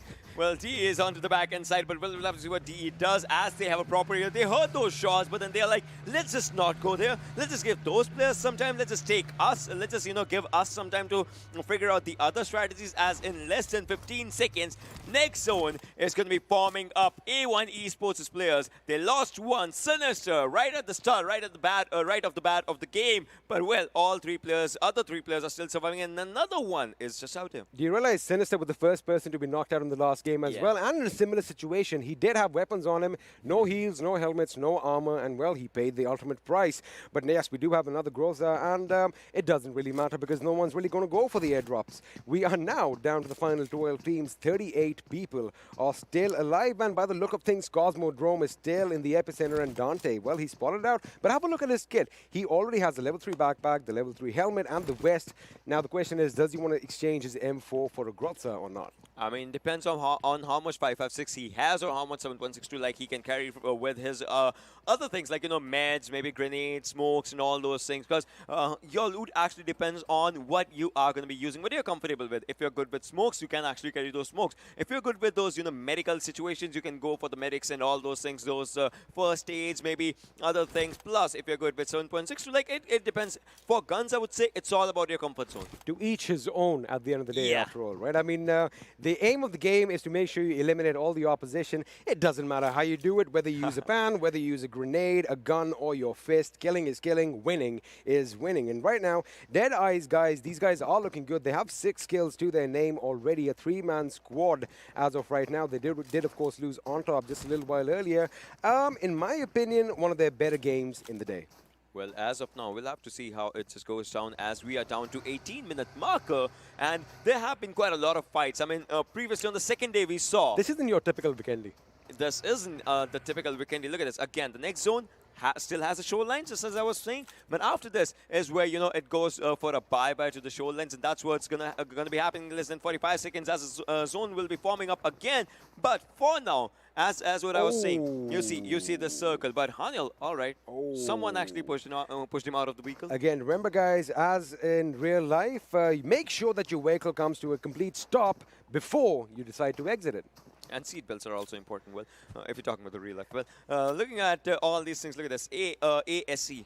The previous game that they had, that was quite an unfortunate event that happened. But for now, all that I want to see is how do they plan to conquer this Cosmodrome area. I mean, it's no rocket science, but this area is. I love the fact that smoke has been deployed with such precision, and they get the car, and Golkure wants to make sure he gets his revive on his teammate, but Havoc, he does realize that people are coming. He's got to be careful because Jivan Crazy could be in a good position to lay down some lead in his direction. Now, the thing is, okay, here comes Assassin, here comes Cooney. Do they all want to be attacking from the same side? They should try and get a few more angles. I mean, if there was a jump nade, If there was a jump net, that would have taken down, but Hanel, all right. That Molotov was good? Well, the molly was good, but it was on the upper floor. So that it comes down to how you actually jump with your grenade and all those things. Hanel's still out there. I mean, the revive actually came quickly. He's still getting that damage up for himself, but now he is in the safe spot. The molly did hit him. The molly did hit him in the final nick as the Molotov was about to just vanish, but it did hit him. It did hit him, and I'm kind of surprised Muffin hasn't moved around. He is moving now for the right flank for his team's point of view. He should have done that maybe a little while earlier, but again, that angle would not have been there. But I love the fact that they went in. Hanuel has been picked up. What an amazing, amazing save on the part of ASE. And now Jivan Crazy comes under fire, but he gets a knock on Havoc instead, as Havoc, well, Cooney, in fact, has to just helplessly look on. I mean, as of now, Assassin will go there and go for a revive. He has a perfect cover for himself from two different directions. Plus, Cooney is out there. Can take down Crazy this time. No! Almost Crazy gets himself into the safer position. But can he get himself with his teammates? Or, better yet, ASE, they just parked themselves. They just parked themselves right now. Cooney, can he take those players? No, he goes down. He drops down for himself. But it's Hanel. 1 versus 1 for himself. But onto the backside is where Assassin is as he takes down another player. Hanel, this might be the end for this team. ASE, can they go for this fight? I mean, the odds are not in their favor as it is a 1 versus 3 as Hanel goes down as well. Now it is the one final player, Crazy. He has to get out something crazy, but he goes for a revive right now, and Aussie is moving forward. He knows there will be someone for the back ends. I like the way Muffin kind of started moving around to distract them, and well, Jivan Crazy goes up against the last man. Well, that is going to be the end of the show. Assassin is going to come out on top, and have a look at that. He is on a domination spree of his own. 3 kills to his name. Elsewhere, Abrupt Slayers Joker are going to be opening up on Team Bablu as Tyrant gets taken out. And well, we were talking about Assiduous Esports, 12th position, 5 kills to their name. Well, Ayush has been spotted as well, but still no damage done. Now the damage was done a bit, but obviously Vehicle would have taken quite a bit of damage. Ayush is spotted again in the open. Now he's not being rendered if you talk about it, but right now Team Bablu also getting eliminated on the 12th position. Like their overall standing in this game is 12th, as you can see, 1 point for themselves, but none on the kills. PAINxELMT still surviving with 1 final player, but for how long as Luffy's out here alongside PN Crew's player Season. If he moves up, he might just find a potential kill for himself and Mr. Boro as well. 1 good grenade onto this area will be giving them a good kill. I like the fact that they have the same colors. It's 9 and 18. I mean, if you don't pay attention, it almost felt like it was an entire team, to be honest. And the moment he said Pain Luffy, I'm like, wait a second, where is he? And he is on fire right now. Of course, he's making all that sound. All those footsteps are going to be giving his position away. Here they come. The pack of wolves are hungry. And, well, PN Crew get the job done. PAINxELMT out in the 10th position. Just as we were talking about the circle, just like, we were talking about the hardships, this circle was actually supposed to be a hardship, and that's what it was, from one direction to the other. And now we'll be closing on to the 5th circle as well. As you can see, the circle has moved up. That means 7C, CZxHIGHVOLTAGE, those players have to get inside the circle. A1 Esports as well. But before that, they want to take a head-on collision with PN, and Visboro goes down. Now Tade low on health, but still no fight is left as he takes another one down with the help of 6ix9ine. Right now, Tade with that Uzi takes another one for himself. And looks like Jax is the last man standing. No, he's not the last man standing. We still have 6ix9ine. Dante is still in effect. Wait a second, what's happening? It's a bit confusing over here. Looks like PN Ayush is going to bite the dust as he gets taken out. Now Sandesh is the last man standing. Again, things were going in their favor, but what happened was when PN Crew was under fire earlier by... He's your teammate. Wait a second. Wait a second. For a second, even I was confused. I mean, that's what it is. I mean, basically, you have to shoot at anything that moves. I mean, but yeah, you know, if you're shooting at anything that moves in your favor, like your teammate, then you're just wasting bullets. Imagine right? if we had friendly fire. Oh man, then you know, teammates, they happen like a weird things. I'm not gonna even talk about it. But well, for now, Cooney is just surviving. But Hungrybox is like once again hungry. He wants those kills. He wants those points. Watch your left, watch your left, watch your left as Hungrybox takes down one, just finishing it all off. Beautiful strafing on Hungrybox's spot as he takes out yet another one. I mean, this guy, he is living up to his name. He is hungry. Now he's spotted the other members as well. Memo is still looting. He, in fact, gets what he wants, gets out, and look at him. He went prone in the nick of time. What an amazing play out in the by open. the lad over here. The smoke is going to dissipate. Is he going to go right? He is going to go in for the kill. He's got that Tommy. He gets one down. Aussie comes out from the left. Memo jumps, and that is all she wrote. Ladies and gentlemen, as High Voltage have been eliminated. What an amazing play by the boys from 7C. That's why you use Tommy Gun, because it is the meta. It is the kill meta right now. Also, it is absolutely gangster. I mean, come on. I would go for the gangster bit. I get it. I get it.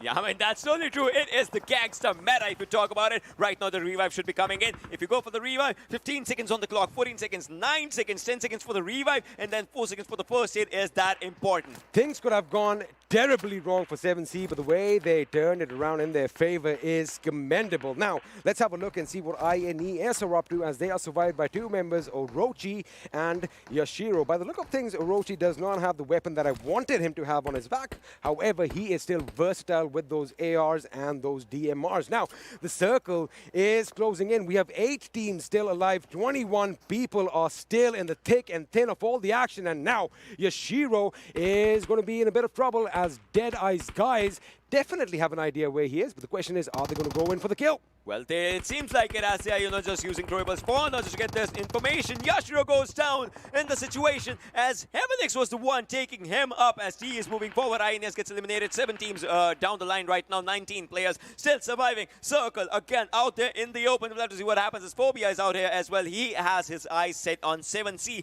When they move in onto the central part of the circle, as right now every team, most of the teams are playing edge by edge. Most of the teams are on the edge of the circle and, well, there is not a lot of moving space, to be honest with you. Not a lot of breathing space, in fact, to be honest. And looks like DEADEYES guys, they do have that compound. However, they are going to have to move at some point. That was at the southern edge of the zone. Now, let's have a look and see what's happening in the northwest. JyanMaara's Gunner, Wang, and Extreme, they have an idea that somebody is towards their northeast, and that somebody are the boys from A1 Esports. Now, this is the thing in Vikendi, right?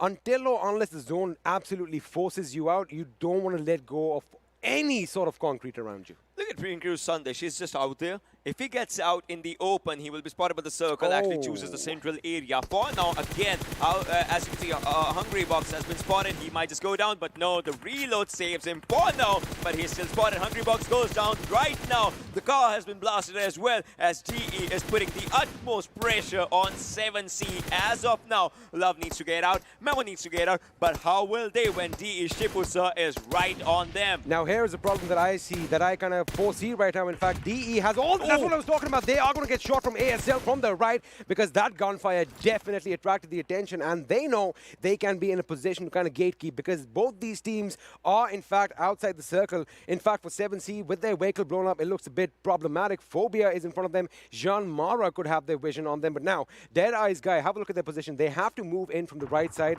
and what's in the right? It's ASL. Well, Nova has spotted one more player. He's just, going for the shots inside that smoke. As you know, it's a proper invitation for that smoke party. But right now, Phobia is just out there on the other side. Gunner again. A few shots were connected, but not the accurate ones. Not the accurate ones, and now looks like ASL are going to be getting ready to move out as well. We've got about 17, make that 15 seconds on the clock until the zone starts slowly but steadily creeping in and closing in on itself. Meanwhile, ASL are still going to be keeping all their focus on DEADEYES guys as Shifu Sir is the one who gets caught in Joker's crosshairs. Now, the thing is, they don't have a lot of distance to cover. They can still make it to the circle. The question is, are they going to go and post up over there, or do they want to finish DEADEYES guys? Wait a second.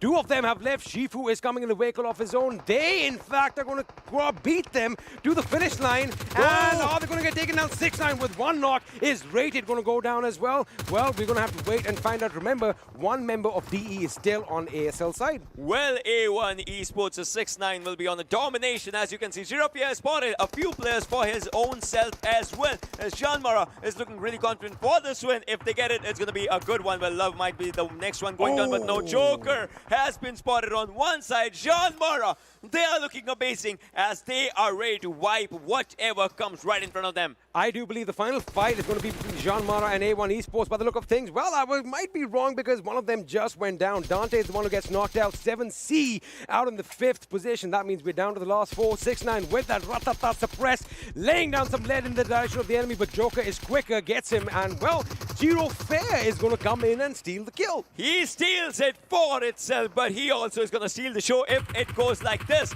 Well, Giropia is moving on to the back end side. A1 Esports says RXX gets spotted, and Dante might be the next one. He kills it up. He has to get for the cover, but no, was a bit late. Joker's moving forward. Gunner's out there as well. What's going to happen in the situation that 4 teams still survive? Gunner, he has to spot in both directions. Does not have a helmet as well. Even though Giro Fair got knocked out, because he got knocked out, he actually went out of the side of the enemy, and now they are still a 4-man squad. However, 2 of them are on their knees. Gunner and Wang have to work out. Dante, you got to move out of the line of fire, my dear friend, as Joker tries to lay down some metal in his direction. He is still prone behind the vehicle. If that vehicle goes boom, Dante goes with him in a burning inferno. Let's see if that is going to happen, as we are now getting closer to the end game over here. Judo Fair gets taken down courtesy of HeavenX.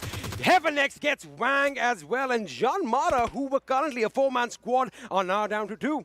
Ladies and gentlemen, this is going to be the 8th zone that's going to be shrinking out right now, and there's just one team, JyanMaara, inside the circle. But how many players will survive? As Geofair was taken out previously, it is Gunnar, Wang, and Extreme. As we can see, the alive status, the player status, Abrupt Slayers is looking pretty good as well. CZxHIGHVOLTAGE as well, A1 Esports, but no, Joker takes down one, Tani goes down, A1 Esports gets eliminated. This is out here, CZxHIGHVOLTAGE with the next one falling down. Now there are 2 teams surviving. As you can see, it is a 3 versus 2 situation. Joker, HeavenX, can they get the best out of this fight against VTNxJyanMaara? The final game for week 1. After this, it all seals down for the next 3 days. But look at that. Oh my god, Joker takes down one. Can Joker do it again? Yes, 8 bullets for himself, goes for reload. HeavenX out in the open for his own self. Can he actually get this fight? Because behind him is going to be the circle. For how long can he just suppress this fight for his own self? Did you like the fact that Joker shot through the grass? I mean, that is basically like Predator right now. Now Wang and Extreme are behind the rock. Extreme is going to patch himself up. Gunnar is a bit prone in front of him. He can be in a pivotal position right now to lay down some hurt on Heaven. Now, Heaven's got to be careful. I like the fact that they are split up. Who is going to walk away the winner? Heaven on the right flank, Joker on the left. The enemy behind the rock. One good grenade could do it all. I'm telling you, Gunnar is the guy who is going to be pivotal. They are not going to expect anyone to be prone in, well, basically in front of the rock. Well, Gunnar's out there in the open. Gunnar is the one who will be providing each and every inch of opposition, out there. But, well, we'll have to see what can he do with this situation. He definitely has HeavenX. All the information is going to be going out. The bags are being dropped. Everything that is inessential is being dropped. Hey, Wang gets the enemy. He takes him down. It's a bit of a trade-off over here. Heaven is the last man standing as Wang is going to be coming in at him. Where is Extreme? They need to do a coordinated attack right now and get the job done. Is he going to go for the revive?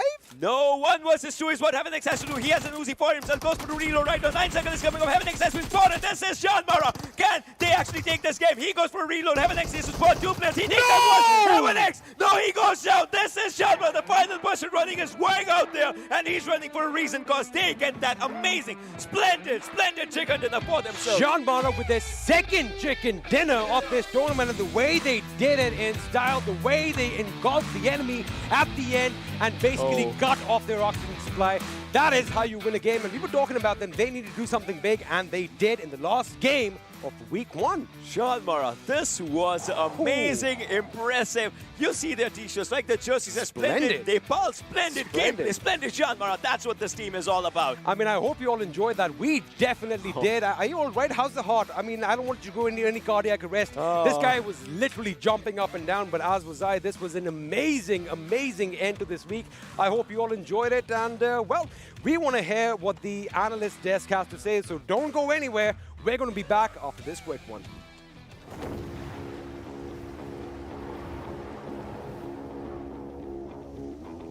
Mountain Dew? Squads. There's loot on the horizon for however you find victory. For the combat chauffeurs. For those who strike from above or from below. For the experts in pan-to-pan combat. Whether you're taking a leap of faith or just aren't afraid of a close call. Fuel your path to Winner Chicken Dinner with ice-cold Mountain Dew and with exclusive loot from Mountain Dew fuel stations. Spawning on a map near you.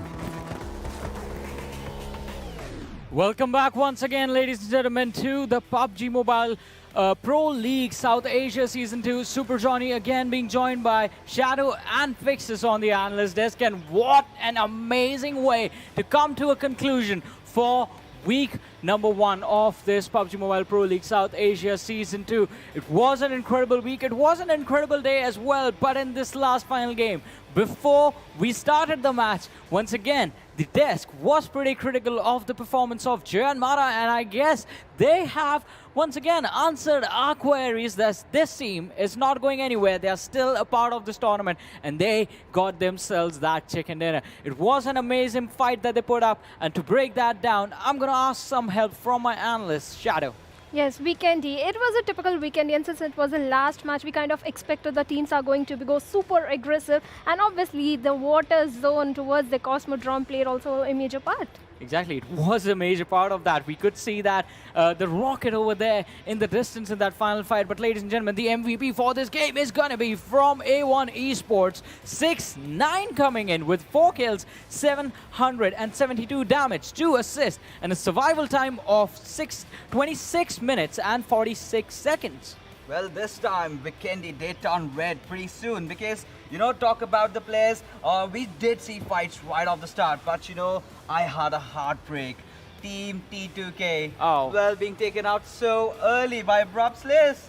Yeah, quite an early exit for them, but it was an incredible game being put up by Abrupt Slayers as well, nonetheless. Let us have a look at the top players right now, ladies and gentlemen, and here they are. Talking about Abrupt Slayers, Heaven appearing on our screens from up above. In fact, survival time of 30 minutes and 7 seconds. 3 kills coming to his name, 729 in terms of damage, followed by Shifu Sir again on the 3rd position with 3 kills to his name. And Abrupt Slayers, Joker is going to be joining the list, and since we started the list of top players by the players of A1 Esports, might as well just come in a complete circle and end with Dante. Well, Johnny, do you see that uncanny resemblance between Heaven and my face? I mean, yeah, we both are kind of like brothers, and well, someone up there is getting all those kills. Yeah, someone up there is definitely getting those kills, and Abrupt Slayers being true to their name, the Slayers just making sure they are taking the heads off their opponents, getting those kills and getting those points inside this game. And talk about the points, we're going to have a look at the standings for this game, ladies and gentlemen, right about now on our screens. Yes, VTNxJyanMaara, that beautiful chicken dinner coming with amazing 12 kills. They had the right positioning. They knew this zone is going to be towards Cosmodrome. They dropped in at Podvosto, made sure that they had a good positioning. But DEADEYES, they are sitting at the 5th position. Shifu Sir, he went solo against the players of R3D. Yeah, that solo fight is going to be pretty deadly for him. But still, guys, I mean, we did hear from them in the interview as well that it is going to be all about kills for them. They're going to try and go for those kills earlier on. As much aggression is needed, they are going to bring it to the table. But moving forward in the standings, we're going to have a look at the next set of 8 teams that sort of failed to show up. And one good game by the squad of PAINxELMT, and they are back on the bottom 3 in this match. Yeah, absolutely. And well, PAINxELMT, they are still under dire trouble.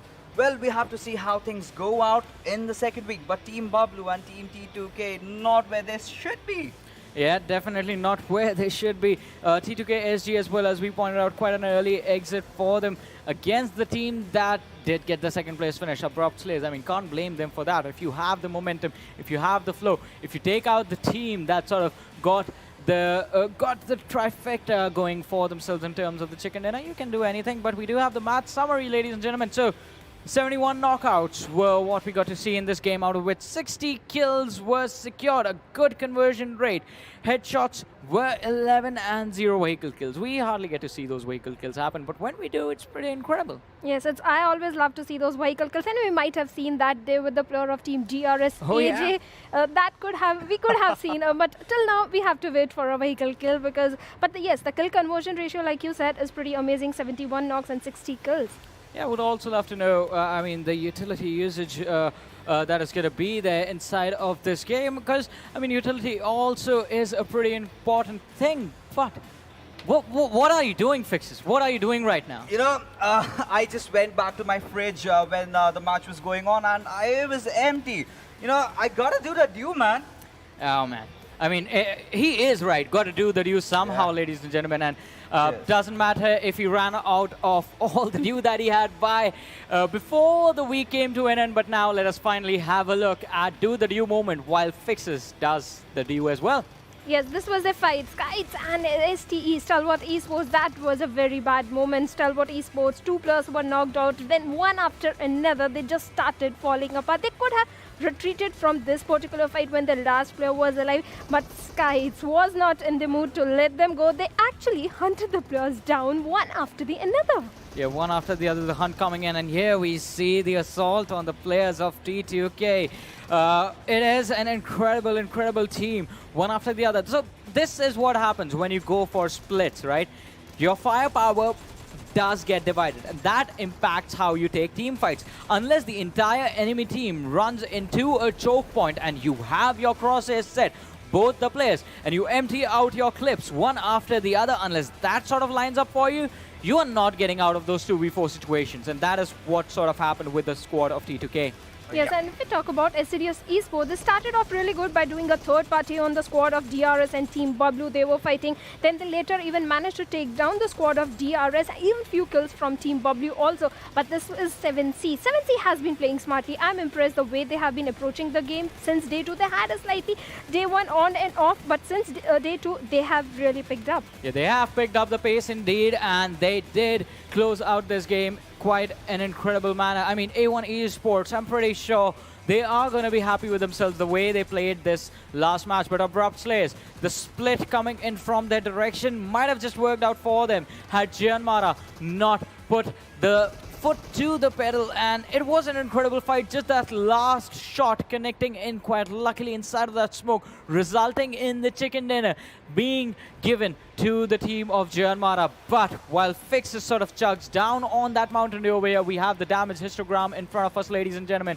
and you do see the massive tower over there of 2165 damage coming in for the team of Abrupt Slayers. With 9 kills though, I think efficiency is what JyanMaara portrayed from their gameplay. 1200 damage and 12 kills.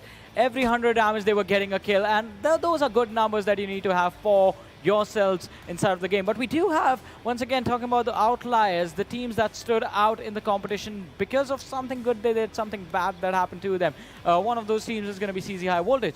Good fights coming in, 1500 plus damage. But what do you get from that? Only 4 kills. Not enough if you are going to take an early exit inside of the match.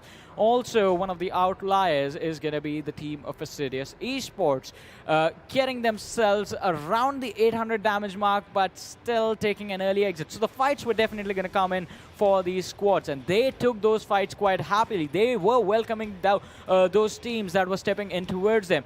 But you got to make sure that you do not fall down in those fights, and you stand up, and you are the ones surviving in the end. Yes, you Johnny, should be the one. Well, I did finish my due up, and I was thinking maybe I could just share one with you.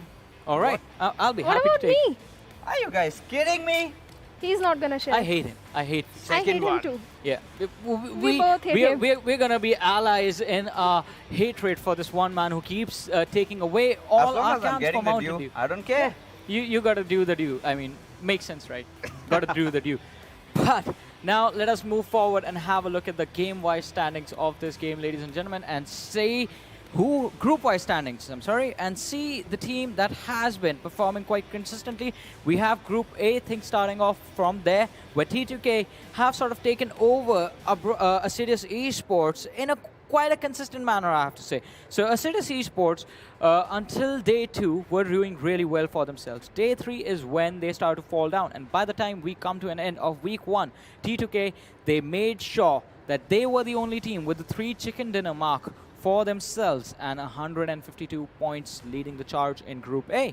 Yes, and if we talk about Group B, Abrupt Slayers, they are known to perform in Vikendi, and this time also they performed really well in the Vikendi. Vikendi is their forte, we can say that, and 7C Esports has impressed everyone since day 2, especially today. The way they have been approaching the game, their strategies, their rotations, their split, everything is on point about this team. But R3D, one match, they showed a good performance in day 2, but after that, they have been not able to perform. Yeah, but Abrupt Slayers, they definitely were the Demon Slayers today as they took down a few of the big squads. Talk about taking down T2K. That really broke my heart over there. But as we move along further, FutureStation standing tall, 171 points for themselves, followed by Venom Legends, not far behind. But look at the number of kills, 87? Yeah, 87 kills coming in for Venom Legends, an incredible performance. And these two teams, in fact, all four in this group, did not play 4 matches, ladies and gentlemen, today. So these teams had to make sure that they performed before the first game of today, and they definitely did. I mean, since day 1 to the very first game of day number 4 of week 1, these teams had put up incredible numbers on the leaderboard. But moving forward to Group D, we have A1 Esports from this group, 135 points, just 1 chicken dinner, and then we have JyanMaara, who have 2 chicken dinners to their name, but just 101 points. At least they did manage to cross the 100-point mark. Yes, they did manage to cross the 100 mark, but A1 Esports has been consistent in the placement points and the kill points compared to VTNxJyanMaara, who have got 2 chicken dinner, but look at their kill points, just 46 points. They need to be a little aggressive, and Team Bablu has managed to step up. They are at the second position with 119 points.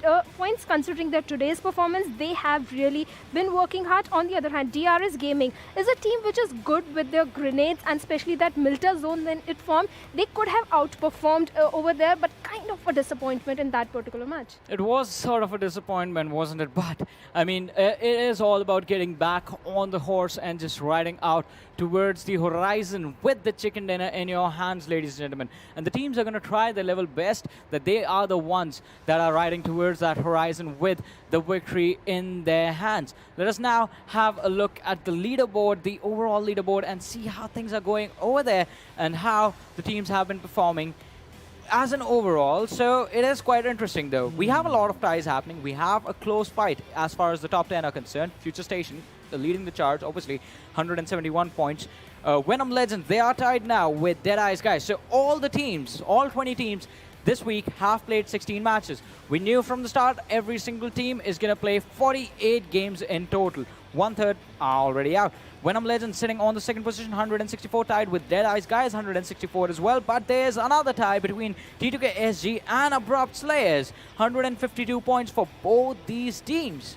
Someone is $2,000 richer today, Johnny. Yeah, and that's that gonna too. be our boys from FutureStation. Huge congratulations to this particular team. I am really excited to see where the $500 are going towards. But as we move along further, well, this is not the happy bunch of teams out there. PAINxELMT, R3D Esports, INES, and Stalwart Esports. I mean, Stalwart Esports, I have been critical about them. I have been asking so much out of this particular team, and somewhere down the line they've been kind of disappointing in the first week, but I know, I believe in them. Second week, all these teams, you see them down here, they will be on page 1.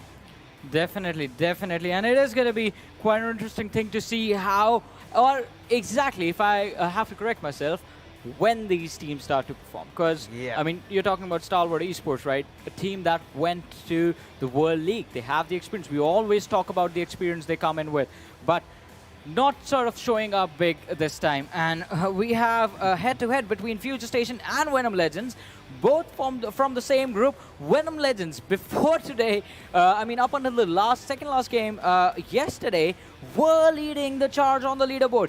Could have won the $2,000 for the team with the most points in the week, but FutureStation in the right nick of time, just coming in 171 to 164 points. That's how close it was. FutureStation, 2 chicken dinners and an amazing performance. But still, if we are looking at the stats and comparing them, I think the KPM and the damage given to damage taken ratio both lie in the favor of Venom Legends, and the kills as well.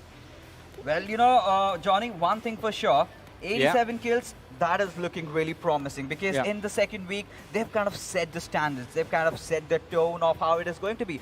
FutureStation, you can call them the smarter bunch, but if you have to call for some raw, aggressive killers, that has got to be Venom Legends. Exactly, I agree with you. Raw, aggressive killers is what Venom Legends are. But one more thing I agree with, FutureStation have showcased that they are really consistent in getting those placement points as well, and we did talk about it. They had a good average going in when we saw them with the 10 games coming in, 11 games coming in for them. And I think right now as well, they are still sort of somehow managing to keep up the average to a really nice point, wherein 171 points in 16 matches played. If they keep this going, I think by the time we reach the end of week 3, there is going to be a massive, massive gap. Because if Venom Legends remain this inconsistent, this slight point difference is going to keep on growing.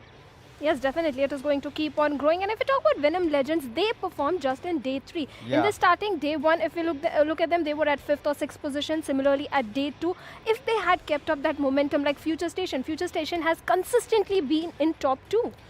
Exactly. And we have sort of had a look, ladies and gentlemen, on who got the $2,000. Which team got the $2,000? But now it's time to see the individual who's going to be going $500 richer today. Ladies and gentlemen, the kill leaders on our screen right now.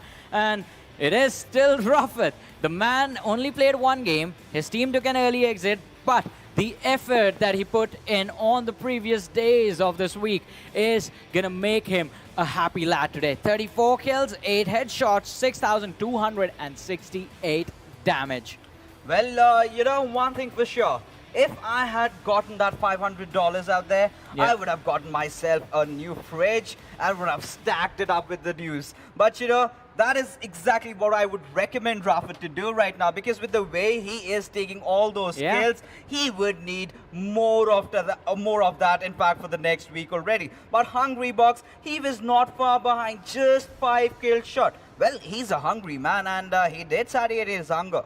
Yeah, he did satiate his hunger, but talking about steal shots, I mean, he was shooting lead towards his opponents and was taking them down quite consistently, 26 kills for the lad. But moving forward in the kill leaders, ladies and gentlemen, Badref not playing today, so he did take a fall, but still, overall had an amazing performance. Then we have Muffin for Assiduous Esports, quite consistent with the number of kills that he gets in every single game.